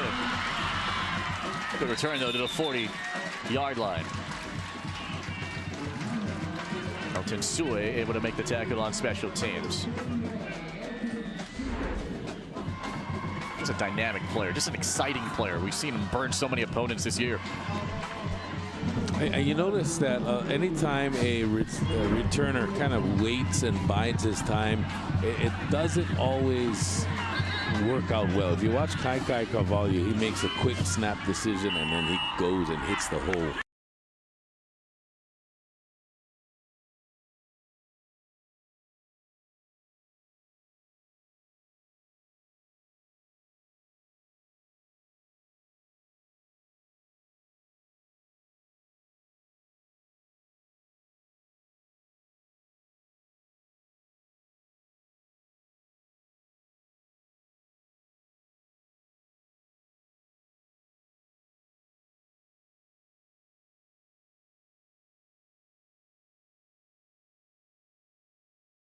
Legs. Second and short. Run here, Williams. Zeke Rodriguez, the tackle. His second here tonight. I tell you what, this game might be decided on Mililani's run defense. If they can't stop the run, could be a long night. Puno has been excellent all year rushing the ball. They have been, and it's because of that big O-line, so strong. And then you have a big back behind them. Man, that's tough to stop. Malaki Williams, second in the varsity team, getting a bulk of these carries. Here he is again, just finding that left gap, spins him forward inside the 40. Elijah Nua the tackle. Williams said, hey, we went 1-4 last year. That was terrible. He didn't use the word terrible. In fact, he used some choice adjective words and showed his true emotion candidly. But he says that has motivated his team to power forward here this season. Great blocking at the point of attack. Big number 55. T.E. on the O-line. 54, KJ Halams has an offer from the University of Hawaii. We saw Timmy Chang earlier here tonight, taking in the sights and the sounds. Sepa Lyman, grabbed by Zeke Rodriguez. Rodriguez is creeping forward from usually his safety spot to plug that gap. He's got 3 tackles on the drive, but the first down chains move again for Punahou. Nice job here, pulling guard on the right side. Big 58, Muti, opening a sizable hole. And Sepa Lyman, I mean, this guy can catch out of the backfield. He can run the rock. At 205, he's also a load. And they want to call a timeout. Does Punahou. Their first. Already in field goal range for Jordan Capisi, but a fresh set of downs for Punahou when you come back. This Spectrum OC16 sports presentation is sponsored by Pizza Hut and Taco Bell. Want a real taste of New York? The classic New York pizza offers a big, bold taste only in Hawaii. It's handmade with 16 inches of foldable crust, a sweet marinara sauce, and your favorite topping. And at 30% larger than our large, classic New York pizza is only $10.99 for carryout. Bring together your family and friends for a classic New York pizza party. Each pizza is just $10.99 for carryout. Classic New York pizza. So close, you can taste it. Only at Hawaii Pizza Hut. Because Haumea loves to dance. Because Jaina dreams of a cancer-free future. Because Guy knows why preventive care matters. You are why we're reimagining healthcare. To give you more choices. To be there for you. To see you in new ways. Hawaii Pacific Health. The head coach of the Rainbow Warrior football team, Timmy Chang, out there taking in the sights and the sounds here at Mililani for the first time ever. John Kauinana Stadium hosts the first Hawaiian Bank State Football Championships. All the way to the end, next Friday and Saturday. 1st and 10 from the 32 for Sangapolutele. Gives it to Williams. Chased out there by Nua. Can't get him. 3 tackles missed. Finally banged down to the ground. Zeke Rodriguez again. He's got 4 tackles already.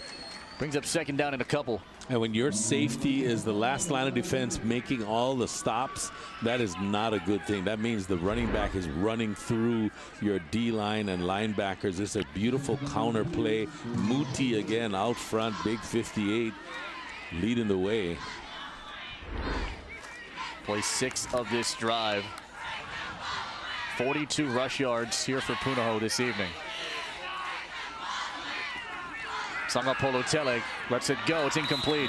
Intended for Lyman, moving it from the backfield. Gavin Hunter guarding him. Nahulu Salima applied the pressure on the UH commit. John Keawe Sangapolutele. No, I did not understand that play call. You're running the ball great. You usually use play action when you're running the ball great. You don't run a screen when you're running the ball great, because the D-line, they're not flying up the field. They're thinking run, not pass. The last time these teams met was in 2019 in Aloha Stadium. It was a 3-0 Punahou win. And you saw the numbers from Sangapolutele the last time they played the Trojans. Here's Williams, going to be a yard shy of the 1st down. Bruce Leapunga closed that hole quick. Early decision time for Punahou. If they want to try a 40-yard field goal, go for it. On 4th down, they're lining up quick.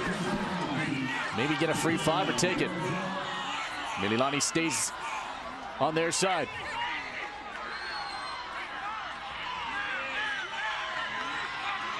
Only need a yard. Punahou burned a timeout earlier. They'll go for it. Sangapolutele will throw. He'll fire. It's caught. It's Kohane. It's a touchdown.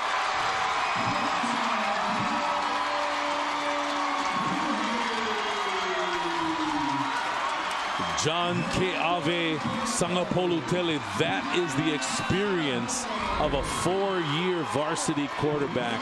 And here we go, play action. This is going to set up the play action pass down the seam if you continue to run the ball with Williams and Lyman. There is the 46th career touchdown pass from Sangapolutele, and Kapisi, who's perfect this year, adds it on. Kauhane, just his 2nd touchdown catch of the season, and the one to give the Buffin Blue the lead here in the opening quarter of the first Hawaiian Bank State Semis.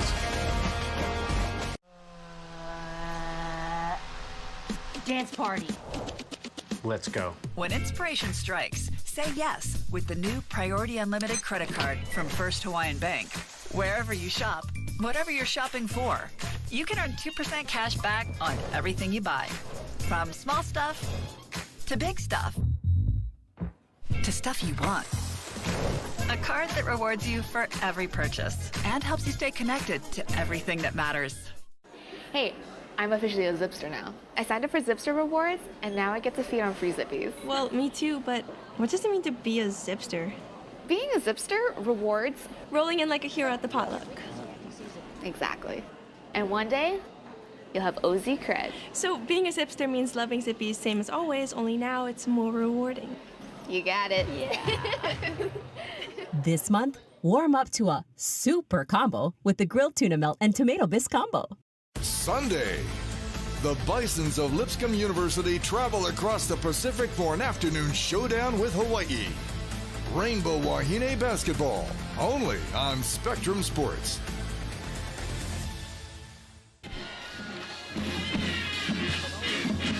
Kauhane, when you see him in practice, he's the best route runner that you're going to find on that field.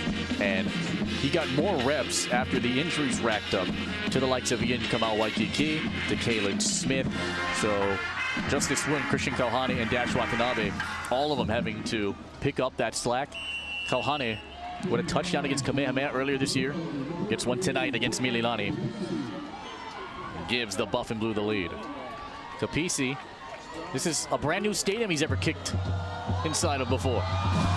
The wind picking up, he sends this one back for a touchback.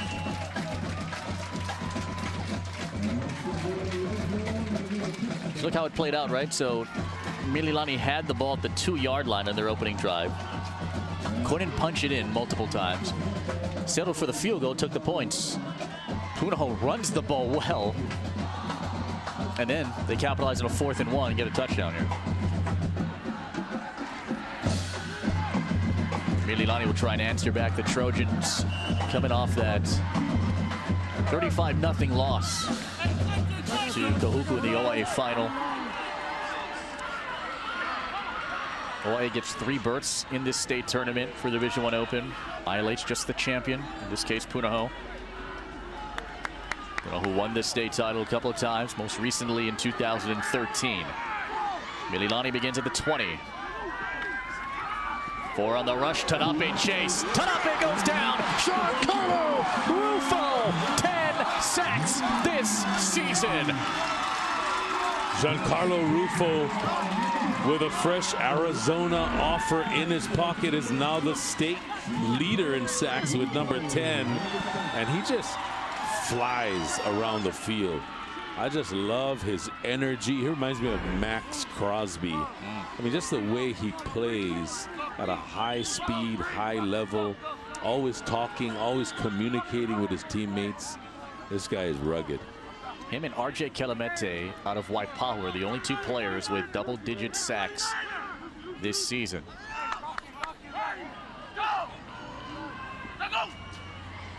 After the loss of 11, Tanape forced to go to the air, throws it incomplete, intended for Derek Tsuchiyama. Hit him and then it popped out. Alika Kawaku Amor was guarding him. Here comes 3rd down.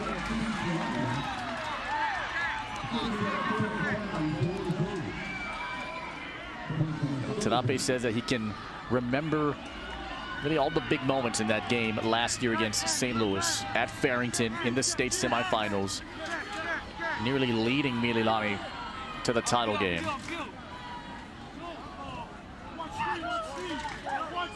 But Punahou has been on this relentless chase all throughout the year. And really over the last 10 years when you look at it, right? Going from last place in the ILH a year ago to now the ILH champs. Just trying to savor some yards. Cole Kia able to spin down Nakoa Kahana Travis. Good job from this defense that'll take it to the end of the period. And Punahou have a 4-point lead as we enter the second. Giancarlo Rufo, the biggest defensive play for Punahou so far. 3 stops near the goal line for this defense. Rufo helping on the cause. After 1 in Mililani, 7-3, Buff in Blue. Because Haumea loves to dance. Because Jaina dreams of a cancer-free future. Because Guy knows why preventive care matters. You are why we're reimagining healthcare. To give you more choices. To be there for you. To see you in new ways. Hawaii Pacific Health. When your dogs like each other, you know it's the start to something special. Lunch? It's back in Hawaii. Enjoy the $8.99 McRib meal before it's gone. Ba-da-ba-ba-ba. Enjoy more ways to watch your favorite University of Hawaii and local high school sports. on TV, online, and on the go. The best of local sports wherever you want it. Only on Spectrum Sports, OC16, and XCast. With OC16.TV, you never have to worry about choosing which game to watch at home or missing a game if you're on the go. Look for the Now Playing section on the homepage, find the channel you'd like to watch, sign in with your Spectrum username and password, and enjoy. The First Hawaiian Bank Division I Open Championship is on Spectrum Pay-Per-View, channel 1255. The game is $50, and all the proceeds go to the HHSAA. If you're a University of Hawaii Rainbow Warrior football subscriber, thank you so much. But this is an add-on, so if you want to watch the game, you can help donate to the HHSAA. All the proceeds are going to go to the HHSAA and support their nearly 100 member schools statewide. 4th and 19, Paiva will punt. Tipped it below the jet stream and right in front of Aston Hand, who has to collect it at the 41. What a step out of bounds right near midfield, and the protecting Hand out there. No targets to him just yet. The attack here from Will Moyaba, the offensive coordinator for Punahou, has been all about the ground game so far. 77 total yards of offense, 43 of them on the ground. There's Rufo. Look at that, huh?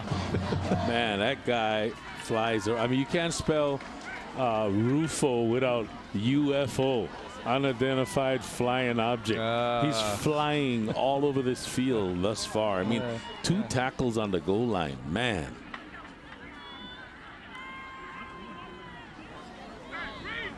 You saving that one?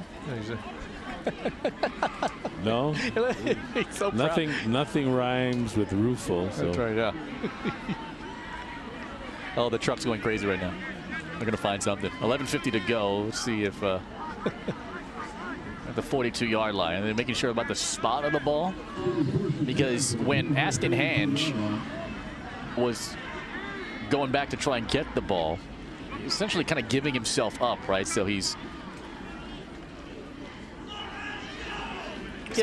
then he picked up the ball, and so he's going to be marked at where he first touches that football, which in this case at the 42-yard line. We go 1st down and 10 coming up here for the Buff and Blue. An interception and a touchdown, the first 2 drives of the night for Punahou.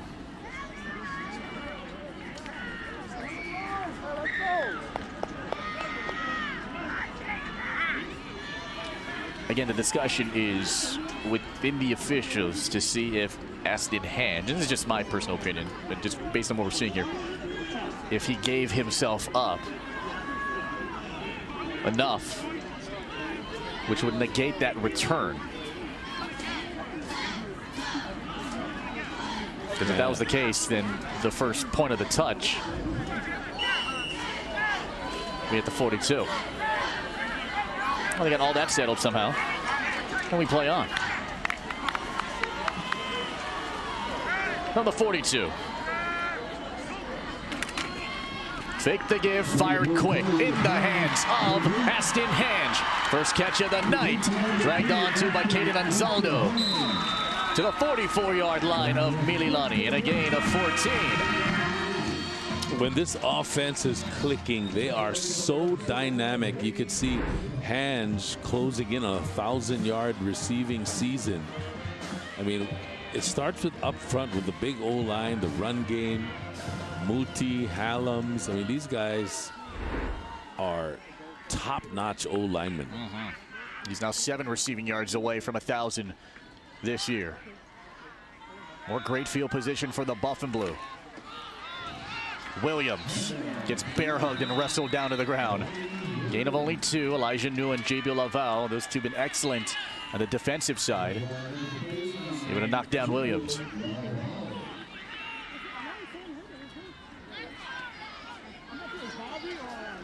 You know, his full name actually means gentle as the breeze from the calm ocean. He doesn't play like that. No, not at all. It's more. There's no gentleness in him. Not at all.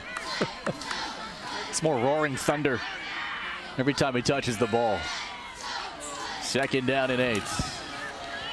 Williams creeping forward and got extra yards after he went over Ezekiel Rodriguez. Yard shy of the first down to the 35, gain of 7. Wow, this run game really picking up. You know, on the first drive, Mililani did great, but boy, right now, Punahou putting together back-to-back super drives, and it's starting with the run game. 10-10 to go here in the half.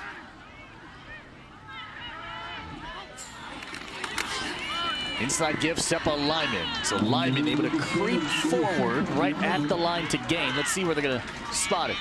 Leoponga and Salima make the tackle. Good enough for the first down. Seppa Lyman's going to great complementary running back in this core here for the Buff and Blue. Well, he really has been, especially as a pass catcher, but you know, he is a physical runner in his own right. He would start on so many teams. Seppa Lyman is really a quality back. The Metro Tiger product, whose father, Shane Lyman, is an assistant coach with this team and does a great job with strength and conditioning for so many athletes.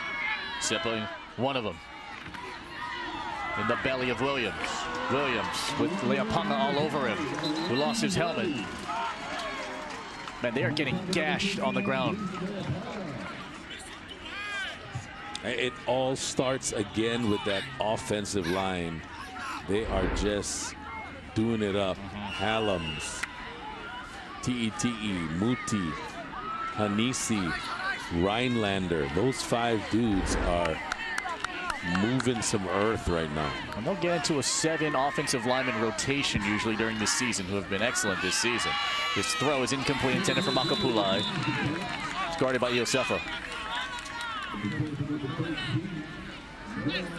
Noah Makapulai saying, hey, we have to stay laser focused. We can't let all the distractions get to us. They said, well, what are the distractions? Well, everyone's talking about us. Since we won the ILH, we're the favorites to win the league. They did that. And now they're trying to get back to where they once was in 2014, once were 2014, and even 2013.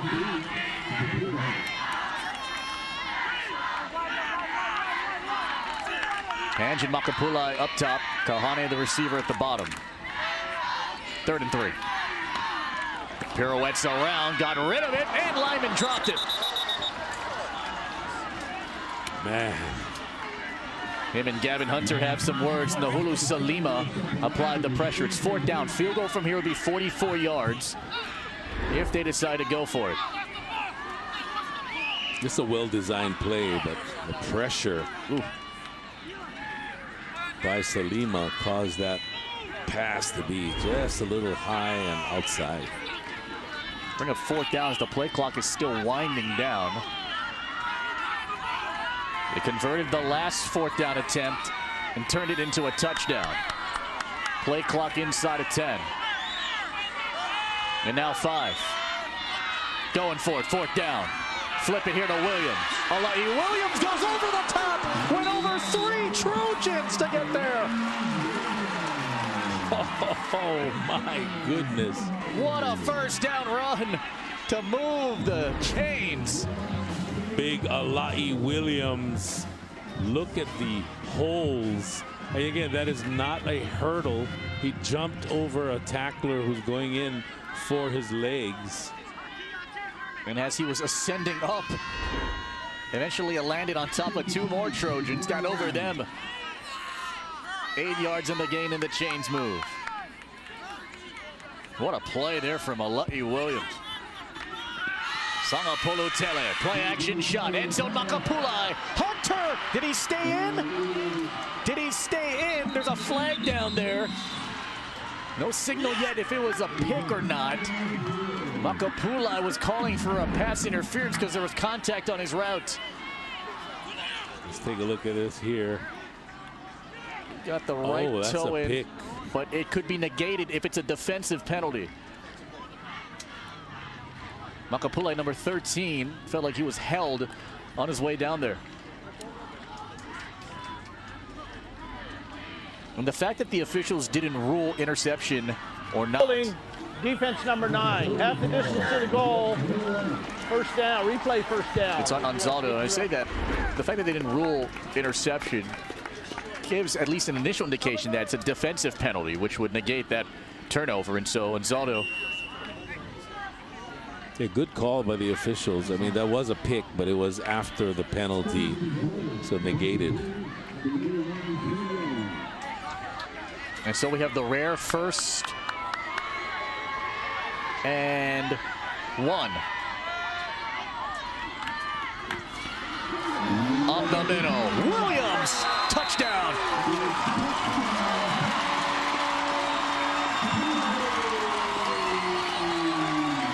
Well, Ala'i Williams is going to get all the credit because he's a great player, a great runner. But look at this offensive line and the ginormous holes they're creating for him.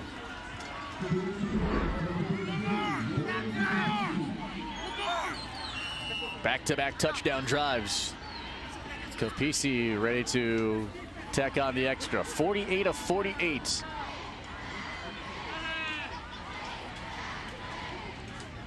A kid from Maui able to slide that one through. About 15 members of his family from all across the country here. It's Kapisi to get it in. Williams. It slices, it dices, and it bowls like Dave Vinton. 14-3. I'll be back in a sec. We can't wait forever. Oh, you're not your friend, please.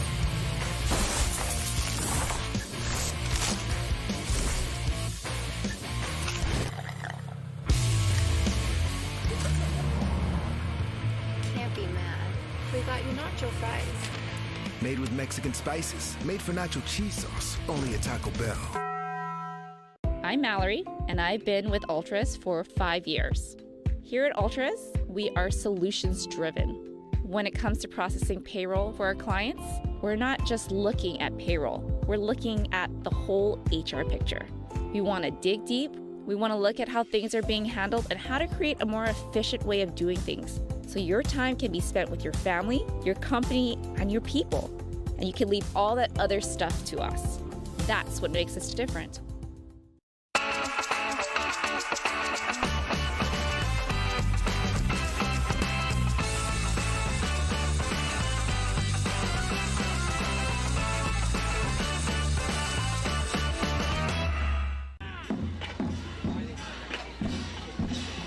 Buff Nation bouncing up and down here at John Kahuku Stadium after Williams able to rush it in for the tutty. His 13th touchdown of the season. It was advertised by that man, the unofficial president, if you want to call it, of the student section over at Puno, as a blue out. He's organized a neon out. He's What's organized a neon out? You wear like neon orange colors. Oh, okay. Yeah, construction attire out. Because there's neon green, right. Neon orange. You got to be specific. All those fluorescent colors were out there, and everyone wearing blue in the stands. Thanks to that man, Kapisi, who's advertised it. This is going to be returnable from around the 4. Here comes Jensen McGee. McGee goes down shy of the 30, and there goes Tedahiti Wolf.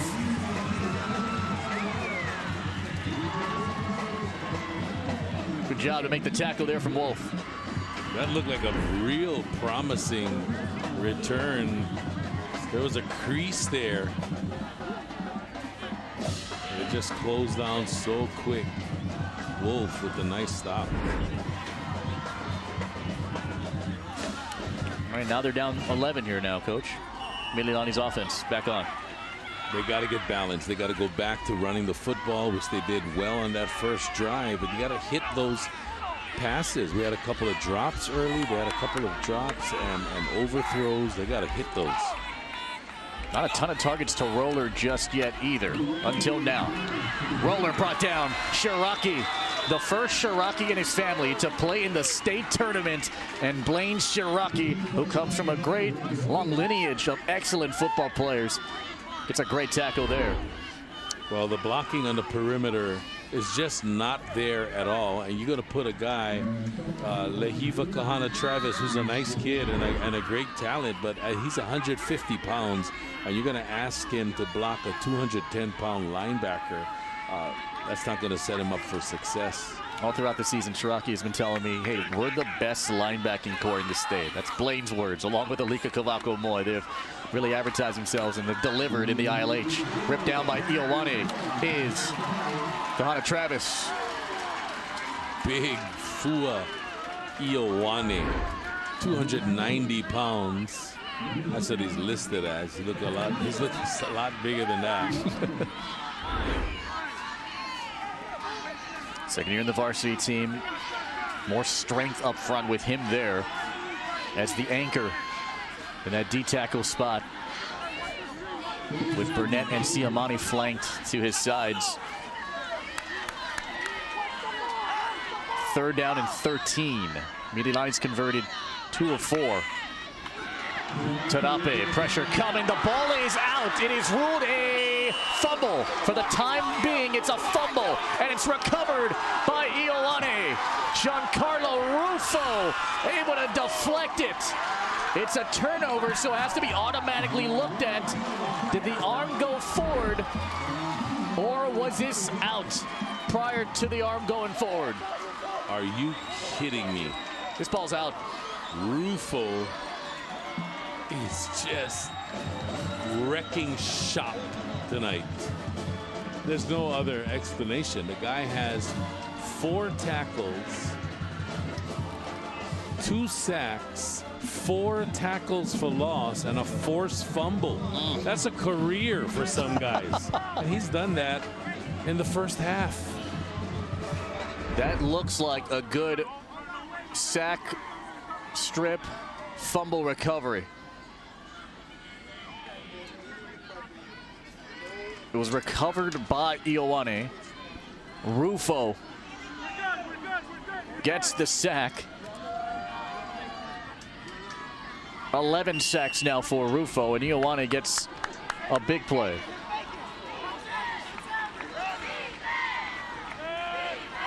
Here's Williams, the running back. Sangapolo Tele. Nobody was there. Kamehu Roman, the closest guy there, but he's an opposite colored jersey. Ray McClintock applied the pressure. Not sure about the design of that play. I mean, you're running the football. Why do you have your quarterback throwing off of his back foot? I mean, run the football and then play action off of it. When you did the last time on 4th down, you got a touchdown. Yeah, I know. I agree, Coach. I'm with you all the way there. It's a little baffling at times, because then you just kind of kill your own momentum, and now you have 2nd down and 10. Snap attack high. There's Williams, grabbed by J.B. Laval. And here's the other thing, right? I mean, Punahou looks really good, and they're the probability that they're going to win maybe is pretty good. And they got to prepare for the next game against Kahuku. Remember, Kahuku shut down Williams in the first game. He had only 45 yards rushing. So they're not going to be able to just line up and run the ball against this Kahuku defense if they get to the championship game. So yes, they're going to have to be able to throw it, and they're working on that part right now. Sangapolo Tele right to Williams. He delayed a little bit for Rage McClintock to take advantage. Loss of a yard. Off on 3rd and 6. It'll bring up 4th and 8. And what does Punahou want to do here? And this all started because on the 1st down, you went for a pass that was a low percentage pass. And now you come away, instead of really putting Mililani in a tough spot with a possible 3-touchdown lead, you got to settle for 3 here. This will be for a 29-yard try for Kapisi. For his career, he's only missed 4 of these to make it a 14-point game. And Kapisi, a piece of cake. Man, he is automatic. Quack, quack. Kapisi puts this one through. He's as good as his get as you're going to find in the state. 3 drives, 3 scores. This Spectrum OC16 sports presentation is sponsored by your Hawaii Honda dealers. Answer the call to adventure. Holo Holo anywhere. In a tough all-wheel drive Passport Trail Sport or Ridgeline. Rugged, loaded with tech, both part of the most fuel-efficient full-line automaker. And ready for your wildest adventures. New Hondas are arriving daily. Get into your perfect island ride. See a Hawaii Honda dealer today. And tell them Henry sent you. Hey, I'm officially a Zipster now. I signed up for Zipster rewards, and now I get to feed on free Zippies. Well, me too, but what does it mean to be a Zipster? Being a Zipster rewards rolling in like a hero at the potluck. Exactly. And one day, you'll have OZ cred. So being a Zipster means loving Zippies same as always, only now it's more rewarding. You got it. Yeah. This month, warm up to a super combo with the grilled tuna melt and tomato bisque combo.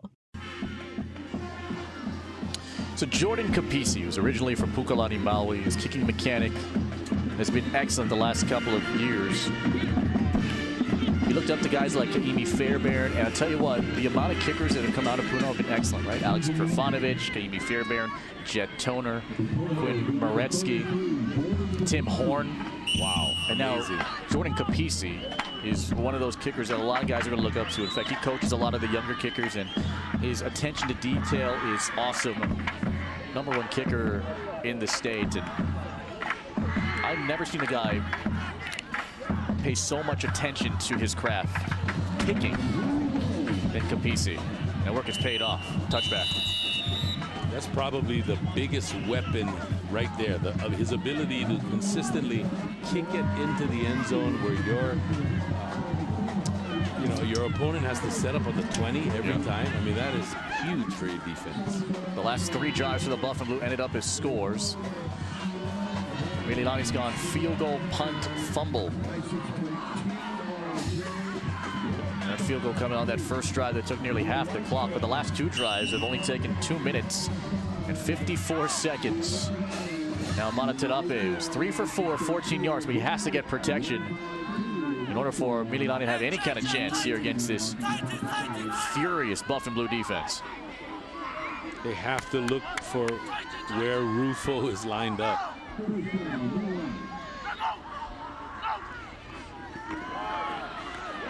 Oh, that's going anywhere. Siamani's there. Burnett's there. Loss of a yard.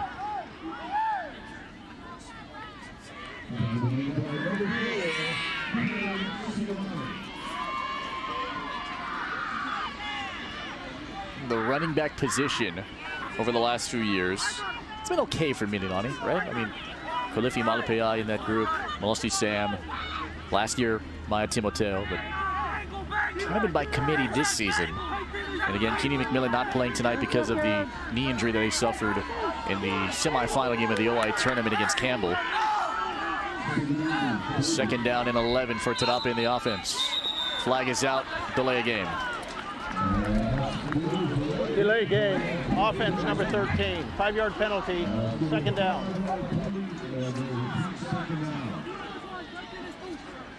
Be interesting to see if Rod York will come down to the field for the second half. Typically he's been there all season, but this year wanted to get a better look at the coverages defensively, so that's why he's parked up in the booth.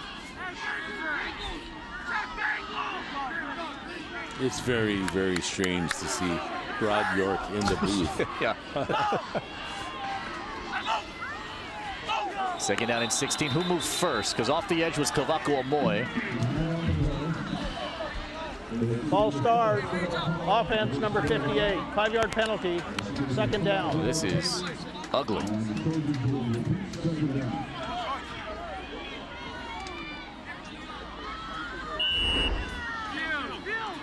This is on Tim Garcia, yeah, the right tackle.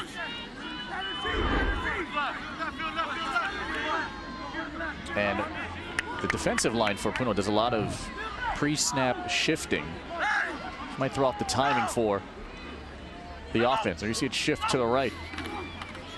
Tadape throws to Roller, chased by Shiraki. Shiraki hog ties him. And credit Punahou's defense, so good at shedding blocks on the perimeter. These plays are not working like they used to against other teams because these guys aren't getting blocked. They're doing a great job of getting off of blocks. Roller with 6 catches for 38 yards in the OI final. Has 3 catches for 3 yards here in the state semifinals. 3rd and 17. 5 in the pattern. Here's Roller in space. Roller up the middle. Roller with a second burst of energy. Raymond Roller all the way home. Touchdown.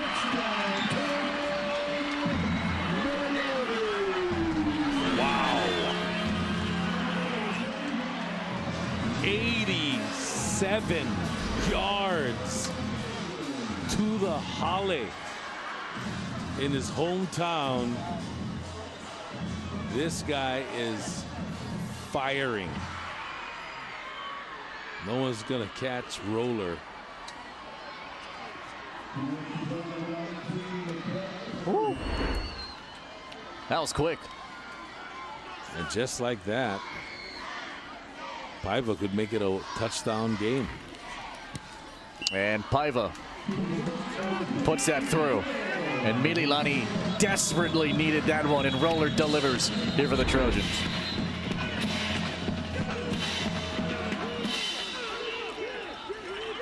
Thing of beauty. Just watch it. I'm not talking. And look at Roller. Beautiful. Who knows a lot of these guys on the opposite side. Now there's a penalty flag down.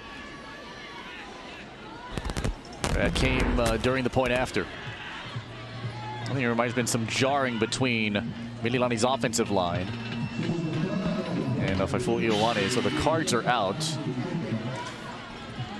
Make sure everyone's on the same page. I thought they were playing bingo. Now, you know, the thing about football and the momentum shifts during a game. After the play, personal foul, illegal contact, offense number 55, 15-yard penalty assessed on the kickoff. Oh, it's on Jeremiah Ma'afala.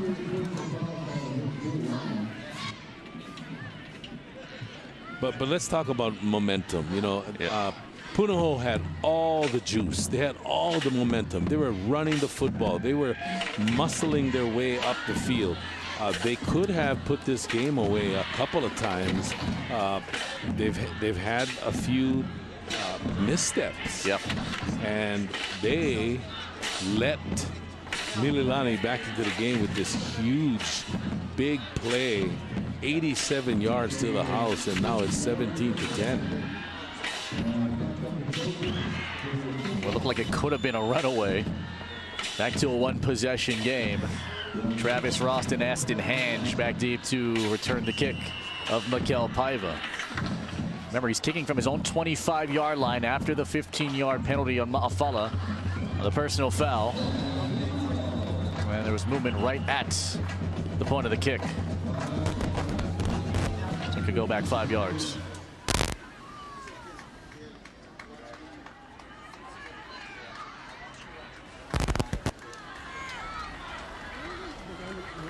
Kick infraction on the kicking team. 5-yard penalty and re-kick. So sends this one back right to the 20-yard line now. So that's 20 yards back from the original, and that's going to almost guarantee great field position for Punahou. And if you're Rod York, you got to be upset about this because you just scored to change the momentum. You get a 15-yarder and now a 5-yarder. Ross has a punt return for touchdown in his career. And you have to take one back to the house. Short kick. Aston Hange, 33-yard line. Hange hits it hard. Hange down the sideline, and he's out of bounds. He just ran out of room right at the 20. The return of 47 on the run back as Kahana, Travis, and Roller funnel him out there. So you're kicking 20 yards deeper, and then remember we talked about Aston Hange and how he kind of took a long time on the last 2 returns. Well, this time he makes a quick decision, cuts on a dime, and gets upfield in a hurry. Love how he tight ropes this sideline too.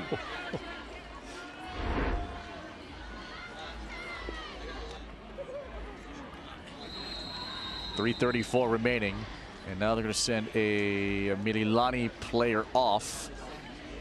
Something on his wrist, apparently. With JB Laval. Going to come out for a play. Mililani looking for stops. Bruce Leapunga to replace Laval. The run game has been excellent this evening for the Buff and Blue. 80 of their 128 yards coming on the ground. Fake it to Williams. Over the top, Makapulai is in for the touchdown.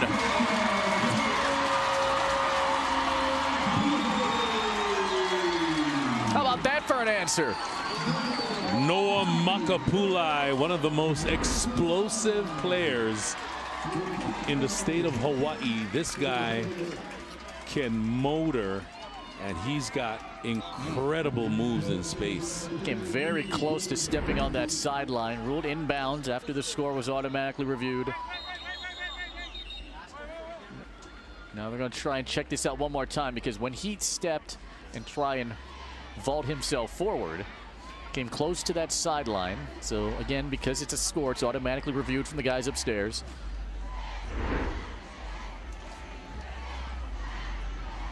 So let's give you the touchdown. Great ball by John so Piave. that step out there, did he stay in? Let's see here. Any part of his toe hit the chalk? He's good. He's good. He's good. Score confirmed upstairs, and Punahou has got a 13, maybe 14-point lead.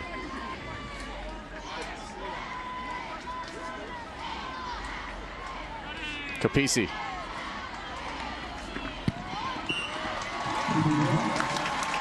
Knocks it through.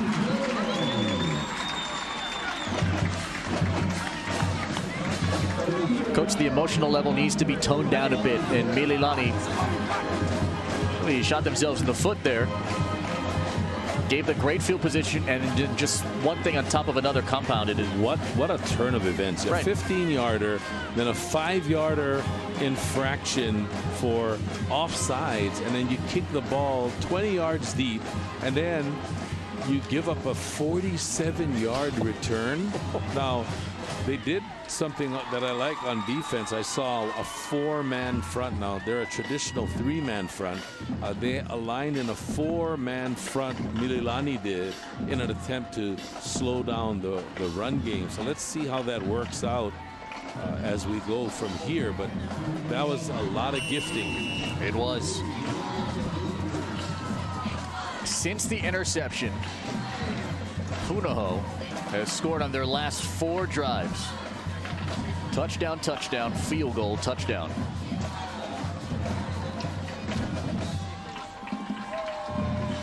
Kapisi will force this return from the 1-yard line. Jensen McGee. McGee just ran into the tackler. It was Alexander Yuen, who was typically a running back at the start of the season, and now he's converted over to the linebacking core.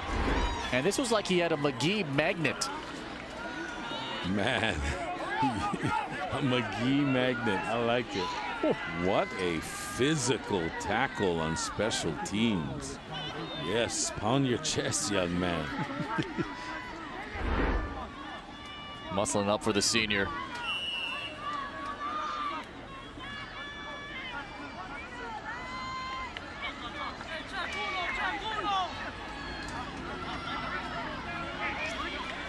Three minutes and 18 seconds to go.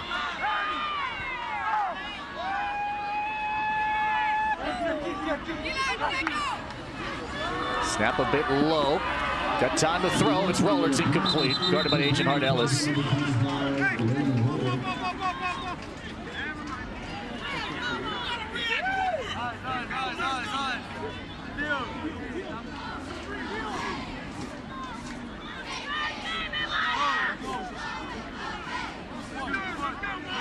Got to get some offense going. I mean, the thing about it is this Punahou offense so explosive. You just have to keep producing just to keep up with it.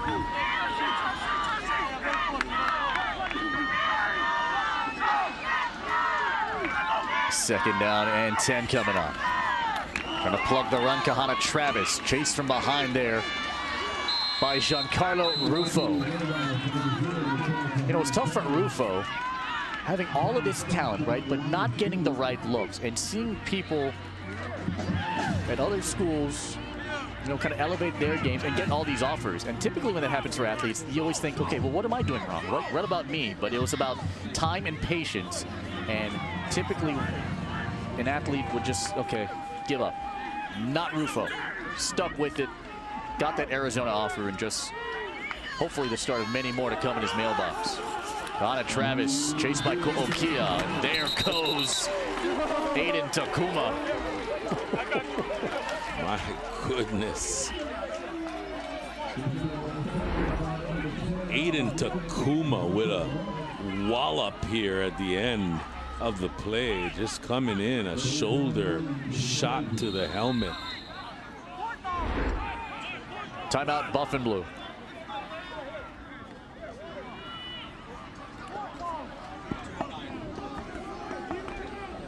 (24-10), the Buff and Blue and Nate Kia. I tell you what, they could not find a more perfect guy to get the head coaching job, right? I mean, what a turnaround from last year to this. Amazing. Remember, you and I were there in Aloha Stadium, at the Aloha Stadium at the time, where it was a thrilling game between Kamehameha and Puno, right? So Puno ends up winning that one. That would be their only win of the 2021 season. Lose the next 4 games. St. Louis would go on to win the ILH championship. Heading into this season, everyone matured.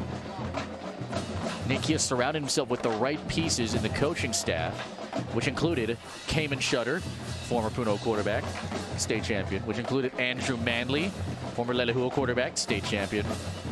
Samson Satele, former UH and NFL lineman, doing a great job with that O-line. What Nick Kia has done for the youth football scene in his highlight club league, it continues to grow, it gets bigger, it gets better, and high schools have benefited from it and will continue to. Well done, Nate Kia. Paiva will punt this one. Trying to avoid the big return. Hange will let this one bounce. This one will die down at the 34-yard line. 47 on the punt, and Puno will have 2 minutes to operate with 1 timeout.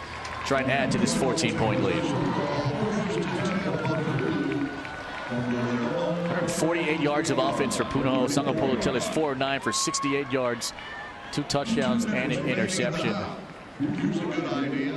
We talked about will rest create rust after the 20-day break. Not so much here for the Buff and Blue. Yeah, they're looking good. I mean, some of the passing plays I don't agree with. I think they should do more play action because they're so good at running the football. I think that would complement what they do really well. They got a great quarterback.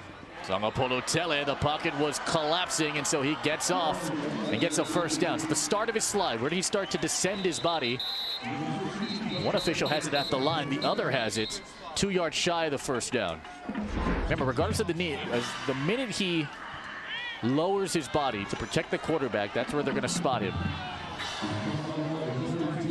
So he starts to slide roughly at around the 43-yard line. We'll officially mark him at the 42.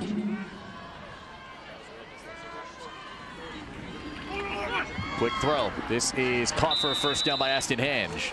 His second catch of the night. Gain of 4. Capici's field goal range, by the way, is about 55 yards. If they can get to the 38, they'll be in good shape. Right now, they're about 16 yards away from just doing that. Lays it off to Aston Hange, pushed out by Rodriguez.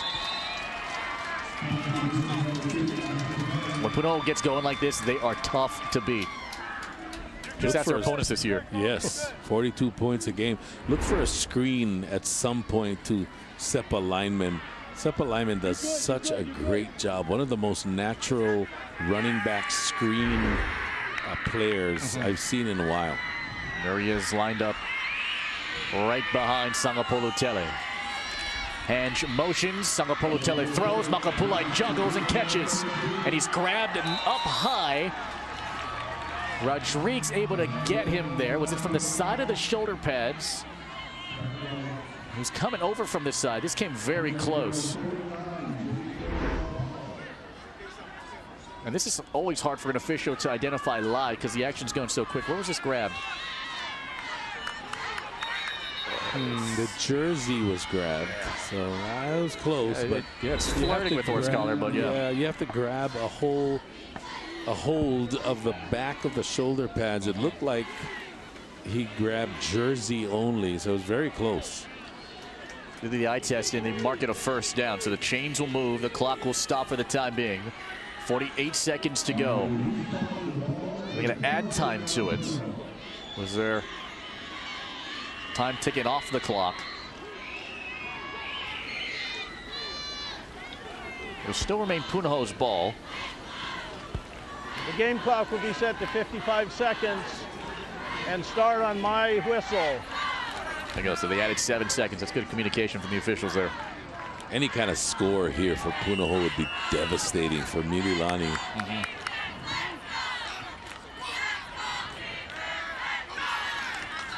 Sangapolutele draws it for Lyman. Lyman into the teeth of that defense. Bruce Leapunga, first guy to contact him. Jabiel Laval finished it off. Timeout taken by Punahou.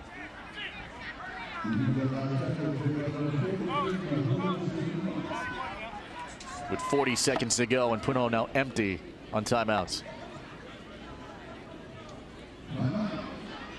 What a showing we've seen here from the Buff and Blue, huh?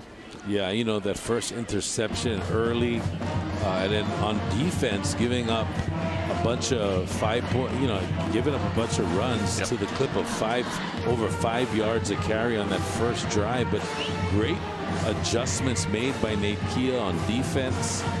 And then they decided, look, we're the physical run team here. And early on, Alai Williams putting on a show running the football. They've kind of gone away from it only because they're in hurry-up mode here. But look for Alai Williams in the second half to be the bell cow. Brings up second down now. And 8. 183 yards of offense for the Buff and Blue. Sangapolutele 93 through the air. Sangapolutele up top. Kohane! He dropped it just through his hands. Jordan Fetu guarding him. Already had a touchdown. Just couldn't pull this one down. And what a gutsy throw by John Keave Sangapolutele, who was hit as he let the ball go, and he threw a strike despite being under great pressure. I mean, that was between the 1 and the 2.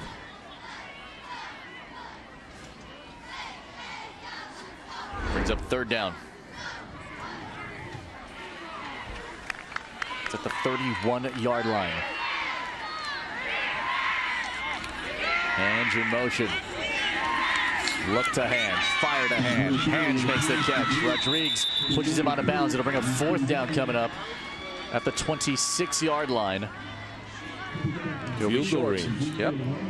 Field goal from here would be about 43 yards, which would be a Capisi career long if they want to go for it. Capisi's always parked right by the coaching staff. Hey, coach, put me in, put me in. Opt not to. Go for it on 4th and 3.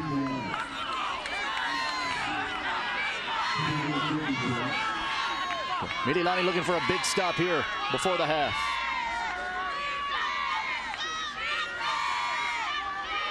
Play clock inside of 5. They get the snap off in time. Sagapolutele directs traffic. It's caught by Makapulai. Rodriguez gets his 11th tackle in the first half. Chains move. First down.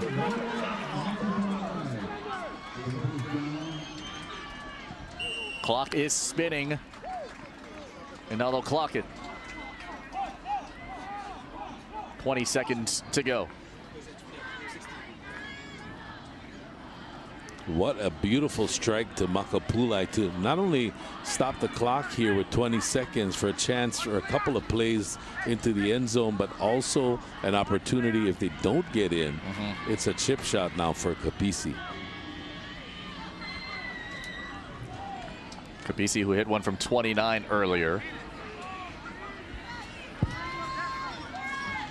Field goal or otherwise, if they score, they get a 3-possession game. Zalai Williams back onto the field. He's the running back. From the 12, it's Williams. Zalai Williams is in. Touchdown, Bump and Blue. Oh my. Zalai Williams. What a tank this guy is between the tackles. He's a north-south guy. A Civil War guy, straight up the field. Gotta love this guy. Not enough people are talking about Zalai Williams. He leads the state in rush yards heading in. Now it's 14 touchdowns. And Kapisi, who's had a busy night, remains perfect. 31-10. Back to the Williams TD. Zalai Williams has been consistently good all season long. Look at the offensive line, though. They are just gelling. They are working together. You got a short, squatty, strong center in Caleb Rhinelander. You got those 2 big guards in Hallams and Muti, and those rangy tackles. You got Hanisi, Kealoha, Te'e. I mean, these guys all can play football. 831 rushing yards now for the season for Williams. 14 touchdowns. He said, I needed to take things more seriously this season. Well, I'll tell you what, defenses need to take him more seriously over the course, because he's been trucking over guys this entire year. Now Rod York up from the booth with half approaching. Be a long talk here for Mililani before we get the ball to start the 3rd period. And you know, there's not much you can say. I mean, right now Punahou just firing on all cylinders, and you know, that offensive line are the MVPs of the first half. You know, they have played great. Deep to the corner. This one's out of bounds, and Mililani can opt to have it at the 35 if they want to.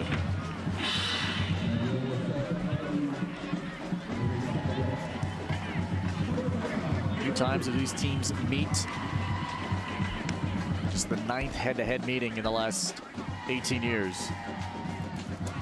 Kicking team. Punahou, Mililani, 1st and 10 on the 35-yard line. We'll take it at the 35 and, with Mililani and their 3 timeouts. Well, initially they said 1st and 10 at the 35-yard line, so now they're going to opt to take a re-kick 5 yards back.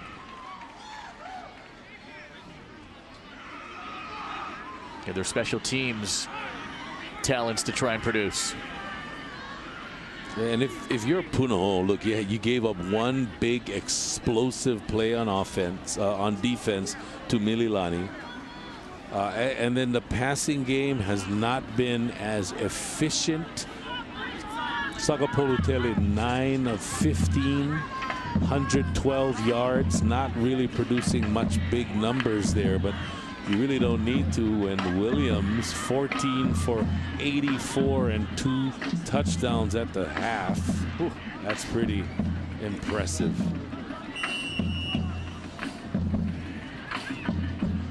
Sangapolo-Tele, who said, you know, his entire career he signed one autograph. From little kids, and they're all looking up to him. And I said, hey, is it kind of weird that kids are looking up to you? Because at one point, you were the guy that you looked up to, right? Because in 2014, he was in Aloha Stadium, kind of running around. He said, I wasn't really paying attention to the game. Or even 2016, too, when Kapolei played Puno. This one goes out of bounds. You know, if I'm Mililani, I just say, hey, you know what? Move it 5 yards back. Kick it again. Yep. If you're going to be like that. But 2016, the last time Puno reached the state tournament, they played Kapolei and lost that game. Kick out of bounds, kicking team, 5-yard penalty from the out of bounds spot. First down, Mililani. Okay, so Mililani will opt to take it from that spot. There you go. But John Calvi Sangapolo-Tele was a tyke in the 6th grade in Aloha Stadium. I bet he was probably like 5'11", 6 feet already. I was like, do you remember anything about the game? He's like, no, I was running around Aloha Stadium with his other friends.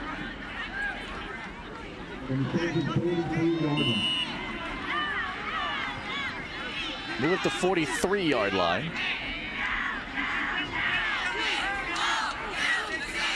Mililani just looking for something here that they can hang their head on.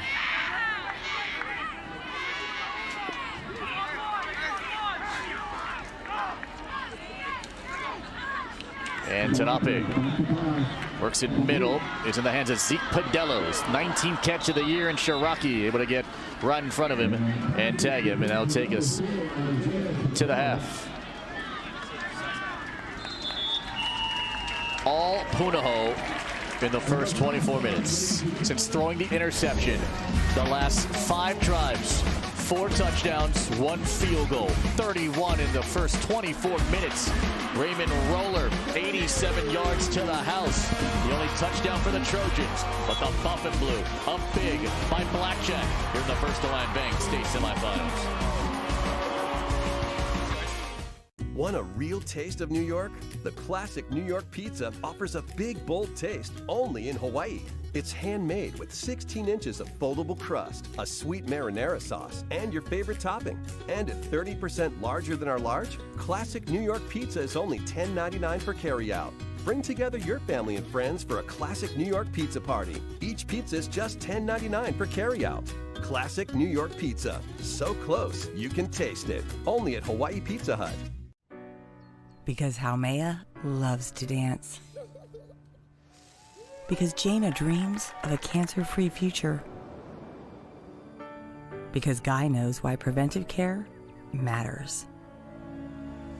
You are why we're reimagining healthcare. To give you more choices. To be there for you. To see you in new ways. Hawaii Pacific Health. Oh, holy night, the stars are brightly shining. This is the night of our dear Savior's birth. Oh, night divine,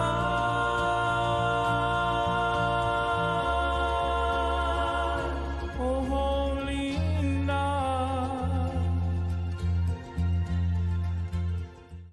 I was injured by someone who was texting and driving. Do I need a lawyer to handle my claim? Well, in a perfect world, the wrongdoer's insurance company would take responsibility and fairly compensate you. The reality is that these billion-dollar insurance companies often deny everything and then look for every way possible to avoid paying fair compensation. They use their money and their power to put you, the injured person, on trial. You're watching Spectrum XCast, all high school sports, all the time.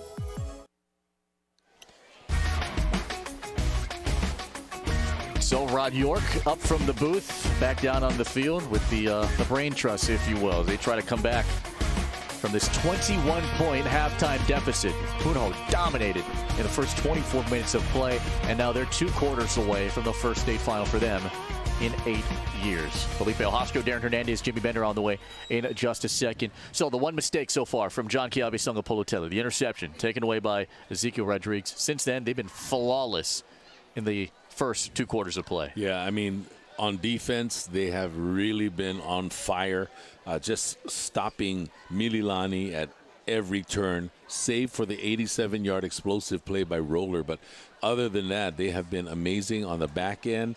Their front 7 has been powerful against the run since that opening drive.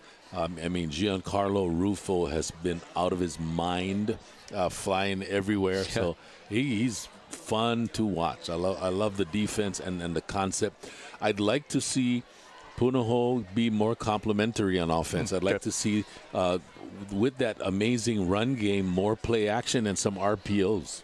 I'll tell you what, for this Mililani defense, though, a bulk of their work coming from their secondary and their stud safety in Ezekiel Rodriguez. Coach has 11 tackles in the first half alone, and he's the main guy that's been stopping the run so far here for the Trojans. He has been, and again, he has an injured arm. He has an interception.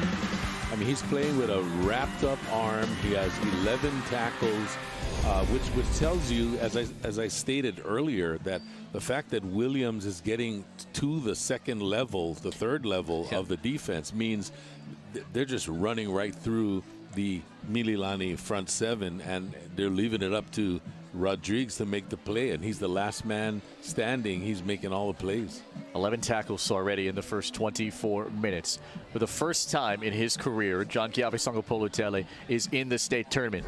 It's a pretty darn good debut from what we've seen here so far. 9 of 15, $112, 2 touchdowns, albeit the interception, but the way that he's operated down the field has been very precise. Yeah, just the experience factor. He knows what to do with the football. Makapulai has been a revelation as far as his ability to move. He and Hange they got to get the ball to these 2 guys in the second half because they are tough to handle. They're so quick. All right, now this kid is living the dream right now and hoping that it will continue as they push forward to have a date with Kahuku next week Friday in Mililani on Spectrum pay-per-view for the Division I Open Championship. The ILH champs on top by 21. I'm Mallory, and I've been with Ultras for 5 years. Here at Ultras, we are solutions-driven. When it comes to processing payroll for our clients, we're not just looking at payroll. We're looking at the whole HR picture. We want to dig deep. We want to look at how things are being handled and how to create a more efficient way of doing things, so your time can be spent with your family, your company, and your people. And you can leave all that other stuff to us. That's what makes us different. Aloha. For many of us, 2020 has been such a rough year. From loved ones losing their jobs or having to make adjustments in our lives that we never thought we'd make. Our strength has been tested like never before. From all of us at IBEW Local 1186, I know we stand behind you and will be there every step of the way to keep us safely connected and powered up. Take care of each other. Mahalo. Home. It's where you live, you're happy. At Bank of Hawaii, we want to help you live it even more. So to help you do more with today's record high home values, we've increased the amount you can access of your hard-earned equity to up to $400,000 without an appraisal. You can even lock in a low fixed rate for the first 5 years. Apply with Simplify by Bank of Hawaii. It's the fast, easy way to get more cash, more peace of mind, and just plain more happy.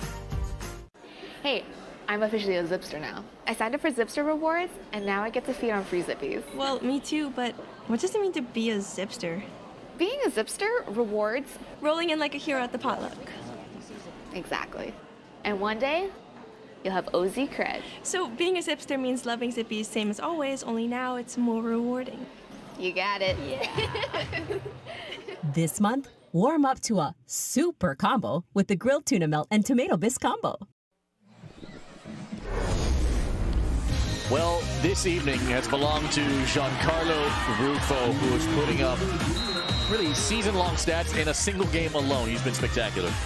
He has been. I mean, we talked about him right from the jump. That goal line stand, look at that play.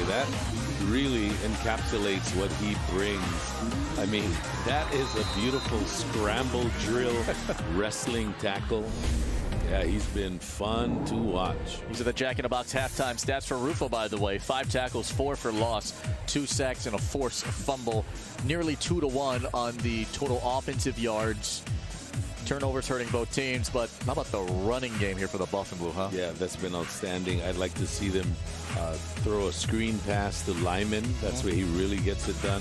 Or a swing pass to Lyman. I think that really opens up the run game when they have to worry about him as well. But man, they are on all cylinders. The passing game can be tightened up a bit. And if they're going to be in the championship against Kahuku, they're going to have to get that fixed, because Kahuku also can have games where they have hidden yards.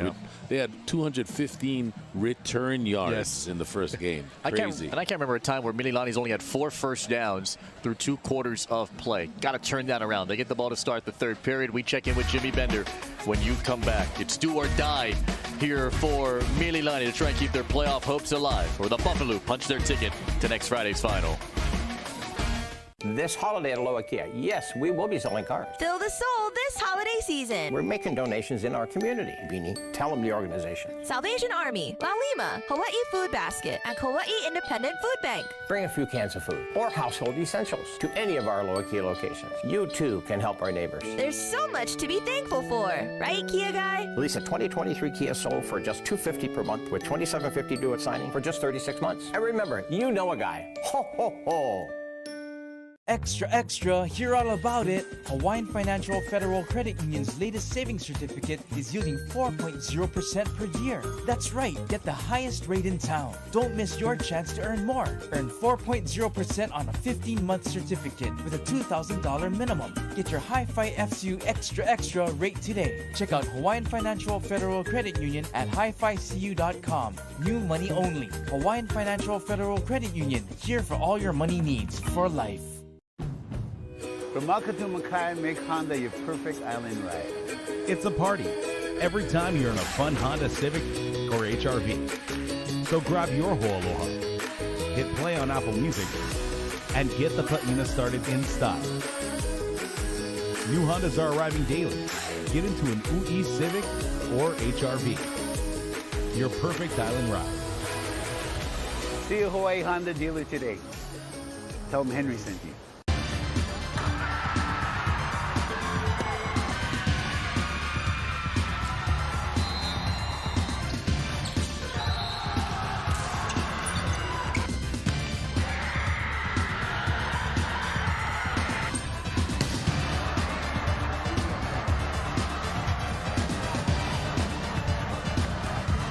Mike's Engraving and Trophies, the official provider for Spectrum OC16 and Spectrum XCast. Join us on Outside Hawaii as we explore the many ways that people take care of the environment and each other. From the mountaintops to the ocean depths, from our Hawaiian islands to far atolls in the Pacific. Outside Hawaii takes you on an adventure to educate and enrich your life. Tune into Outside Hawaii, only on Spectrum OC16. 100% original, 100% local.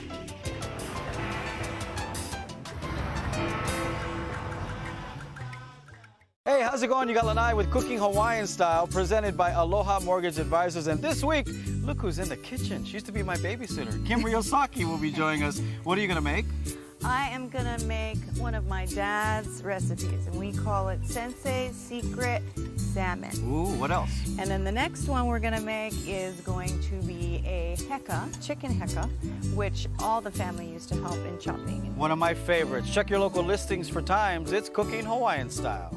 There's always something new on the Joy of Crafting Show, Sunday 6:30 p.m. on Spectrum OC16. On the next episode, I'm going to show you how to use a side zip card to make all year long gift. Then we have Marissa, who's going to show us how to make a beautiful ribbon swag. And lastly, I'm going to show you how to use a stamping technique to expand your stamping possibilities. So don't forget the Joy of Crafting Show, Sunday 6:30 p.m. and throughout the week, only on Spectrum OC16. You're watching Hawaii High School Sports on Spectrum XCast. That's a tough first half for Rod York and his Trojans as they trail by 21 to the Punahou Buff and Blue right now. And talking to Rod at half, I specifically asked him, did he have a better viewpoint from up in that booth, and was there something he saw that they can adjust into the second half? And what he told me was, look, Punahou's doing exactly what we thought they would do. All the stuff that we schemed for and practiced for, that's what they're doing. We're just not able to stop it right now. So we're going to have to shore up that defense somehow. He does know that that offense, as we saw in that first half, they have the big play capabilities. So Mililani can get back that way, but that defense is going to have to tighten up in the second half for Rod York and his Trojans. When we come back, the second half will kick off, and we'll find out who gets to play Kahuku for the championship next week, right here on Spectrum OC16. This Spectrum OC16 sports presentation is sponsored by Zippies. Hey, I'm officially a Zipster now. I signed up for Zipster rewards, and now I get to feed on free Zippies. Well, me too, but what does it mean to be a Zipster? Being a Zipster rewards rolling in like a hero at the potluck. Exactly. And one day, you'll have OZ cred. So being a Zipster means loving Zippies same as always, only now it's more rewarding. You got it. Yeah. This month, warm up to a super combo with the grilled tuna melt and tomato bisque combo. Because Haumea loves to dance. Because Jaina dreams of a cancer-free future. Because Guy knows why preventive care matters. You are why we're reimagining healthcare. To give you more choices. To be there for you. To see you in new ways. Hawaii Pacific Health. Hey, time now for HHSAA trivia. Okay, ready? You're 3-0. I guess so. I mean, oh my goodness. Oh my. 72-yard punt return for touchdown versus Aiea was Punahou's first ever score in the HHSAA era from this multi-sport star that went on to achieve local collegiate success. Who is he? You want a hint? It's a better hint than what I gave you. Sure. It's within the first sentence of this question. Wait a second. We got like 10 seconds. I know. Okay, we'll give you 20 seconds. It's within the first sentence of that. It's a multi-sport star. Local collegiate success. Punahou. Oh, he went to Punahou. Yeah. Okay. Was Punahou's first ever score? Yeah. So he went to Punahou. Maya Ostrowski. Hey, there you go. Now, do you know where the hint was? Yeah. Where? Oh my. There you go. Threw that in there. All right. Darren Hernandez is 4-0, everybody. Very nice. Very nice. You can't see it, but he's smiling ear to ear right now. He's just so proud of himself. My guy. My guy. Tell you what, Rod York's guys have to turn this thing around here, Coach. How are they going to do it? Well, they're going to have to be patient with their quarterback. He's an experienced guy. He can deliver. He threw a 87-yard touchdown, pass and run. They can score quickly. They're going to have to score quickly in the second half. But they're going to have some balance. They're going to have to actually really now try to run the football to keep this powerful Punahou offense off the field. And that's not an easy task at all. Entering tonight, Tanabe only threw 75 passes. In the first half, he went 6 of 8 for 112 yards and a touchdown. Short kick up in the air. It hit the ground. It's Kauhane with the recovery. They did that against Kamehameha at Alexander Field in the ILH regular season. He's been practicing that, has Kapisi all throughout the week, and he drops it perfectly for the Punahou Buff and Blue. What a beautiful pooch kick. And that is a thing of beauty. And the key thing here, remember, we typically see special teams players catch it in the air. That would be catch interference. It has to go 10 yards, which it did, and it has to hit the ground, which it did. And Kauhane, with the game's first touchdown, gets the recovery to start the second half.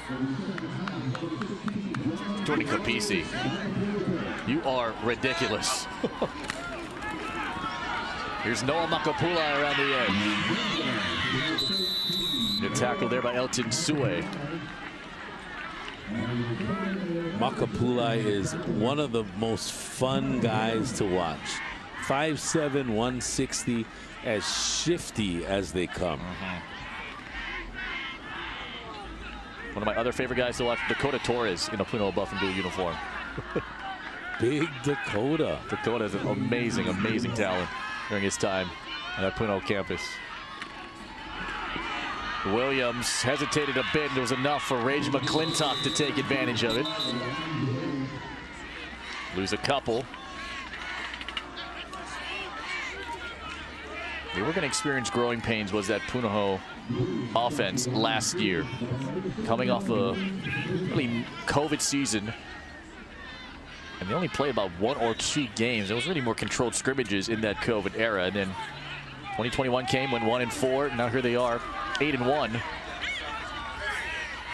And a win away from a date with Kahuku for the 2nd time this season. The 1 seed already advanced. After Kahuku defeated Campbell, this is a throw that is caught. Justice Wu was there. No official signal to catch or incompletion initially. Inside the 35 it goes, and Keita Anzaldo gets the tackle. Nice drive being put together here, and Wu gets underneath it. Yes, he did. Woo, baby. His first reception of the year against Moanalua. Got injured, high ankle sprain. Took him out majority of the year. Darren Masuda, very patient.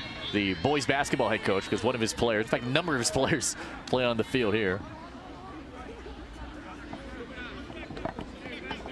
And they're going to see if it's enough for a first down. They're going to measure this one out. It's right at the 30, near the 30-yard line, the 32.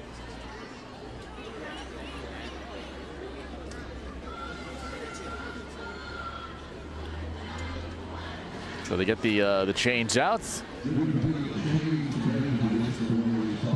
Punahou getting this possession after a pooch kick that was recovered by Kalhane. All right, everyone at home, place your bets.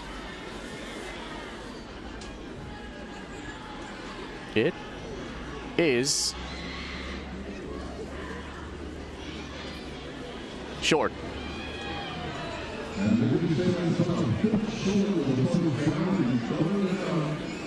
The way that Punahou is playing is basically nothing, right? The way they've been running the ball. Yeah, I mean, Williams up the gut. Even a QB sneak from under center. I mean, Big John Keave Sangapolutele is no small dude. The University of Hawaii commit wanted to be part of the Brotherhood. Timmy Chang still in the house looking on could be his future quarterback. He's gone 11 of 17, 122 yards and 2 touchdowns. The chains are officially set. Now here comes 4th and inches. Here comes Lyman. Lyman gets forward progress and gets a first down at the 31. JBL Laval gets the tackle. Well, the Mililani front 7 has toughened up against the run here in the 2nd half. What they've done is they're still in their traditional 3-man front, but they're bringing up the linebackers. They're causing chaos, a lot of movement before the snap, and that's possibly causing some confusion up front for the Punahou O-line. Fake the flip to Makapulai. Looped one right to Aston Hands. They love running that hook around screen. Come back to the middle. McClintock and Anzaldo able to make the tackle. And you got to be brave to run this tunnel screen, because if you're a slot back or receiver, you're running against the grain. You're running into the teeth of the defense where angry linebackers await. And you got to make some plays on this tunnel screen. They're just waiting to knock your block off. Gain of 4, 2nd and 6. Williams. Oh, Williams! Off of Rodriguez. Told you he was a truck. And that's why they take him low, because he's so powerful up top. He's not easy to take down one-on-one. You can see him here. He just plants Rodriguez. Oh. Williams had a steam. Elijah Nua helping on the tackle with Kamehu Roman. Was an offer from the University of Hawaii. Does Roman. Nua's going to be great the next couple of years. This 10th grader who is among the best in sacks in this division. 7.5 entering tonight. Covers a lot of ground for his size. Brings up another 4th down coming up here for the Buff and Blue.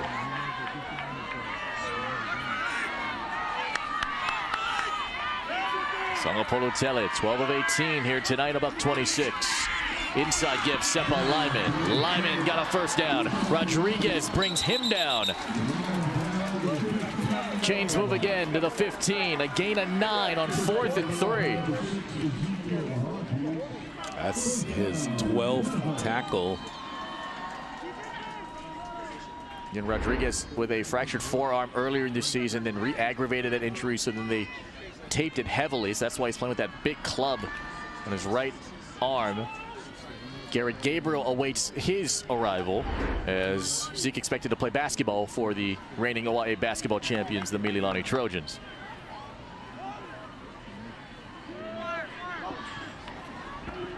A pirouette throw here to Kahane. Cut it right back to the middle. McClintock recycled, recovered. Nicely done there for Rage McClintock.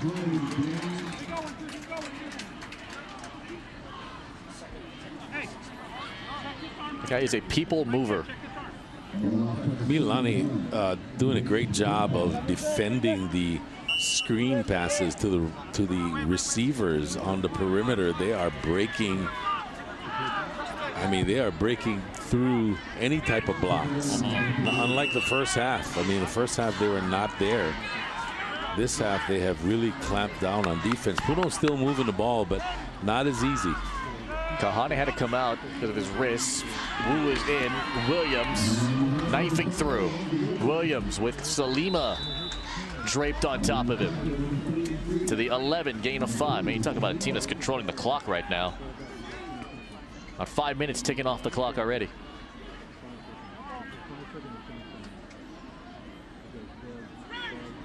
Division I Open Championship next Friday, day after Thanksgiving. Spectrum pay-per-view. D1 and D2 state championships the next night on Saturday, part of a doubleheader on OC 16. Fakes it, throws it, caught. Makapulai, touchdown. What a well-designed play by the Punahou staff on offense. Makapulai so slippery. Beautiful concept, play action here, and just a laser across the field on a drag route opposite of the play action. Well done, Makapulai. 6 catches, now 67 yards, 2 touchdowns.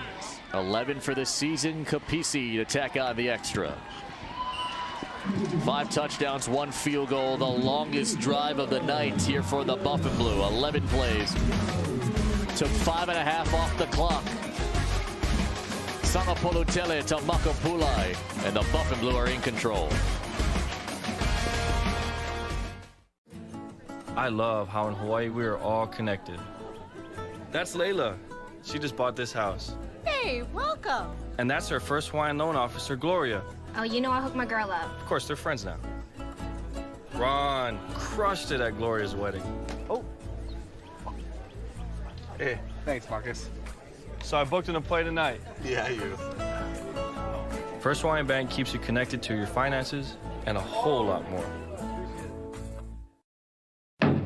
Go where the contractors go. I've been doing business with them for 40 years. Hardware Hawaii never makes me feel disposable. Everybody says hello when you walk in, and I love this place. I think it's important for me to support you guys because you guys supported me. And that's hard to find nowadays. Hardware Hawaii in Koloa, Kailua, Kapolei, Mapunapuna. Contractor's Choice. Saturday. The Ninth Island rivalry continues between the Rainbow Warriors and the Running Rebels. It's Hawaii versus UNLV. Order it today on Spectrum Sports pay-per-view. Peyton Makapulai, the brother of Noah, was a phenomenal athlete during his time with the Buff and Blue. Younger bro, really shining bright this season. At 5'7", he's got 11 touchdown catches. And he's expected to play basketball this year. And when you see him in space, you see him put on those basketball hezzy moves. He is an ankle breaker, and he's an ankle taker. They see he's talking to Leonard Lau, offensive coordinator, receivers coach, former University of Hawaii receiver.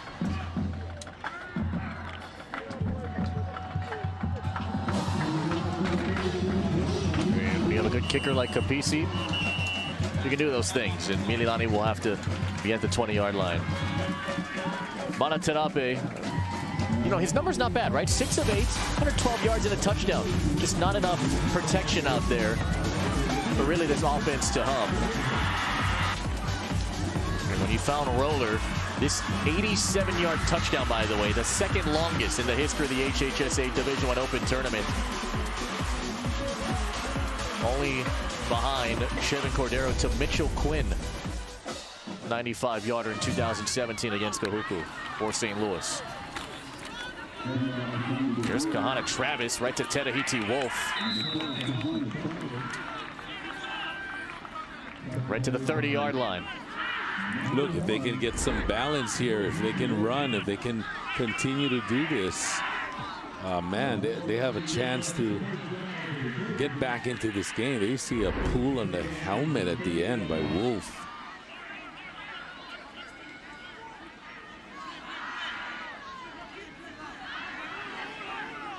Pushing the halfway point here in the third.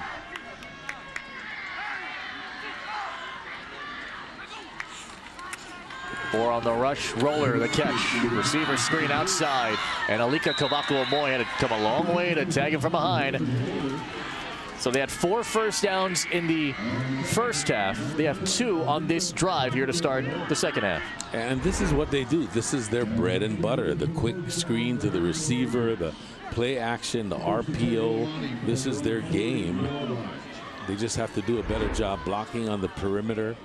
I mean, Roller, look at his numbers. 5 for 101. Beautiful. That's fantasy football numbers, I tell you. 181 yards against Campbell in the OI semifinals. Terape launching for Salanoa. Agent Hart Ellis, no. He was buzzing underneath, couldn't get the interception. It sailed long. I like the gutsy call, the play action off of the run game. But Agent Hart Ellis was there all along. This ball kind of hung up in the air. Ooh.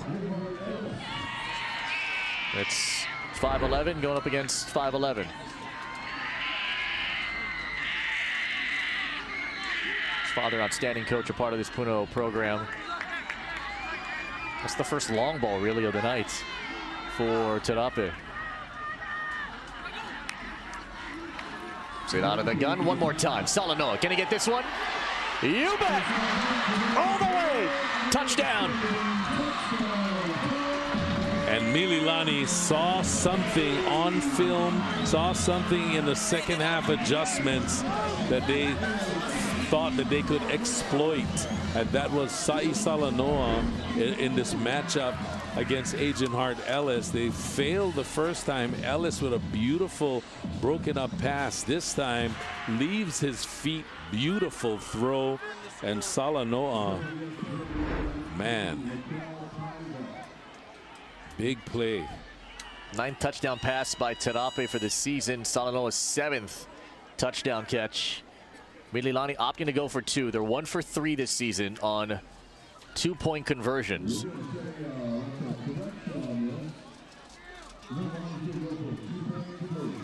So trying to make this a 20-point game. We got to hurry up. Play clock's at 10. For the 2. Tanape pumping, firing. This is batted away by Tenahiti Wolf. Denies the conversion. But Mililani able to answer back after Puno scores on their first drive. This time it's Sa'i Salanoa. That's a thing of beauty. Sa'i said, "It's my house." Trying to put Mililani back in this one. From Maka to Makai, make Honda your perfect island ride. It's a party every time you're in a fun Honda Civic or HRV. So grab your Ho'aloha, hit play on Apple Music, and get the patina started in style. New Hondas are arriving daily. Get into an UI Civic or HRV. Your perfect island ride. See a Hawaii Honda dealer today. Tell them Henry sent you. I wanna live and feel life, chase my dreams in the sky, oh, in my pursuit of happiness. Oh, oh, oh, oh, in my pursuit of happiness. At Bank of Hawaii, nothing means more to us than helping you pursue your happiness. Bank of Hawaii, live your happy. Sunday, Hawaii looks to send its seniors off with a win in the regular season home finale. Rainbow Wahine Volleyball on OC16, exclusively on Spectrum.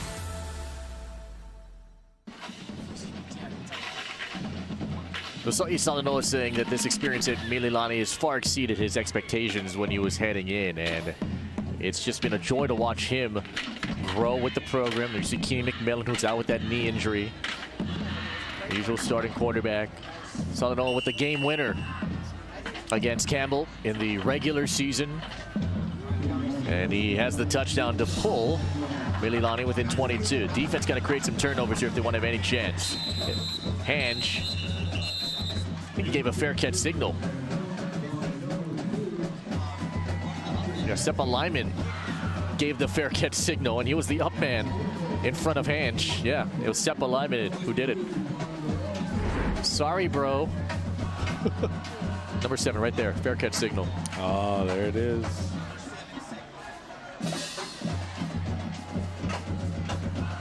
And so Puno will have it at the 15-yard line.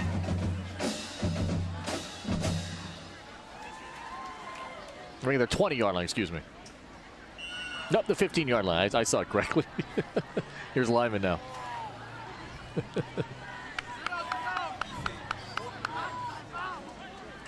Sangapolo Tele 14 of 20 for 137 yards.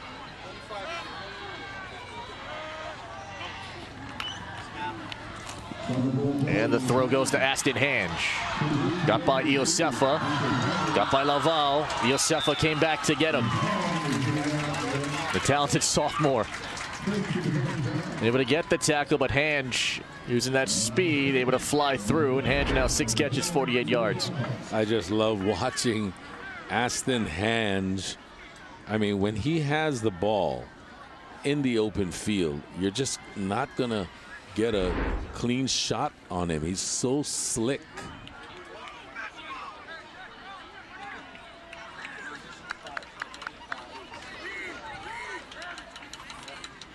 (38-16). Makapulai.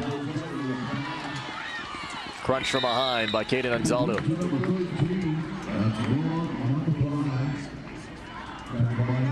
Well, 38 points, 4 away from their season average this year. Remember, they had 31 at the half. And Puno's done a better job of taking care of the ball. Just the 1 turnover, which was the interception on Sangapolo Tele's opening drive this evening. And 2nd and 6. It's in the belly here of Lyman, and Lyman meets Nua and company. And Rage McClintock with a penalty flag down. If accepted, this will be the 11th penalty combined we've seen here tonight.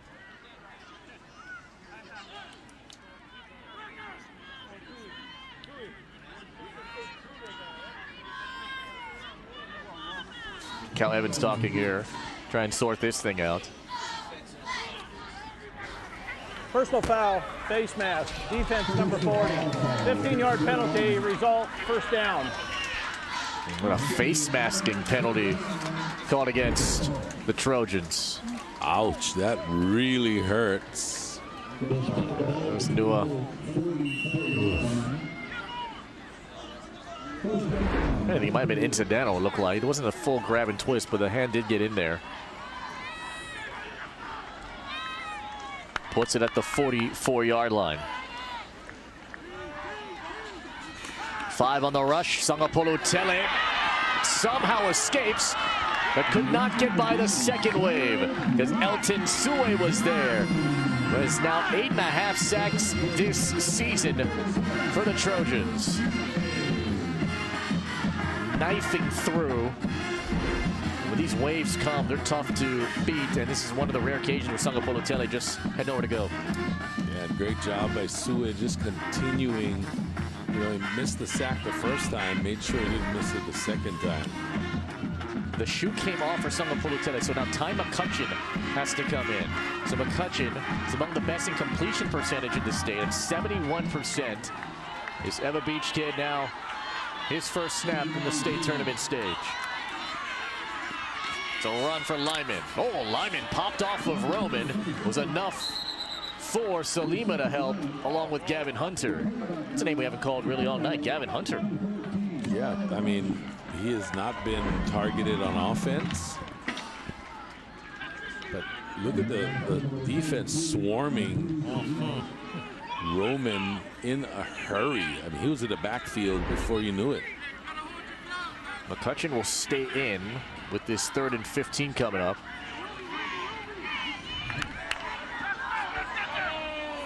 Sangapolu Tele just standing on the sideline, bottom of your screen, number 16. Here's McCutcheon. Fires, it's picked. It's Hunter right on cue. Gavin Hunter with the interception. His 8th career pick and the 6th of the season to tie the lead here in the division. Gavin Hunter is a guy that can do it all. We've seen him, and that was just a poor throw under duress.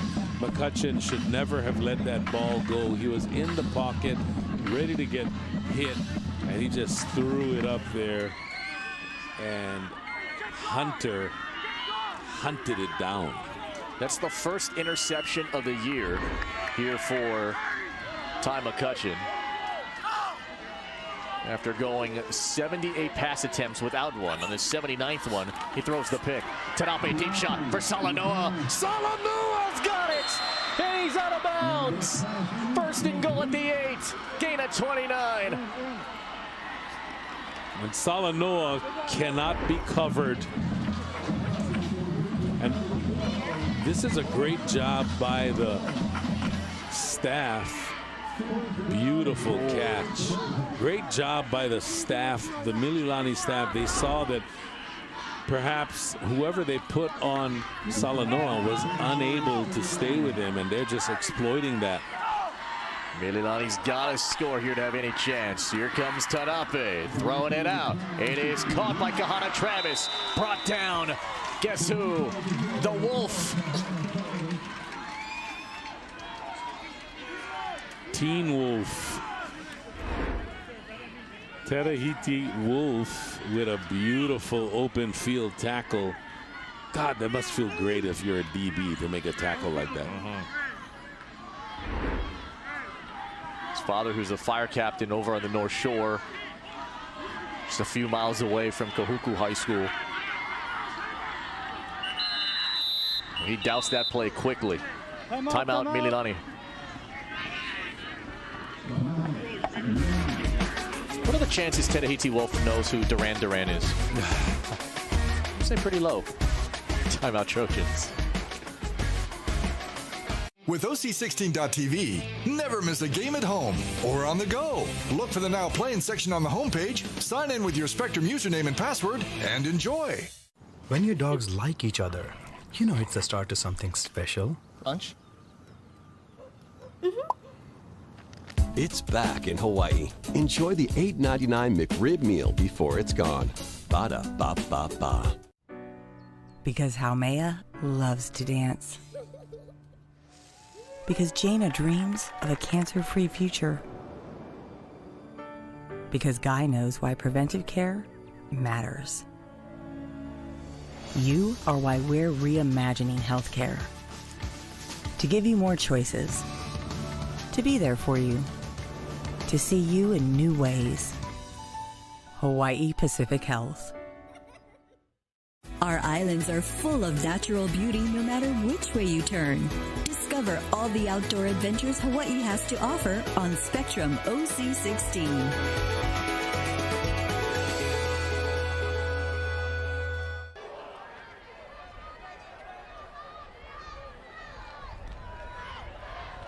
(38-16), a minute 45 to go here in the third. Mililani marching and trying to score and make this a two-possession game. Gavin Hunter into the game, top of your screen. More pre-snap shifting for this defense. Tarape looking for Gavin Hunter, back in the end zone, but he's out of bounds. Room incomplete. If he caught that and stayed in, that would have been an amazing catch. It was still an amazing catch. He just out of bounds, but wow, what an athletic throw and catch. Just out of bounds. It seems like here it is. Here's the replay. Or it's the white line. Oh, I think he's in. Hold on. Remember, it's not the yellow line. It's the white line. This can be challenged if Rod York wants to, but then again, he only has one look. This is going to be close, but remember, you need evidence to prove that, without a shadow of a doubt, that he did not land on the white, and that's real close. That angle looked like he might have touched the white. 100 seconds to go, and everybody moved.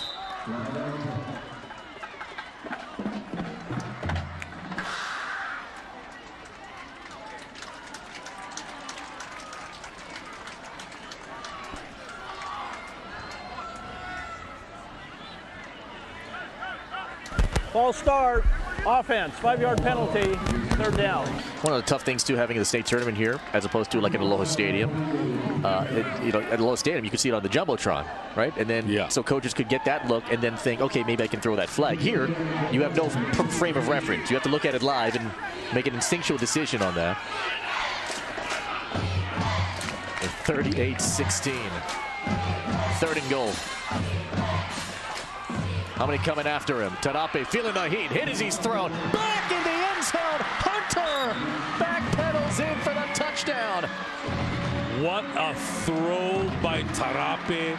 He was practically dead to rights. Kekai Burnett, the big 6'3", 235-pound end, had him. And my goodness, this Mililani team, I mean, they were down so badly. I mean, people at home thought, well, maybe they're just going to curl up and die. But no way. Here they are coming back. 38-22, going for two. I mean, these guys have a lot of fight in them. Now they have to go for two to make it a 14-point game. Couldn't convert the last one. Tarape. It is caught by Roller for the conversion. 14-point game here in Mililani.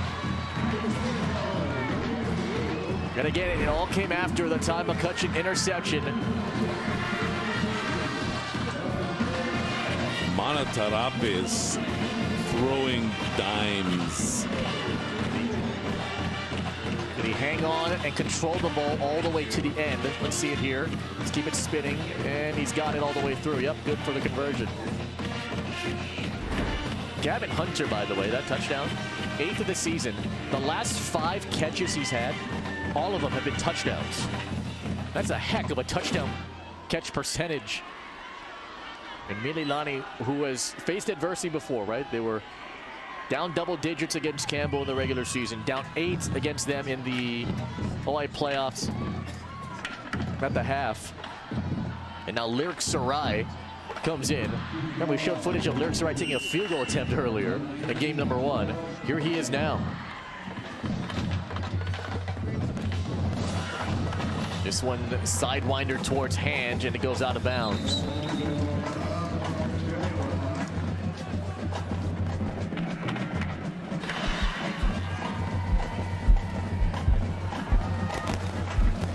What does Punahou want to do? Re-kick? Get it from the 35. Kick out of bounds, kicking team.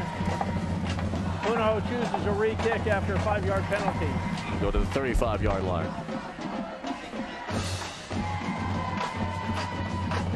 Arizona bound, Gavin Hunter. Talking to him, he said, the biggest games I ever played, he's done fairly well. And some of the biggest games were against Kahuku in the OI championships the last couple of years. Now he explodes. And we were just talking about him, like you just said.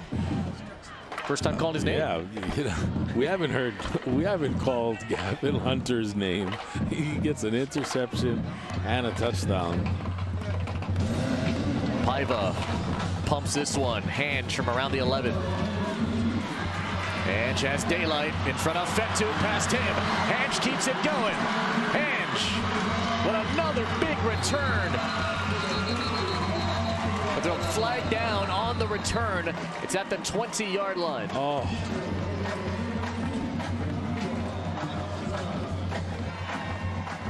It would have been a 54-yard return.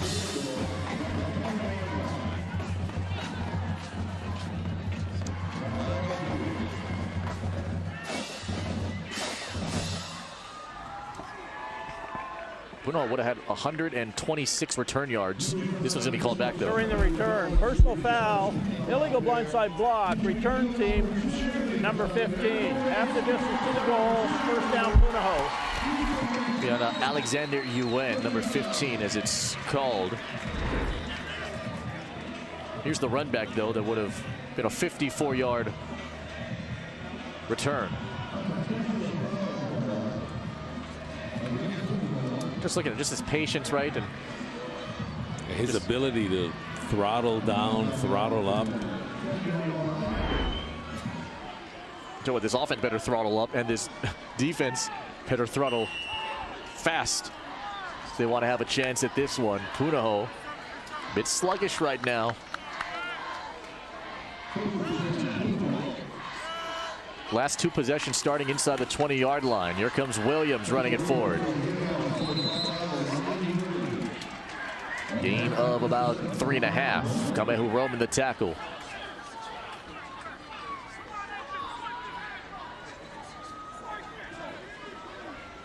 They were down 28 earlier in the period.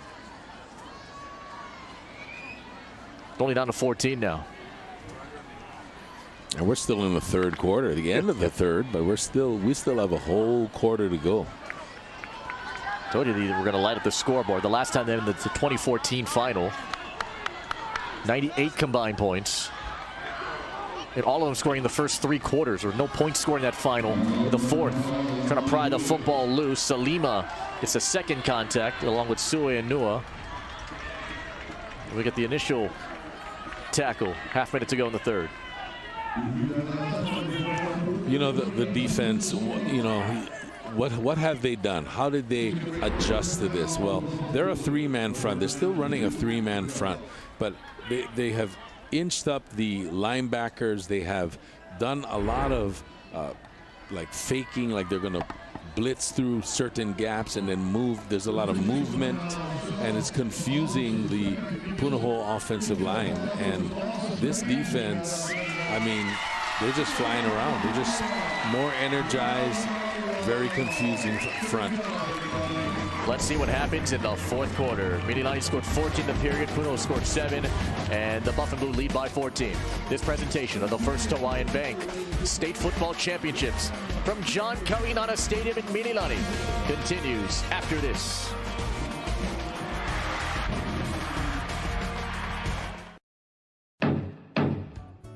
Hardware Hawaii to me is, they've been a faithful friend. You can't find another place like this. I don't think so. That's what I really like about it. I like the personal contact. I like being able to call people that I've known for years. I like the integrity here. I've been doing business with them for 40 years, and I'm still here. Hardware Hawaii. Contractor's choice. Be back in a sec. We can't wait forever. Oh, your nacho fries, please.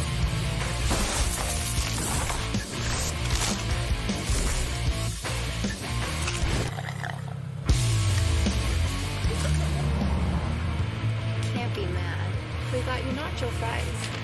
Made with Mexican spices. Made for nacho cheese sauce. Only at Taco Bell. Sunday, the Bisons of Lipscomb University travel across the Pacific for an afternoon showdown with Hawaii. Rainbow Wahine basketball, only on Spectrum Sports.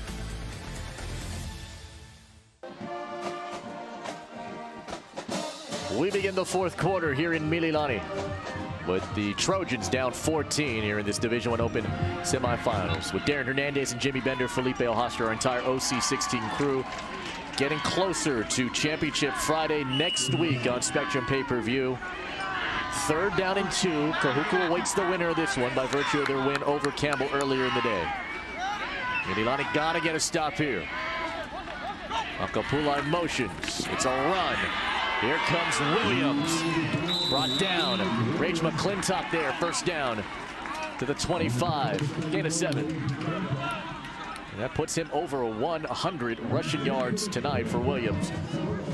Just 21 carries for 106 yards. I'd love to see Williams also in a college uniform running the football, because, you know, he may not fit the prototype in terms of being a speed burner, but he sees the holes. He has great vision. He's a one-cut north-south runner. I think he can play on the next level, no doubt about it. The most rush attempts in the history of the Division I Open tournament is 30. He's 10 away from that. Here's rush number 22. Elijah Nua able to tag him with that 22nd rush attempt. He ties Javen Town and Dylan Gabriel, who have each rushed 22 times in a Division I Open tournament game.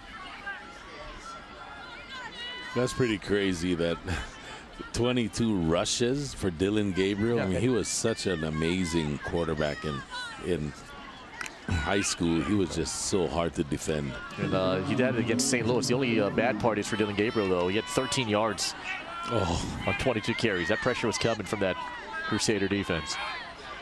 Second down and 9 after the gain of just 1. Flag down, delay game. Delay game, offense number 16, 5-yard penalty, second down. Speaking of Dylan Gabriel, one of the great games to watch on YouTube is Dylan, actually not Dylan Gabriel, Mackenzie Milton and Tua Tagovailoa in high school. Yeah. I think they played on this stadium. A preseason matchup, yeah. That was crazy. And it was a preseason game, too. Yeah, go watch it. Yeah. And after this game out, obviously. Yeah, and the lights went out, too, in that game. Williams gets wrapped up by JB Laval. I was there for that game. Way back in 2014. Isn't that the first year we started? 13. 13 we started. Yeah. Yeah, we've been around for a while, man. Yeah, man. Why'd you say that? You're getting old, man. Better than a dozen here. Williams, 109 rushing yards. He had 132 against St. Louis earlier this season. He's approaching that career high mark. Fake it to Williams. Fire it up Bakapula. One-on-one outside. Marker down near the backfield. Kamehu Roman made the hit on Sangapolu Tele. If it's roughing the passer, this could be another big penalty against Mililani. Makapulai so slippery. Roughing the passer. Defense, number 9.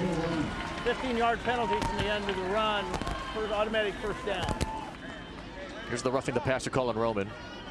That ball was gone, way gone.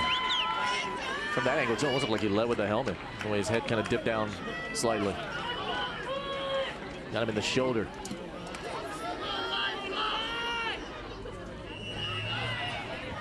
All they needed was that stop right there and at least try and force a punt. Instead, Punahou advances to the 43. Toss back, Williams. A long way to go to get about 3 yards.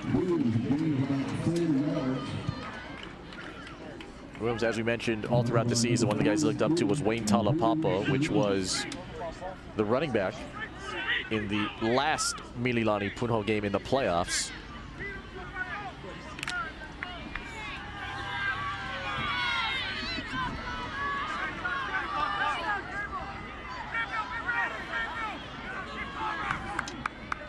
Second down and 7 coming up. Sangapolo Tele. Here's Lyman.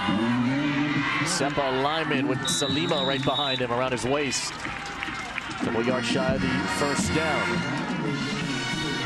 There's so much pressure on this Mililani defense to just give that offense one more chance. But when Punahou runs this ball, like how they're doing right now, I mean, they're tough to beat. 140 rushing yards tonight.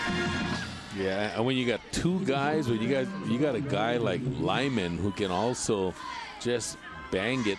I mean, this guy is a physical runner in his own right. On his lower back plate, he has a sticker that says battle. He has been battle tested, him along with this team. Williams brought down in the backfield. Elton Sue, what a stop. That is a big time stop. On 3rd and short, penetration, Sue into the backfield, wraps up for a tackle for loss, gets by Muti. Oh, what do you do here? You roll the dice. Play clock still going. It's 4th and 3. Punahou's converted all 4 of their 4th down attempts tonight. It's 4th and 3 from the 50. They'll line up at least to go for it. This could be a game changer, and a quick kick coming up there for Williams. Nobody there back deep to get this one. Punahou chasing after it, and it'll die down inside the 5. First touched at the 2. It's a 48-yard quick kick. And it's Williams and Makapulai to hustle. Wow, what a great play call. Nobody back, no one expecting a quick kick. And Makapulai. Check his feet, where his feet are. Of the other angle when he's touching the football, but it's from the first touch, though. Yeah, correct. So you get a bear hug from Aston Hange with 7:21 to go. Down 2 scores. From the 2-yard line, Mililani's got to drive 98 yards just to give themselves a chance to win this game.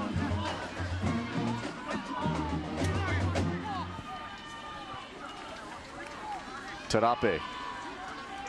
Pretty accurate tonight. 11 of 15, 224 through the air and 3 touchdowns. No interceptions. He had 3 in the OI final against Kahuku 2 weeks ago. From his end zone. Roller. Roller. Roller one tackler away from busting it. Alika Kahuku Amoy able to tag him. Roller was one high step away from going all the way. I mean, this guy is so explosive. I love the game plan. Get the ball out quick against a blitzing defense. Man. Was ruled down before that ball came out. So he stays in the possession of Mililani. 110 receiving yards. Here for Roller.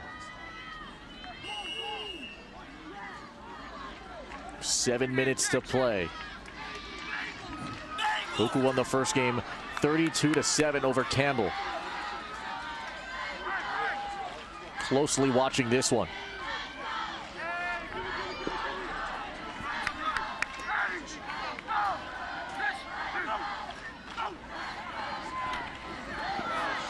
Here's Kahana Travis. With O'Keel out in front. Was forward progress stopped? Yes, it was. Forward progress was stopped first.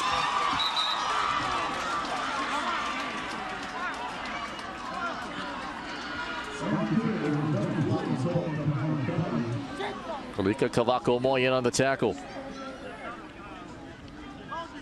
You know, Kahuku Omoy, who had that game-saving tackle. Look at his big number 10 coming in, crunching people.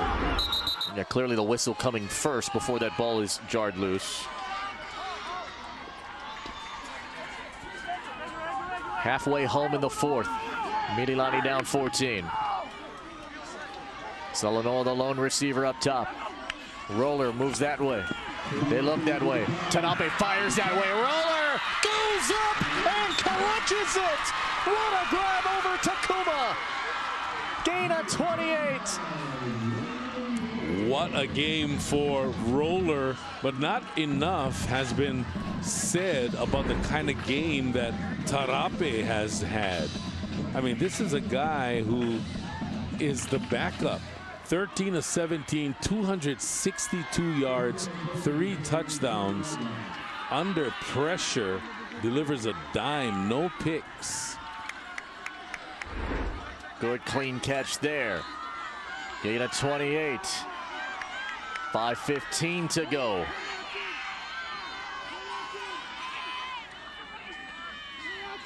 Play action. Tanape against 3 buff and blue members, intended for Roller. Tagged as he was thrown, that one by Kahuku Omoy, who applied the pressure. And a marker's down. Right near where that second level was, where the pass was going. Just off of the fingertips of Roller. The linemen stay put where they were on the pass before blocking down the field. Or do they get out in front early? Ineligible player downfield. Offense number 51. 5-yard penalty. Replay first down. Down the field. And that's always a risk when you run play action from under center, because now when you do it under from the shotgun, it's a quick fake and the ball is out. When you run it from under center, the quarterback now has to fake and go into a deep 7-step drop, and it really makes it tough for the O-line. Fake the give over the top of Roller, incomplete. Gavin Hunter was trying to set up some blocks on Travis Ross to free up Roller, but part one wasn't complete. That was the pass.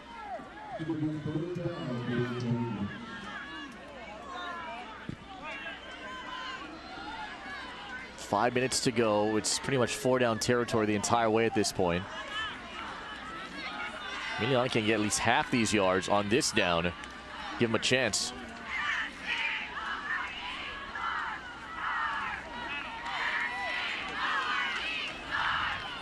Play clock's at 10.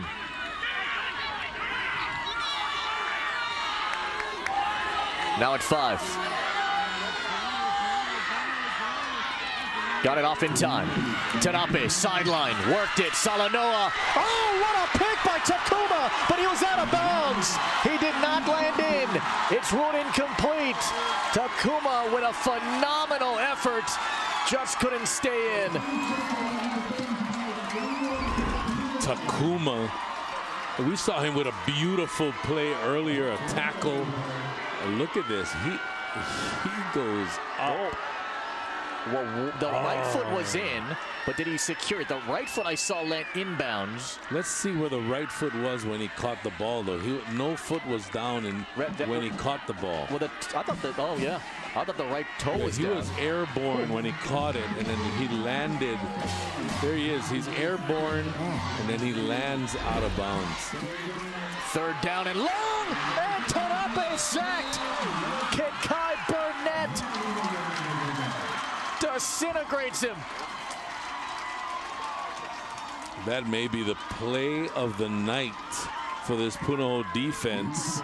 This Punahou defense was reeling I mean, Tarape has been dealing. What a great job by Burnett, coming inside on a defensive end twist. The 6'3", 235-pounder. Too much of a gamble to go for it on 4th down, so they're forced to punt it away. And this one dives right at the 50 and takes a Punahou bounce, which Mililani's got to track and collect. And Punahou, with 4:01 remaining, has got a 14-point lead in front of Buff Nation. Oh, holy night, the stars are brightly shining. This is the night of our dear Savior's birth. Oh, night divine.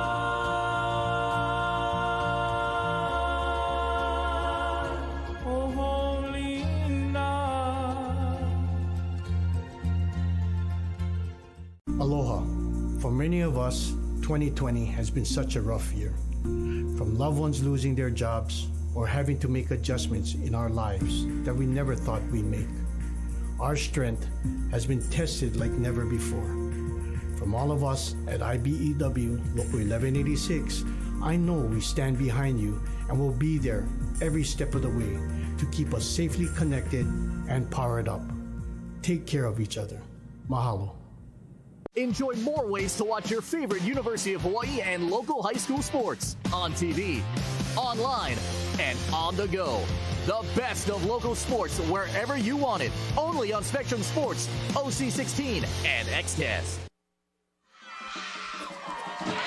It is such a attainable dream for Buff Nation and this Puno team to recapture that state trophy.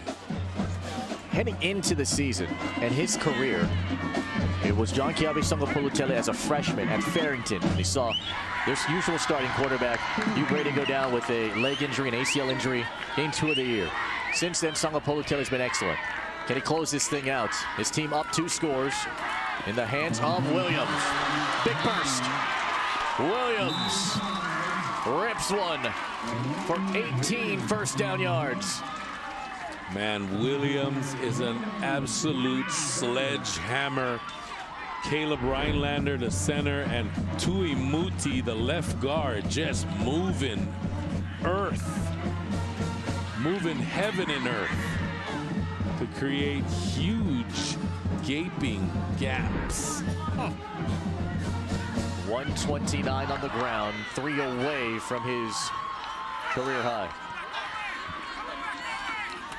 He could get it here.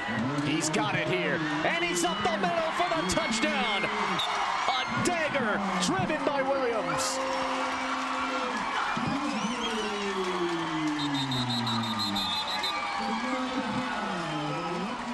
The Mililani injured player, it looks like it's Ezekiel Rodriguez. Williams. Maybe the final nail here in this phenomenal night for the Buff and Blue.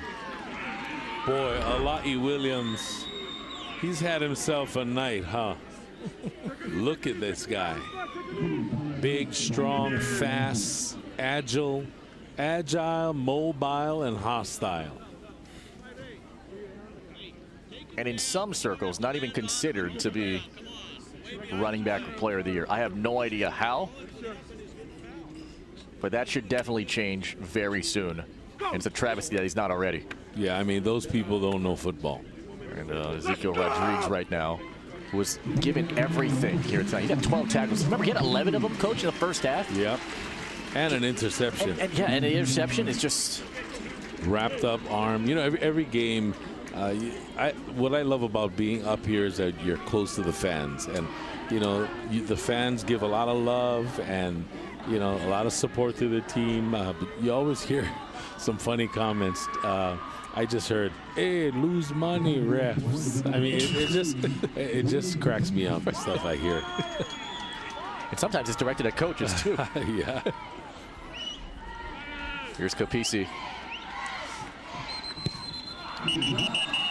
We're a flag down.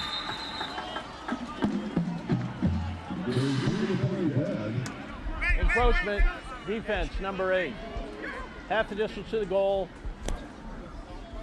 You know, Mini Line's been trying to time their jumps to leap over the line.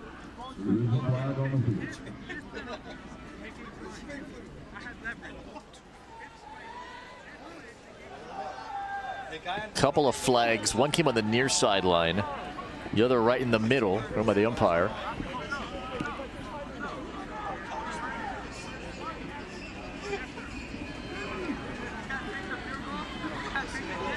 The kick was good, but it's not like they can, even though the kick was good, they can't just say, hey, we'll decline the penalty, because encroachment's a pre-snap penalty. So there has to be an attempt.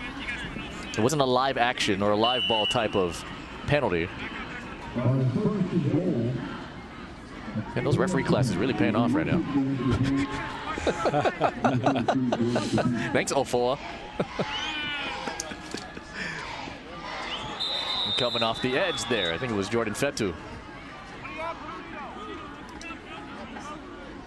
Encroachment, defense, number 29. Half the distance to the goal. Try down. So half of the half. That requires math, which not great. Were you a good math guy in high school? Not a good math guy. Same here.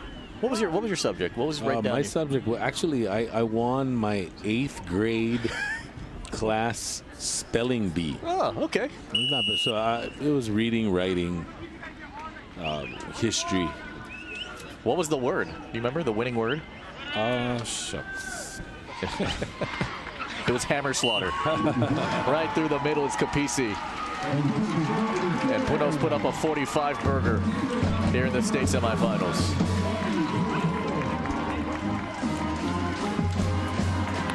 Again, as good as the run was from Williams, that offensive line's been the real heroes this entire season. They have been. Those guys, Muti, T.E. Hallams, Rhinelander. I mean, these guys have really just been outstanding.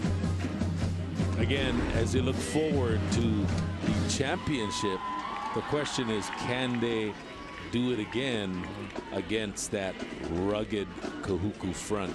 Now, we've seen them play before. They held Williams to 45 yards on 10 carries, but that was then. And let's see how it plays out when they do collide. It's going to be fun. Yes. 3:23 remaining. Capisi has been pretty much an automatic touchback machine.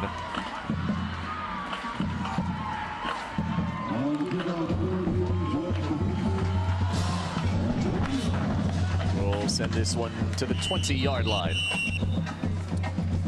Next Friday on Spectrum pay-per-view, channel 1255 and 255. If you want to watch the Division I Open Championship, it'll be on PPV.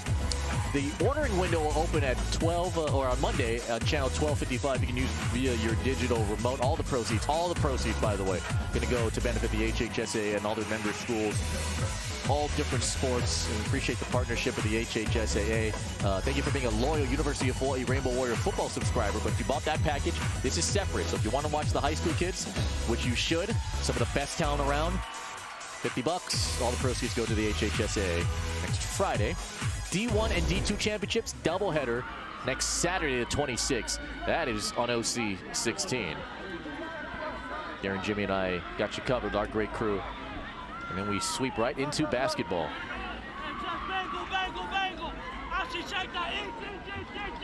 Mililani tonight, 277 yards of offense, but they've run 25 fewer plays than Puno this evening. Gavin Hunter runs it out. The pass goes to the middle. There's Raymond Roller. Looking to cap off a spectacular senior season, right? Gain of a dozen here. Yeah, Raymond Roller, so impressive. His yak ability is second to none in the OIA. His yak ability, I like it. Yeah. 150 receiving yards. 31 away from his career high. He motions. Terape with a long ball for Gavin Hunter. Gavin Hunter had to fight off his defender. It was Travis Ross. A lot of hand fighting, and that one ends up incomplete. Number one on double ones with Punahou's one helping. Could not get that pass. Yeah, that was a lot of contact and hand fighting. Yes. On that sideline.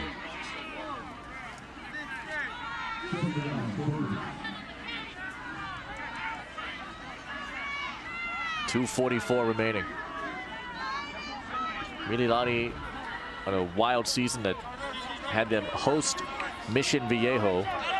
Lost that one by 13. Then they had to travel on the road to take on Mater Dei, which is always a great experience. And Rod York has always done a good job of trying to expose this team to what's out there.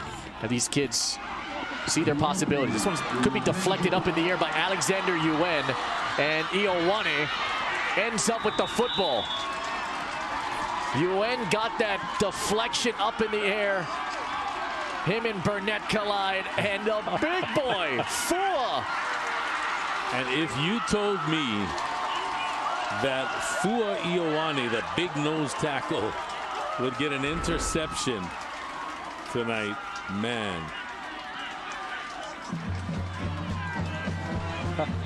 No, they hit the ground. Yeah, they hit the ground. That's why I hesitated, because it was deflected up in the air. It wasn't a fumble recovery. It popped into Ioane's hands. Yeah. Yeah. Oh, well, it was fun while it lasted. Yes. Yeah, he sold it, though. Got to give it to him. And the key thing is here, too, by the way, the quarterback's arm is motioning forward, right? So it's a forward pass. Yeah. So even though it's deflected up in the air like that, once it hits the ground, it's incomplete. But dream on, big boy. Dream on. You know, give him his moment of glory. Yeah.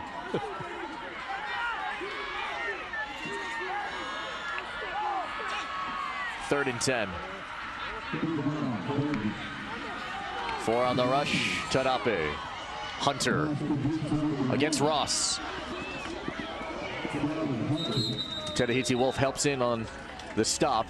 It is near the first down stick at the 41. It should be good enough, looks like. I'm going to right at the marker. They're still looking at it. And they'll move those chains. It's going to be sad to see all these seniors graduate, because this is a special senior class considering what they've gone through. Gavin Hunter's one of those seniors. And a lot of these guys, you know, are the pandemic guys. They missed a year because of the pandemic, came back strong. Burnett gets into the neutral zone. This is really their first full-on season since the pandemic. Defense, number 80, 5-yard penalty, first down. David Joseph, remember, re-injured that collarbone injury that he had in the OI semifinals against Campbell, so that's why he's been out the last couple of games. Keeney McMillan will come back, but Terape,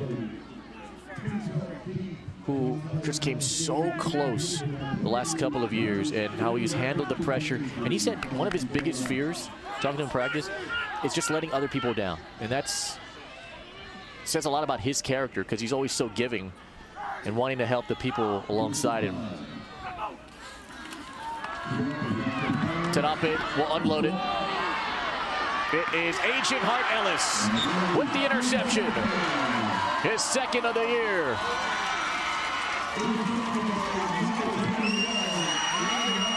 Well done, young man. Agent Hart Ellis really did a great job of playing inside position. He was not going to be fooled again. The deep pass to Salanoa. Nice job. Forces the pick. Upstairs is looking to confirm it because, of course, scores and turnovers automatically reviewed. It's been confirmed upstairs. And there's the first interception thrown tonight by Terape, and the second takeaway for Ellis this year. Each team with a couple of turnovers, and Williams looking to end this thing. Stays inbounds wisely to add on to already career performance. Over 150 yards. So Lima and Rodriguez makes the tackle. Good to see Rodriguez back in. Rodriguez is another senior, so he'll be out of here. But tell you what, there are pieces there. And remember, Mililani's JV team reached the OIA final. Rodriguez with 13 tackles. I think the most that we had on television, it was Sterling Sakashito for Iolani. Remember, he had 16 tackles for Iolani. Yes. Williams, big run. Can he cap it off with another dazzling play? Chased from behind. Williams, unbelievable. His 4th touchdown. Wow. Are you kidding me? 78 yards. Holy smokes, Williams.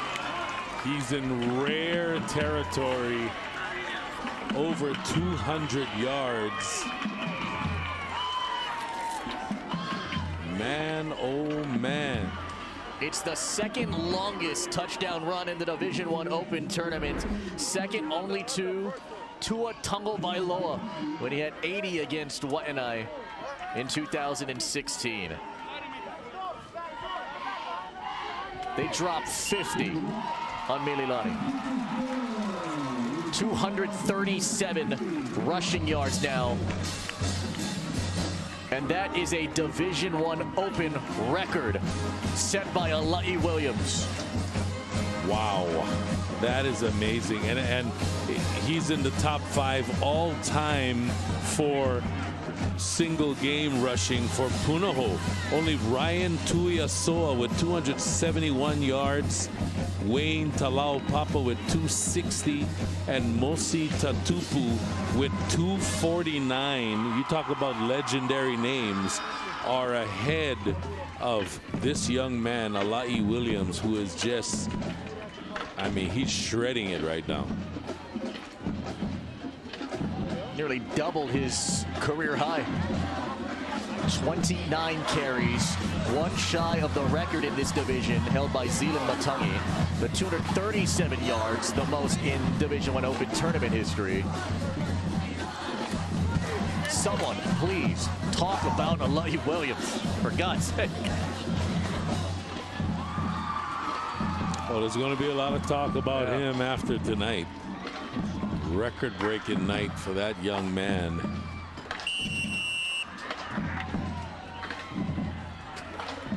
What a capper. And he still has 1 more game to go. Williams, those 237 yards, by the way, puts him at 984 for this season.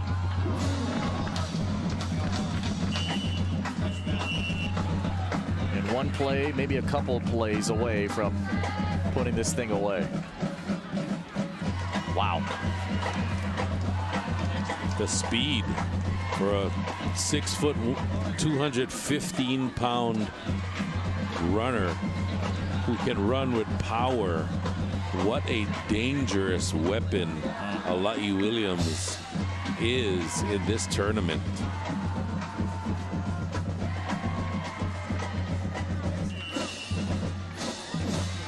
And we'll lay it out there, right? Punahou dominated this game. Really, I mean, there was a chance for Mililani to come back. They came as close as within 14. And Manatarape, who has handled this pressure so well, and such maturity too. Here's Sa'i Salanoa. I can't wait to see what Sa'i does the next 2 years after this, his sophomore season. No quit in this team. Keep in mind, by the way, remember, Alai Williams played in the Cal Ripken State Championship a few years ago. And that baseball talent transitioning to football. Sideline throw, this one's incomplete with 8 seconds to go. Somebody give that young man a full ride. Alai Williams, I'd love to see him running at the next level. Hope Timmy's watching this.